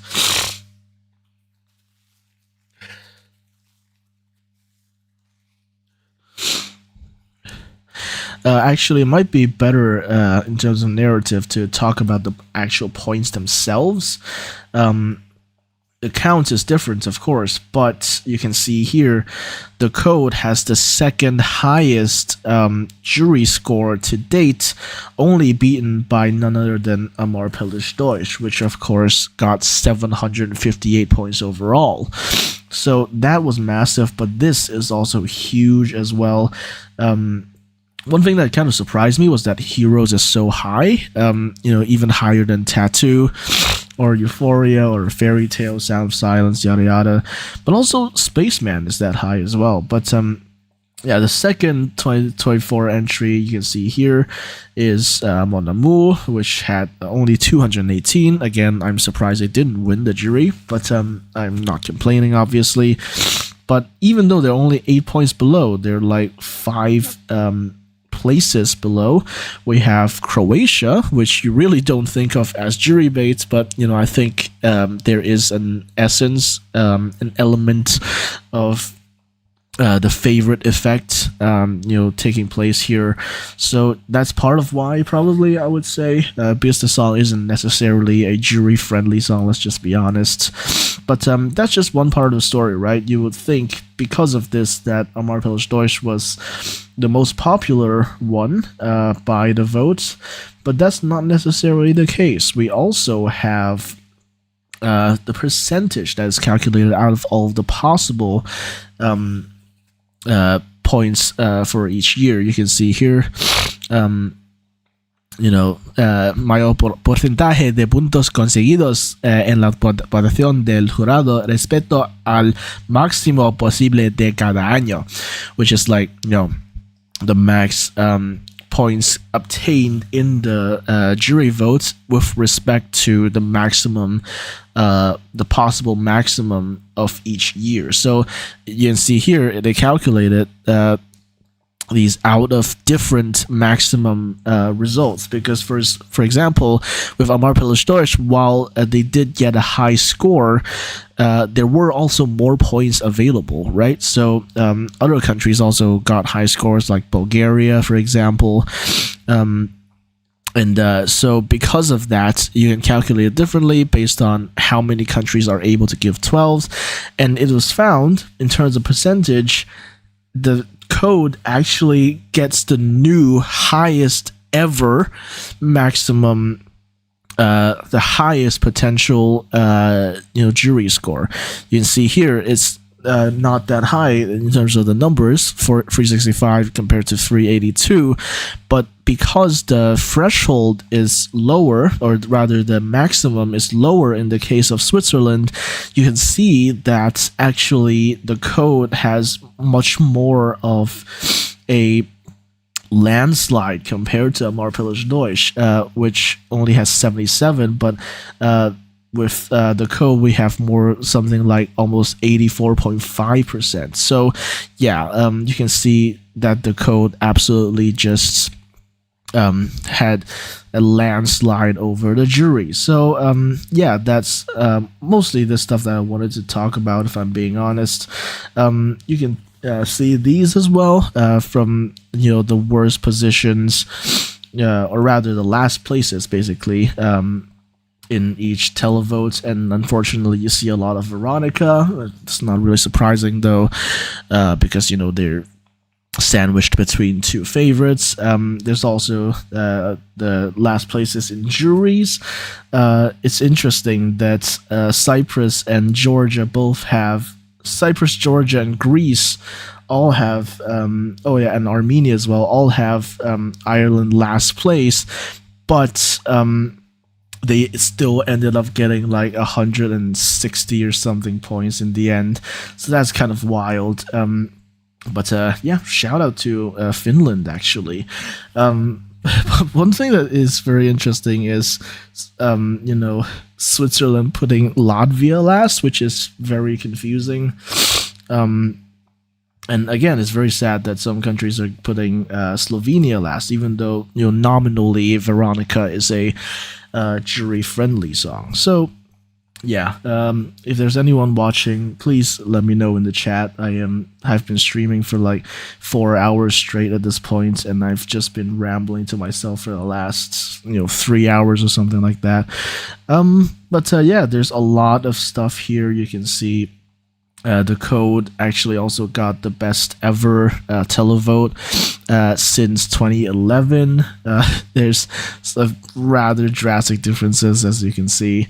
And you can see also this is how the 180 jury members place Switzerland, and you can see almost all of it is just ones or twos or threes, and no country put them bottom three, and the lowest is actually only 21 like, of course, that's low, and of course it's none other than Croatia doing it. But yeah, it's even like hell. Even look at Israel. Like even they know that Nemo is pro-Palestine. Even still, one of the jury members still put Nemo top 3. So yeah, there's something very interesting about that. And also, what the hell happened with juror C? I wonder.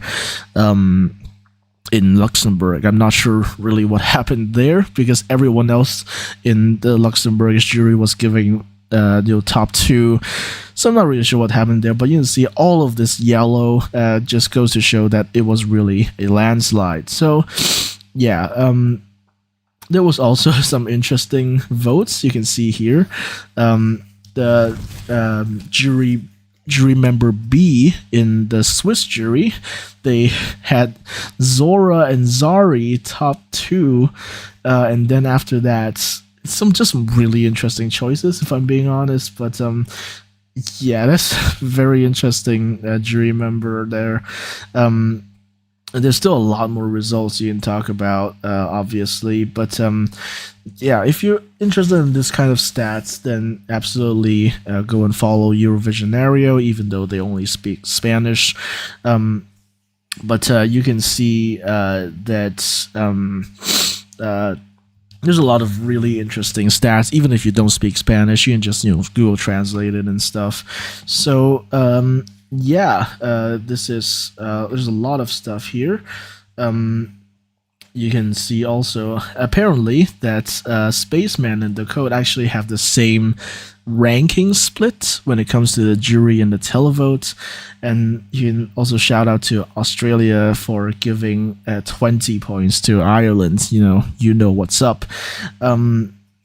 So, and also you can see here Israel now has the largest difference between jury and televote, even ahead of Spirit in the Sky and Stefania. So yeah, that's very interesting stuff as well. But again, if you just want to look at this stuff, you can just see again all these yellow bits. It's absolutely crazy.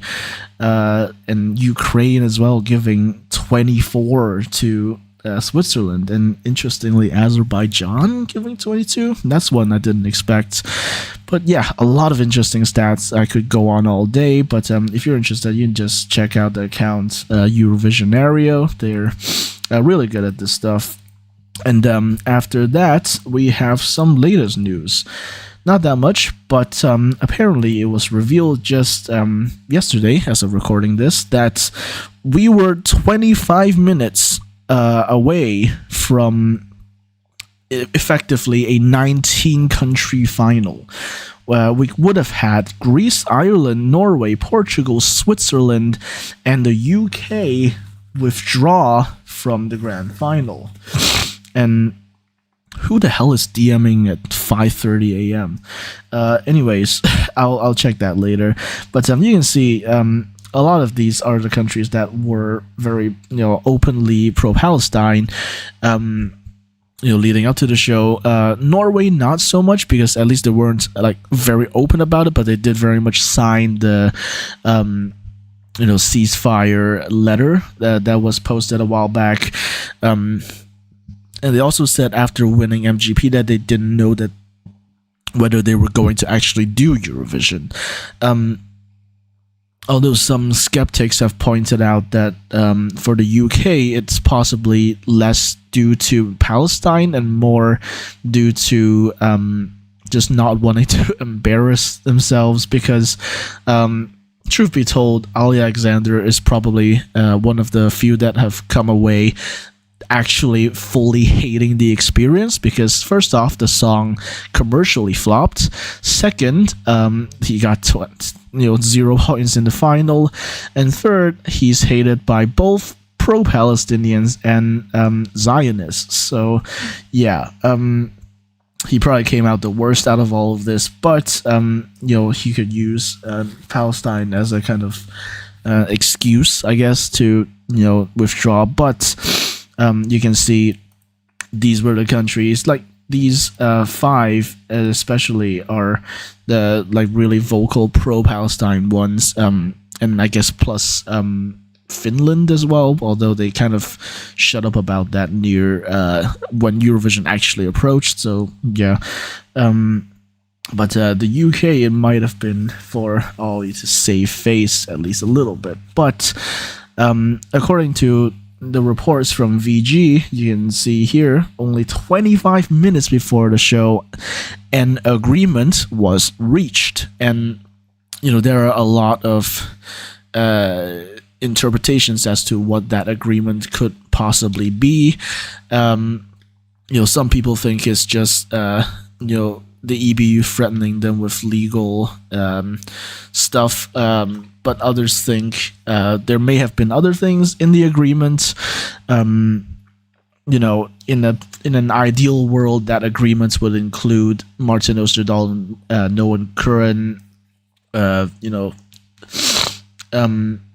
resigning, Israel being banned, and also Netherlands being given a free pass to the final in 2025. But that's the ideal world, and we probably don't live in the ideal world. So this agreement was probably, we're going to sue you if you withdraw, basically. So I don't know. The account Israel Breaks Rules on Twitter has reached out to the artists to see if any of them want to anonymously name the content of said agreements, but so far we haven't gotten anything, and so we don't know what's in this agreement. And yeah, we'll just have to see what happens over the next few weeks and months, I suppose. And speaking of what's happening in the next few weeks and months, what's next in terms of Eurovision stuff?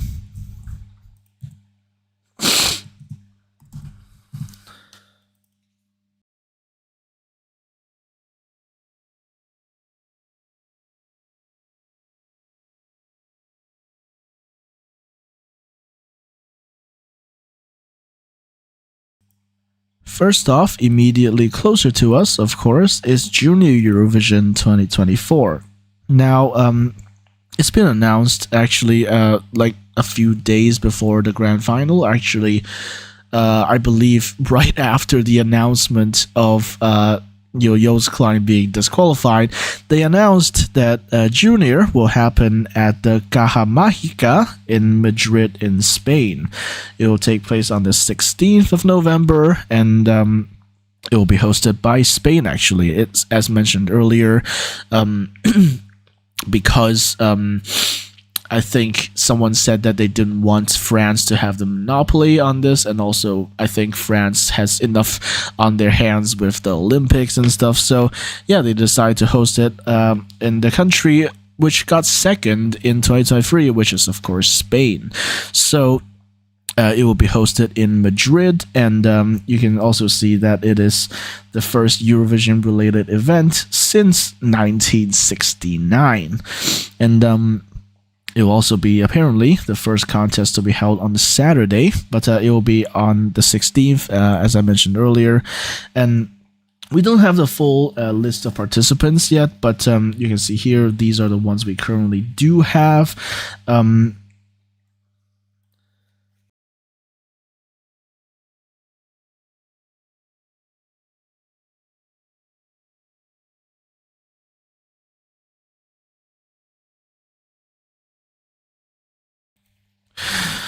You can see here, we actually already have one name, and that is Annabelle Atz, which is who actually won the selection to represent Estonia. They actually won. She won the selection. I can't remember what it's called now, but they used that selection as a de facto selection method for the representative to Junior Eurovision, and this time the winner of that show was Annabelle Atz, who will now represent Estonia. We don't know anything else about this. We don't know who's going to write the song, if the song's going to be all in Estonian or partially in English, or really anything else. And that's actually it goes the same for all these other countries. But interestingly, apparently the final of Renina is happening today as I'm recording this. It is now the 26th of May, and well, look what we have here. So, in less than 24 hours after the stream, we will know who will represent Georgia in Junior Eurovision 2024. But other than that, we don't really have much. We also have the Junior Song Festival, which is taking place on the 21st of September.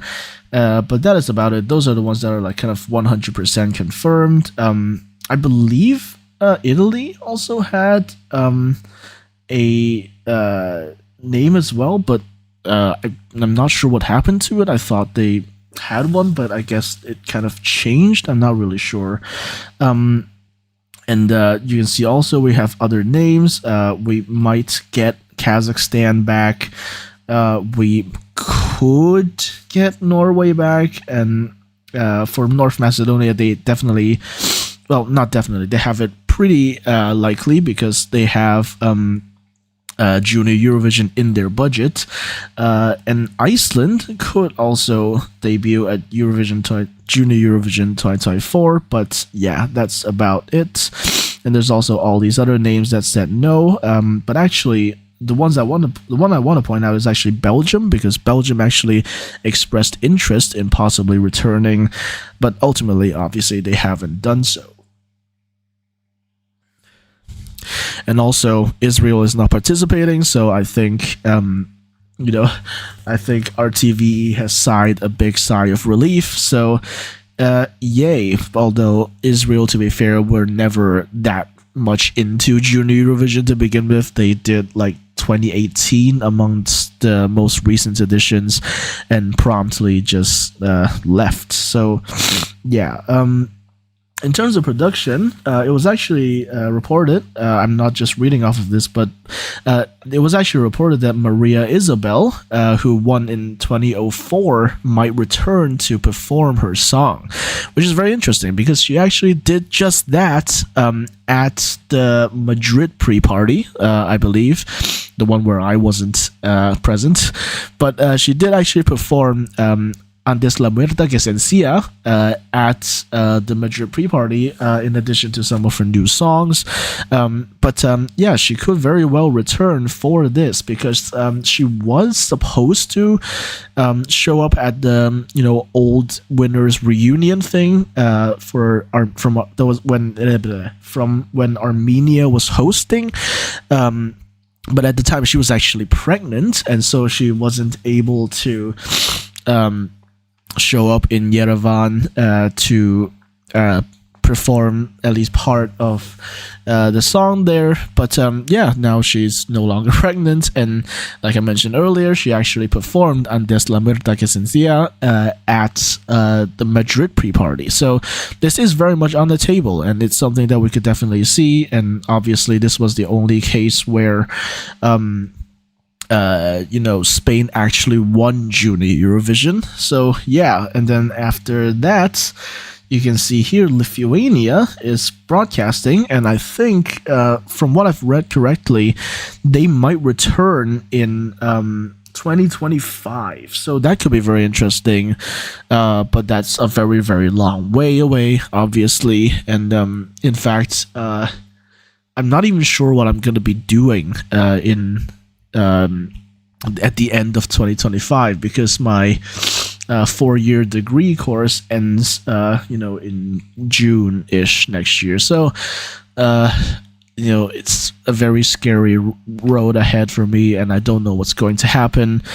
But yeah, that's Lithuania. We also have Montenegro, who are broadcasting, but I don't think they've talked about whether they might participate or not. And truth be told, I doubt it, but they could do that, and they did broadcast Eurovision 2024 as well. So that was very interesting. They might return, they might not, and certainly in a similar vein to North Macedonia, it's definitely cheaper to do junior than to do actual adult Eurovision. But we'll have to see what happens.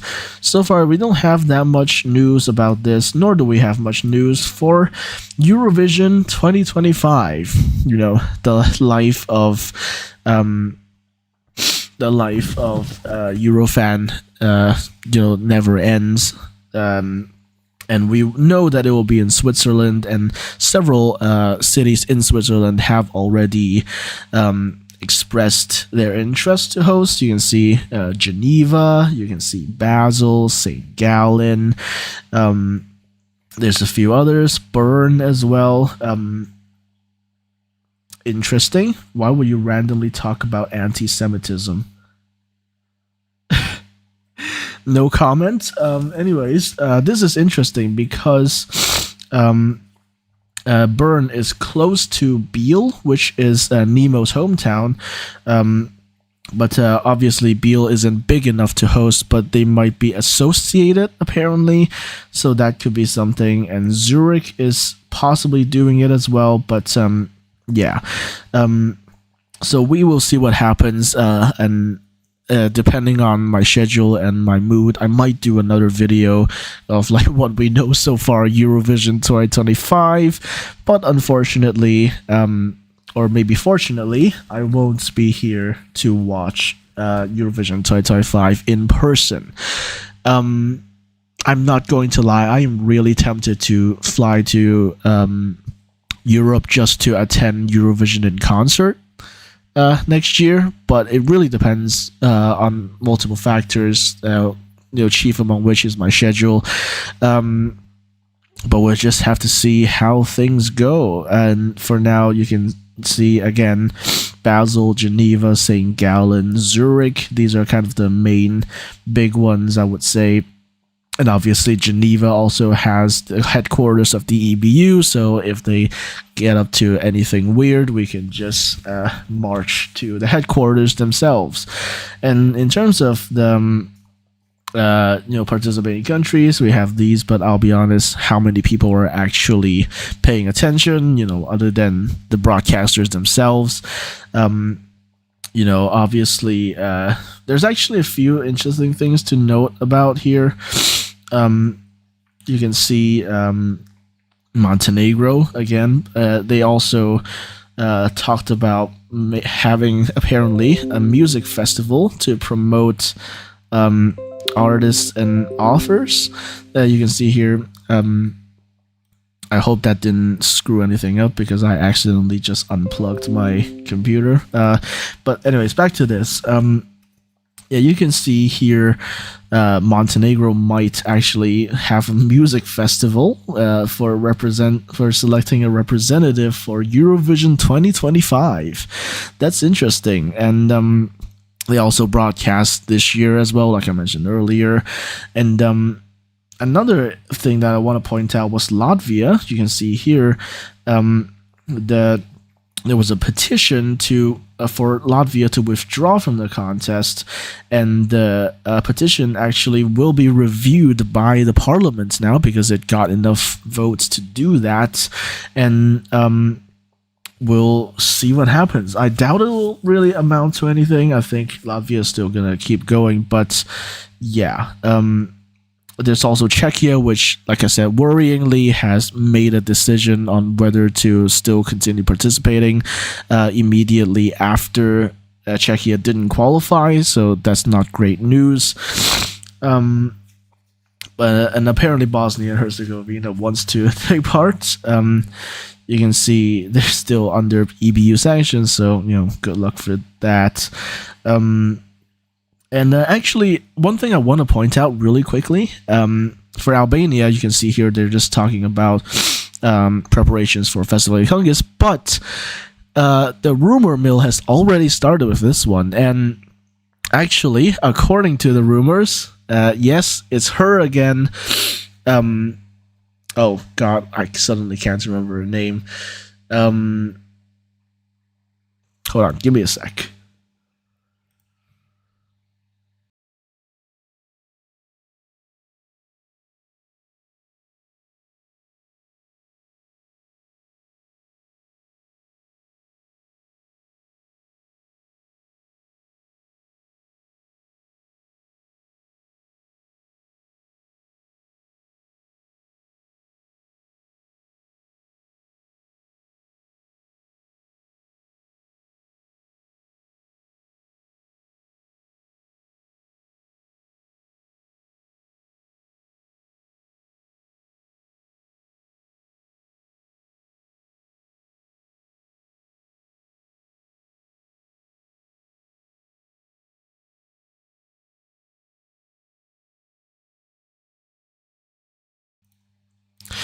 Okay, that took a while to find, but according to the rumor mill, Elvana Jata, who was a big fan favorite a few years ago in Festival Congress, and who is now a big pop star in Albania, is allegedly interested in returning to Festival Congress.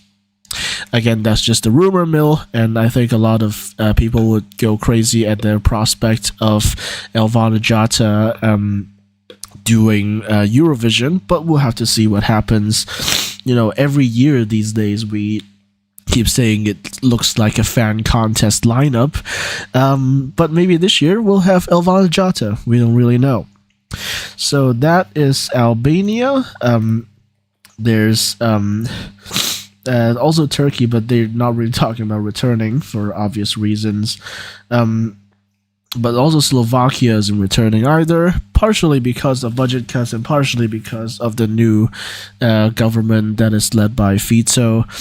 And there's also news from Kosovo. They actually announced, I think just a few days ago actually, that they would submit an application to compete in Eurovision. I'm not sure how they're going to do that if they haven't even joined the EBU, but we'll have to see what happens. So, yeah, in terms of Eurovision news, that's what we have for the future. And our final item, or rather my final item, is what's next for me. Well, for the next few months, I'll be traveling Europe. Basically, my semester officially ends, I would say mid-June, because actually the last lecture, the last formal lecture is just next Wednesday, but the exam is on like the 15th or something like that next month.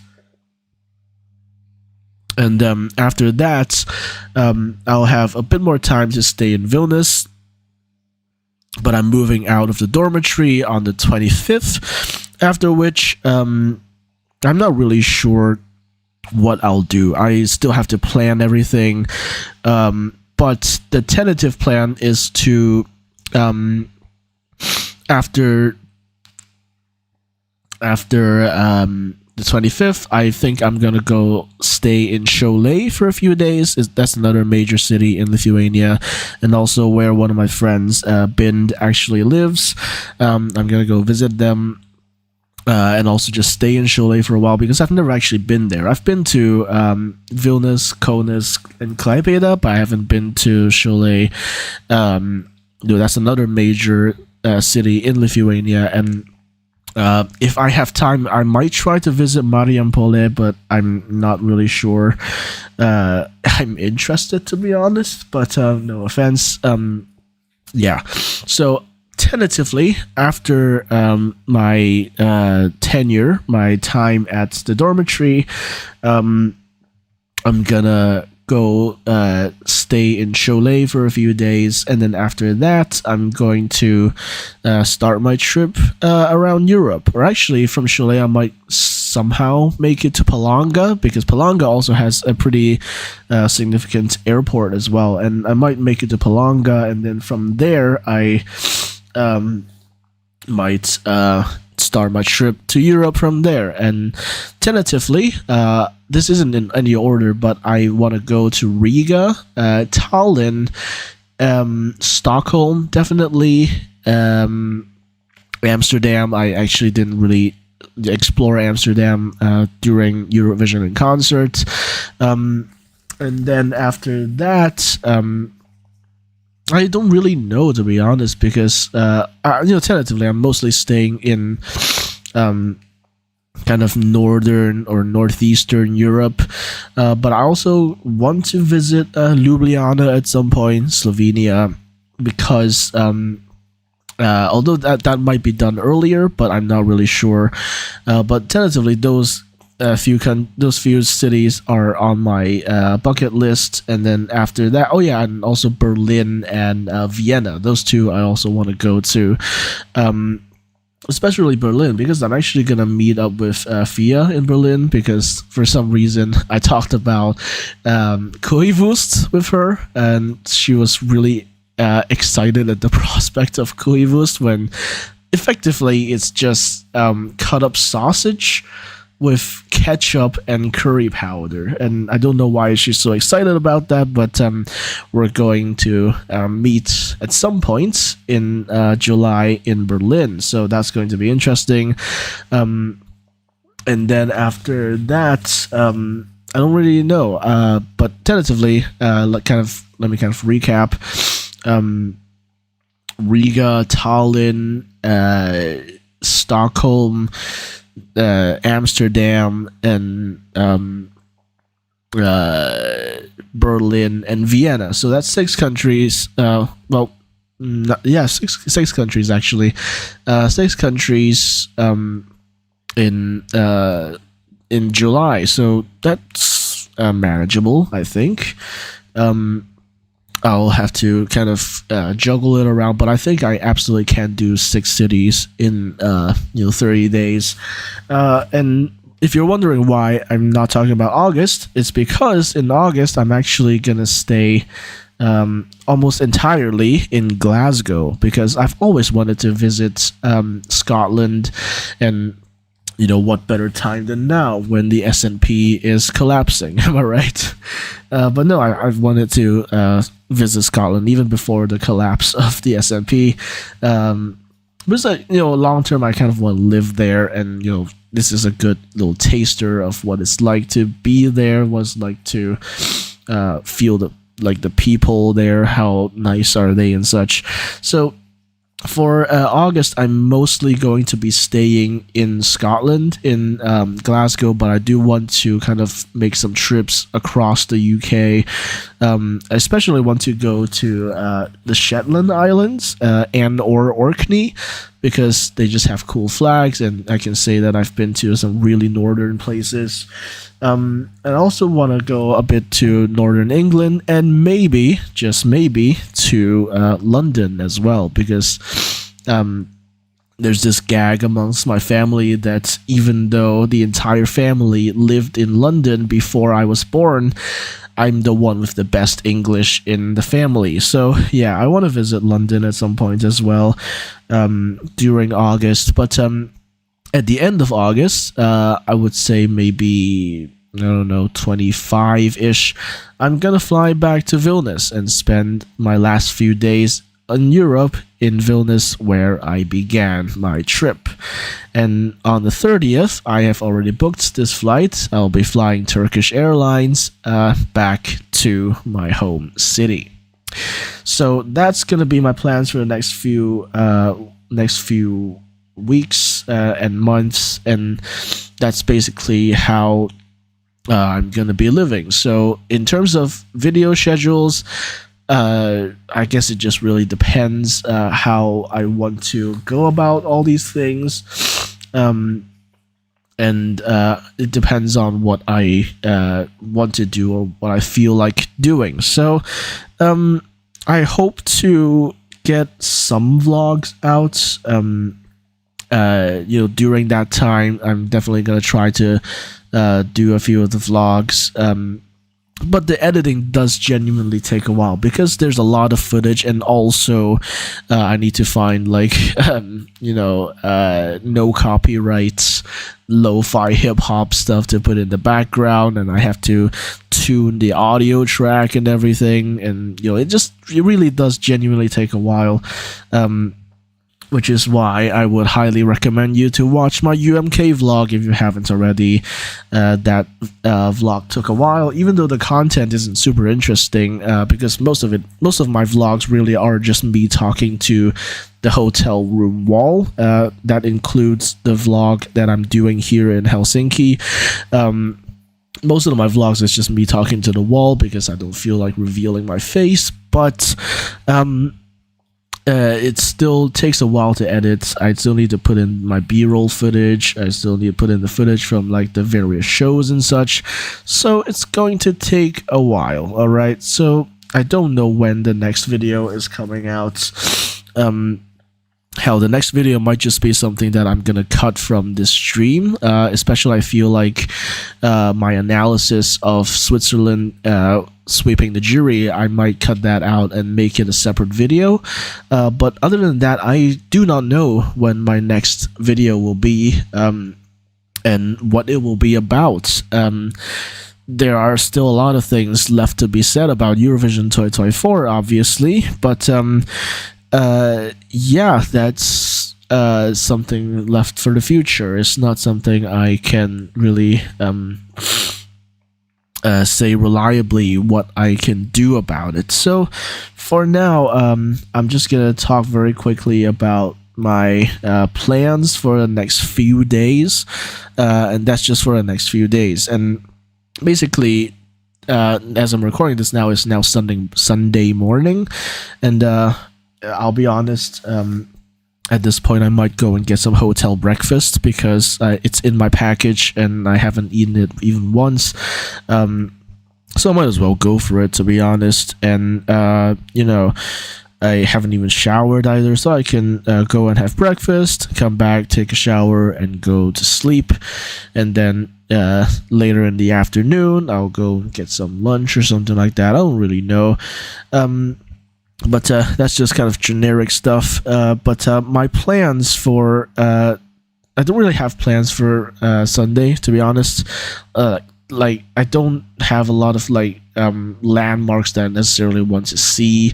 Because I've already seen a lot of the stuff around here, around the central part of Helsinki.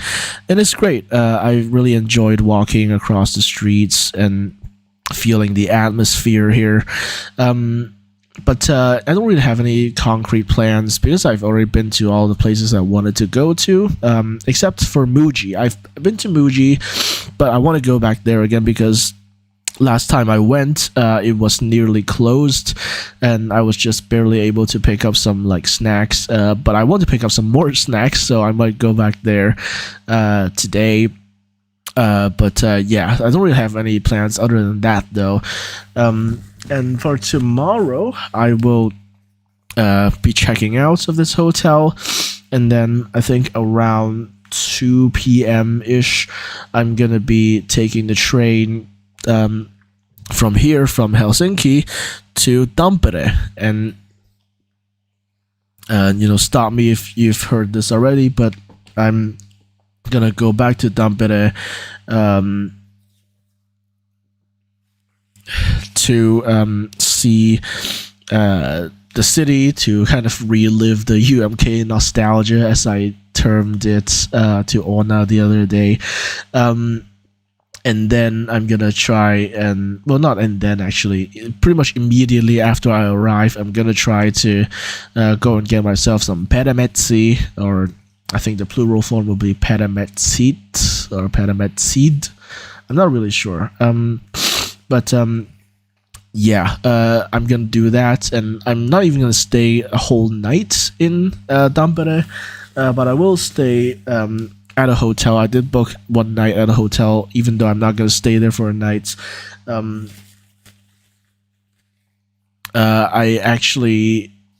be arriving in Tampere around 4 p.m. and then I'll be leaving the hotel around 3:15 or maybe 3:30 or something like that. Because like I mentioned earlier, the latest flight out of Tampere was 6 a.m. So I literally have no choice. If I took the airplane, if I took the flight bus, the airport bus that departed at like 5 or 4, I wouldn't even get to the airport in time. So yeah, I wanted to make sure I actually got there in time. Yeah, unlike last time where I had to take a 50 euro taxi. So basically, I'm going to be arriving in Tampere around 4 p.m. I'm going to go straight to that cafe that sells the perämetsi, which I know where they sell it, actually, because It's actually surprisingly close to the train station, and I'm gonna get the Parametsi. I'm gonna go check in at my hotel, and then I'm just gonna hang out there for a few hours, maybe take a shower.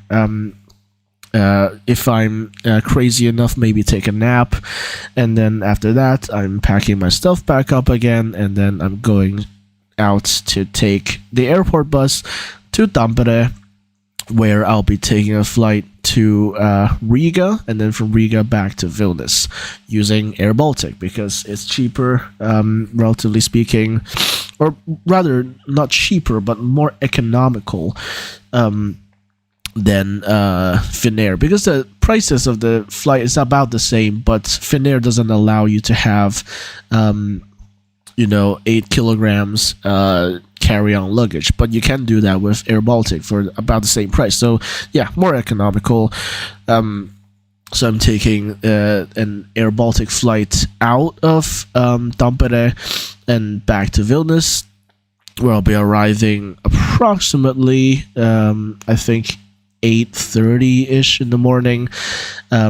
It's gonna be the Wednesday, by the way. Not Wednesday. Tuesday, by the way. When I arrive back in Vilnius, and the day after that, I have my final lecture for my class at Vilnius University, and that's about it. I haven't planned anything beyond that, and it really depends, I think, on when the exam is, because if the exam is early enough, I think I can just barely make it to Ljubljana for a gig of Raven performing in Ljubljana, because she actually announced her kind of tour dates for the next 2 months or so, and she's got a gig in Ljubljana on the 15th or something like that, but I don't know when exactly my exam will be, and so if it's earlier than the 15th,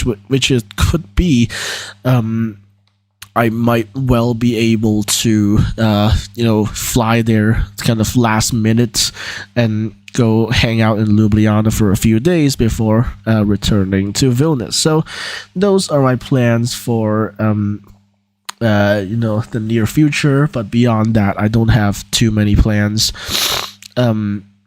So yeah, I think that will kind of do it. But I also kind of want to kind of ramble until the stream reaches exactly 5 hours, because looking at OBS now, I'm at about 2 minutes away, a bit over 2 minutes away, so I want to keep the stream going for a little bit, but yeah, in terms of content, that's basically it.